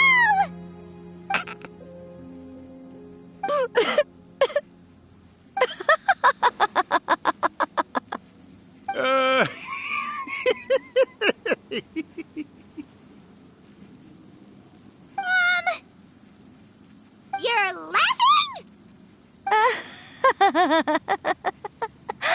Oh, Rakusai, you haven't changed a bit. You caught on so quickly. Too perfect. Well, you made the face enough times that I couldn't exactly miss the hint. This is what you were going for, yes? Never one to stand on the sidelines of a good spectacle, are you? Always got to dive in and fan the flames, huh? You mischievous little kitsune, you. Look what you've done to this little flying one here. Oh, poor thing scared witless. You were having plenty of fun playing the bad guy a moment ago. Now you're trying to blame it all on me? Rakusai? Miko, you guys know each other? Yes, we do. Of course we do. Allow me to formally introduce the author of A First-Hand Guide to Summoning Spirits, Urakusai. No, wait. To be more accurate, it's Urakusai's memory. Memory? But isn't he a spirit? Ah, spirits, memories. They're just different words to describe the same thing. Something that comes from the ley lines. Do you remember that recent incident when the Rift Hounds were gnawing at the sacred Sakura's roots? You witnessed human memories leaking from the ley lines, didn't you? Well, since there are human memories, of course there are going to be yokai memories too. In life, yokai possess supernatural powers, and even when they are a shadow of their former selves from a bygone era, they still have the ability to control whether they are visible or not. Typically, yokai memories survive longer in the world than those of humans. Indeed, indeed. I was wandering around the sacred Sakura's roots when I suddenly heard someone yelling, "Please, someone, anyone, help me write a truly amazing novel." It piqued my curiosity, so I popped inside his body and wrote a novel for him. So that's how it happened. But why did you include a summoning incantation in the novel? Oh, little one. Not to toot my own horn here, but when I was alive, I wasn't just another kitsune, no. I was a mighty and powerful Daiyoko. The memories of other yokai can't possess human bodies at will like I can. But with this incantation, they can go one last little joyride in the world for a couple of days. Anything they're still itching to do, they can go and get it done. But... She's trying to say that all the commotion this causes is likely to be a great disturbance to the humans. Disturbance? I guess you mean that we might leave them with some broken dreams after we leave, hmm? Oh, yes. And they might have a fever or whatever. But you know, I actually think that the most admirable thing about human beings is the way that they go out and shape their fate with their own two hands, given that they're not born blessed with the same powers that we enjoy. As for those who would rather draw on external power than seek to improve themselves, it's quite right that they learn their lesson eventually. So when you think about it, we're actually doing the humans a big favor. Miko, you agree, don't you? Yes, that's what I thought too. All right then. You finally convinced Paimon. You guys were right. What are you scared of, little one? Don't be deceived by her day-to-day antics. Miko is actually one of the most powerful yokai out there. Not only that, Irakusai, but my latest work has beaten that book you wrote, A First-Hand Guide to Summoning Spirits, to become the most popular in Inazuma. Of course. You were never one to make extra work for yourself where you can help it. And yet you went to all these lengths to find my painting room, and even took the trouble to summon me. I knew you must have some ulterior motive. You were always the one to pick a quarrel with me when we all used to gather around and share stories. All right. You win, I lose. Happy now? I finally get to hear you say it centuries later. Ooh, I must say it feels good. I remember when you were just a little girl, always hanging off my shoulders. A few hundred years later, and you're all grown up. Oh, Urakusai, how much time do you have left? Not much. That goes for all of us, actually. We've all got to go back where we came from in the end. Everyone's quite content in many ways, but they still can't help but ask, are we ever going to have another Hyakyako? Don't you worry about that, Urakusai. Arrangements are being made. When my bell rings, it means the moonless night is upon us. Great. Wonderful. Fantastic. Miko, it's been nice catching up, but I'd better conserve my energy if I want to stick it out until then. So, I'll be on my way now.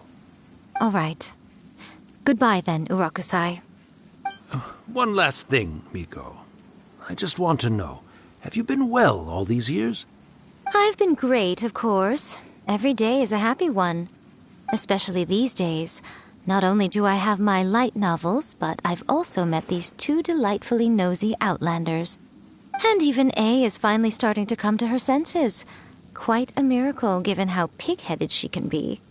Oh, well, great. That's fantastic. Urakusai, you'd be right at home in this era. A great storyteller and artist like yourself would be the Yae Publishing House's ace in the hole. And I would personally be hounding you over your next installment.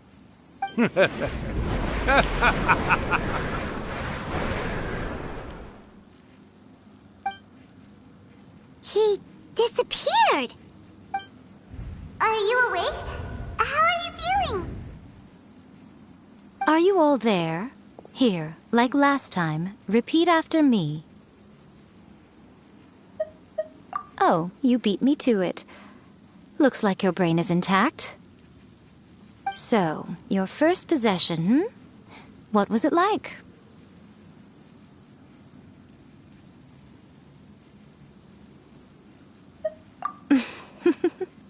Good. Saves me from having to explain everything again. Hearing Rakusai admit defeat has put me in the most wonderful mood. In return, it's only fair that we make sure to deliver on what they're all hoping for. Yes, though they only represent a tiny proportion of the memories in the ley lines, it will still be quite a sight to behold when the time comes. Since you've come this far, why don't you do one last thing for me, I'll need your help with the ritual. You cannot be serious, Miko! After all that, you still have more errands for us? Huh!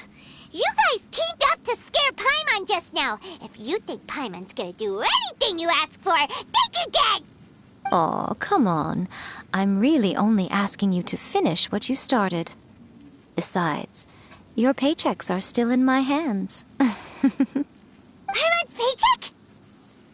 Well, there's no way out now. We're in too deep.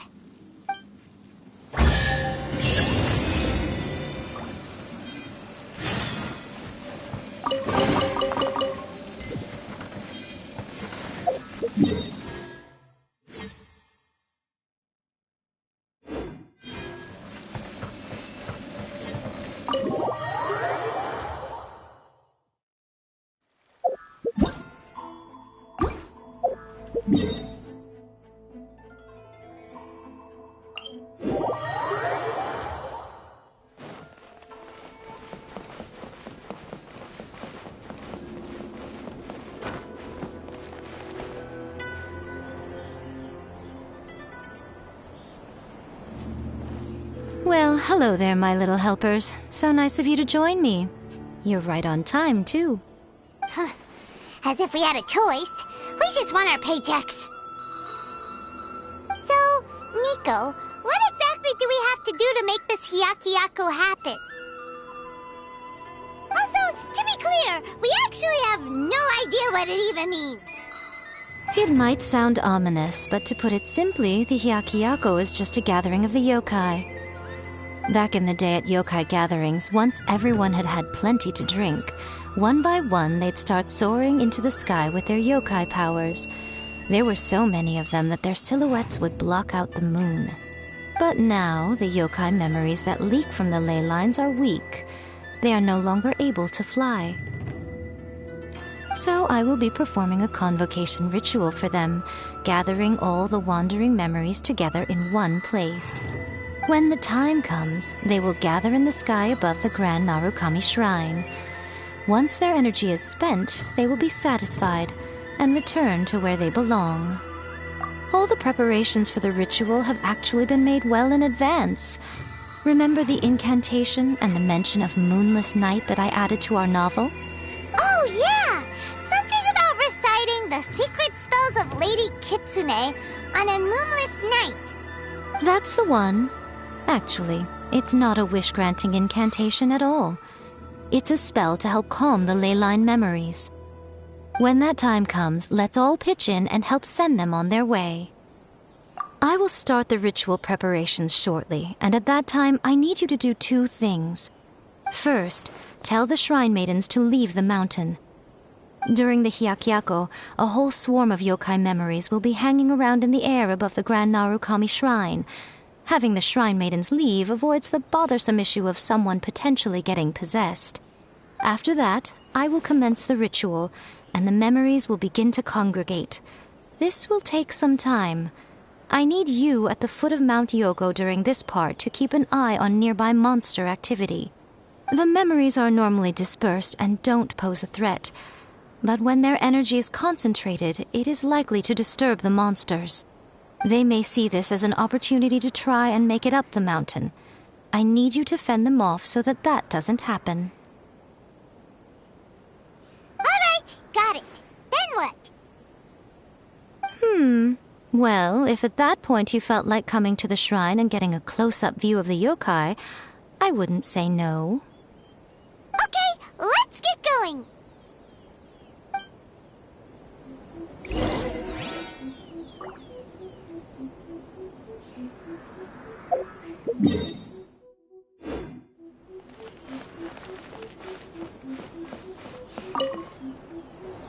Descend the mountain? Are those Lady Gucci's orders? Yep, Miko said the ritual she's gonna perform soon might pose a physical danger to you all. I see.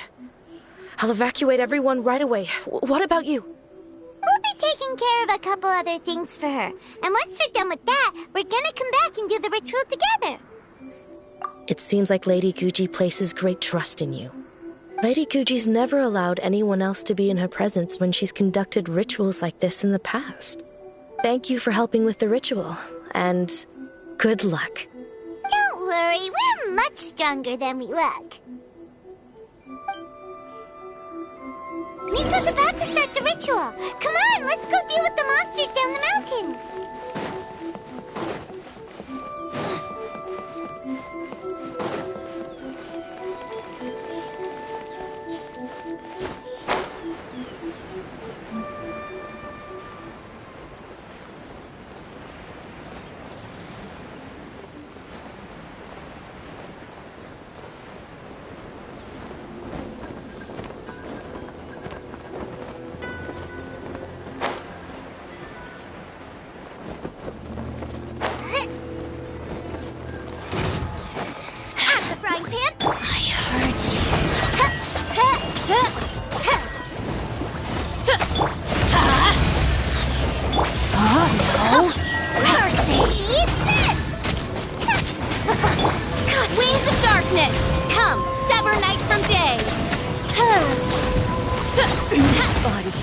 Belongs to ice and snow.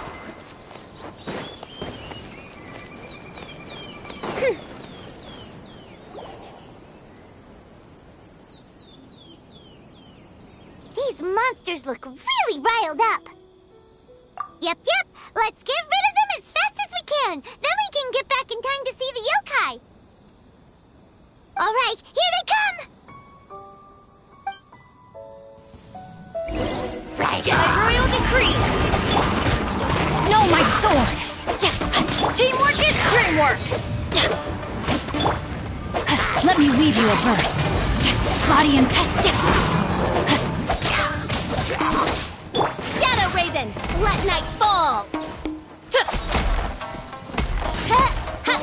Boba, get them!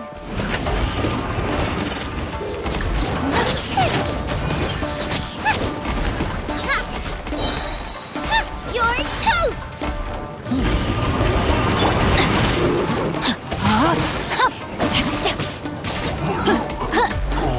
Body and mind. Oz, reveal thyself!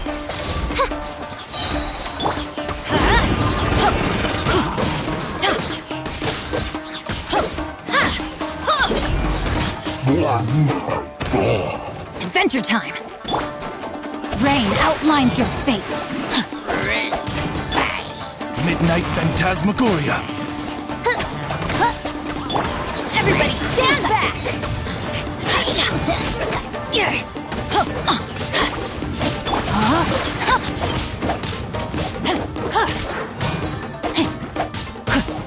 Time to act. Hey. Ring cutter. Eat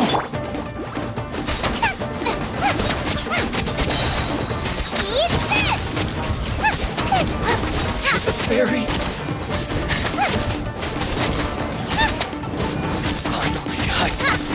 There's so many of them! Come on, you can do it! My blade! Allow me. By royal decree! No, my sword! Nice and spicy! The fairy!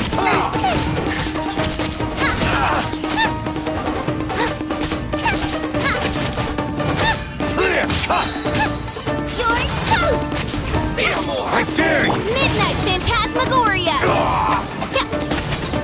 Train harder. Don't hold back! Alright, that's the last of the monsters. How far along do you think the ritual is? Let's head back.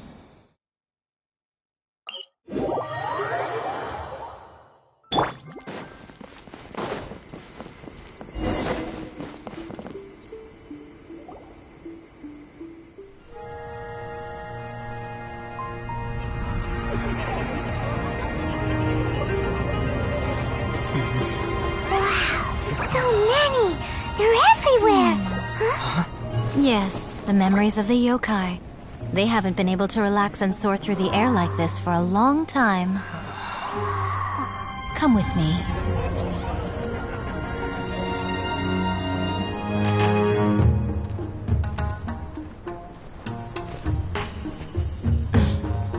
You all right, little one? You look a little nervous. It's just, Hyman's never seen anything like this before.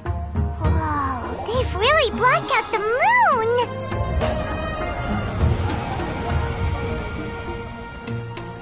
It does look a little intimidating, doesn't it?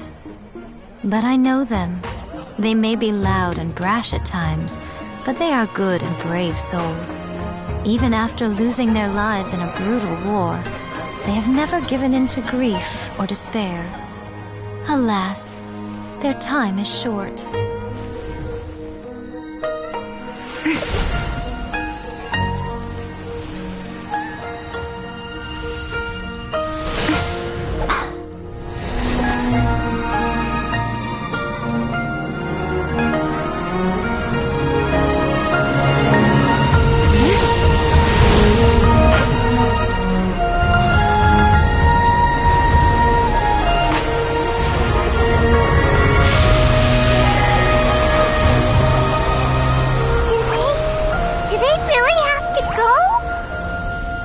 It's a feast, and all feasts come to an end. Since you're sorry to see them leave, why don't you do the recital along with me? O Hakushin, cause of this enchantment, in reverence I perform this rite. In reverence I perform this rite. To be a guiding light.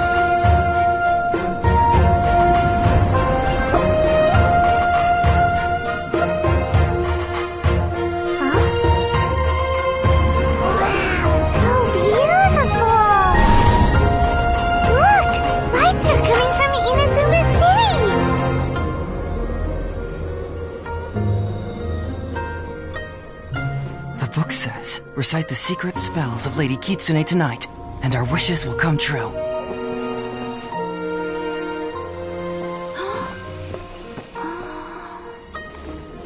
O Hakushin, cause of this enchantment. I perform this rite to be a guiding light. Your unrivaled power will be honored eternally.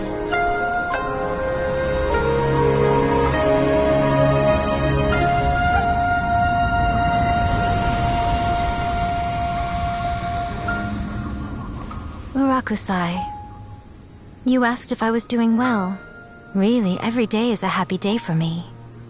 But watching you all leave now, I can't help but feel a little lonely. Just a little, of course.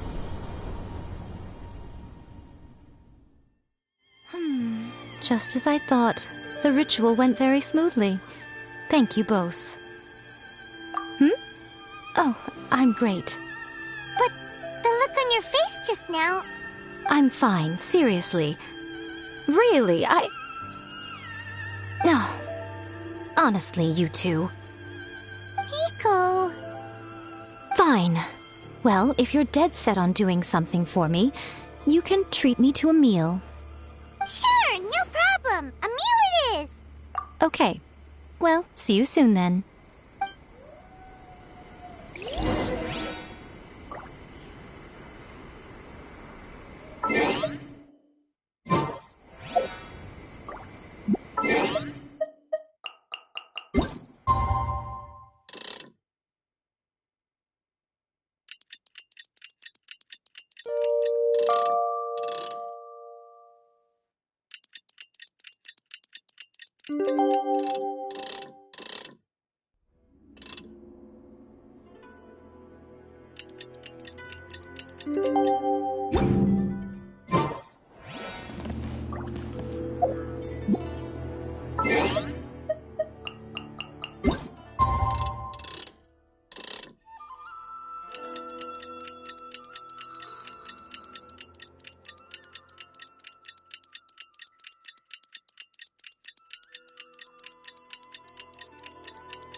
Today agreed to treat Miko to a meal.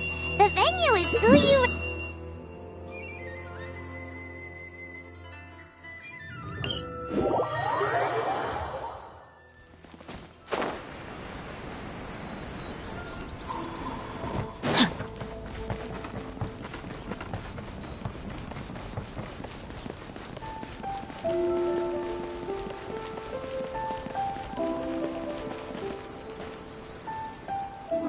Wait is unbearable. How is the next chapter of the miraculous adventures of the Traveler not released yet? It was quite a surprise when the moonless night finally came. Yeah, that huge black cloud over Mount Yogo that night. It just seemed to form out of nowhere. But then nothing happened after I made a wish using the method in that book. Yeah. I guess light novels are just fiction after all, huh? That night was definitely the nail in the coffin for the incantations from novels fad. Still, something tells me the miraculous adventures of the Traveler will remain an interesting series for a long time to come. Huh? Paimon can't see Miko anywhere. Guess she's not out here. Maybe she went inside already. Let's head in and look for her.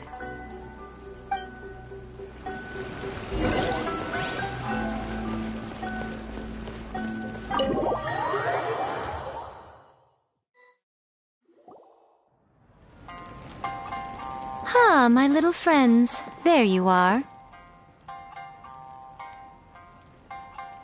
Miko, what is this? You started eating without us? I did, yes. You're paying, after all. The thought of being able to eat the most expensive dishes and drink the finest sake, all for absolutely free? Oh, I just couldn't wait any longer. Ah, boss, see these two faces here? Remember them. They're the ones picking up the bill later.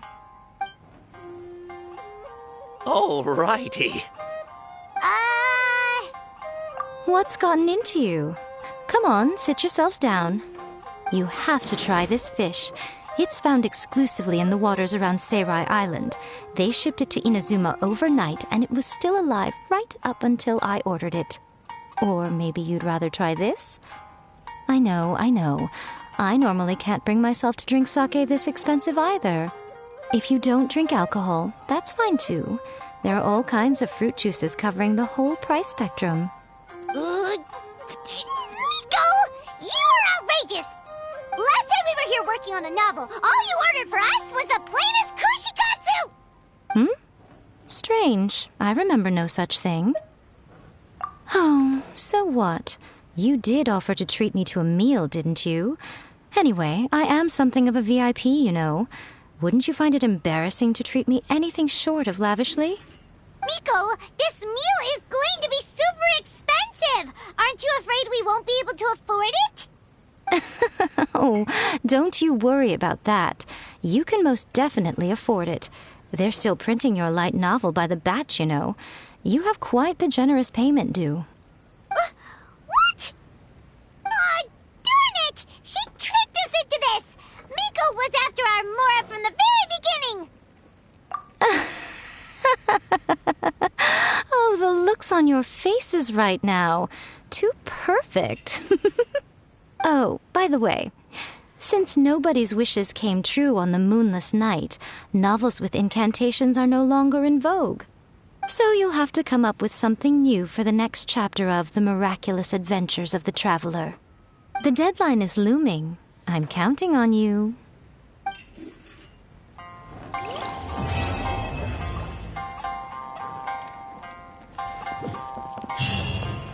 Thank you for the meal. Oh, did I mention? A saw that convocation ritual we performed over the Grand Narukami Shrine. I know she can be pig-headed, but it still took me by surprise when she wrote me a long and sternly worded letter about it, chastising me for taking this whole thing much too far. Oh, I hardly see what all the fuss is about. Everyone seemed perfectly happy to me.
Thank you for the meal. Oh, I know she can. Oh, I hope. That's just like Erika.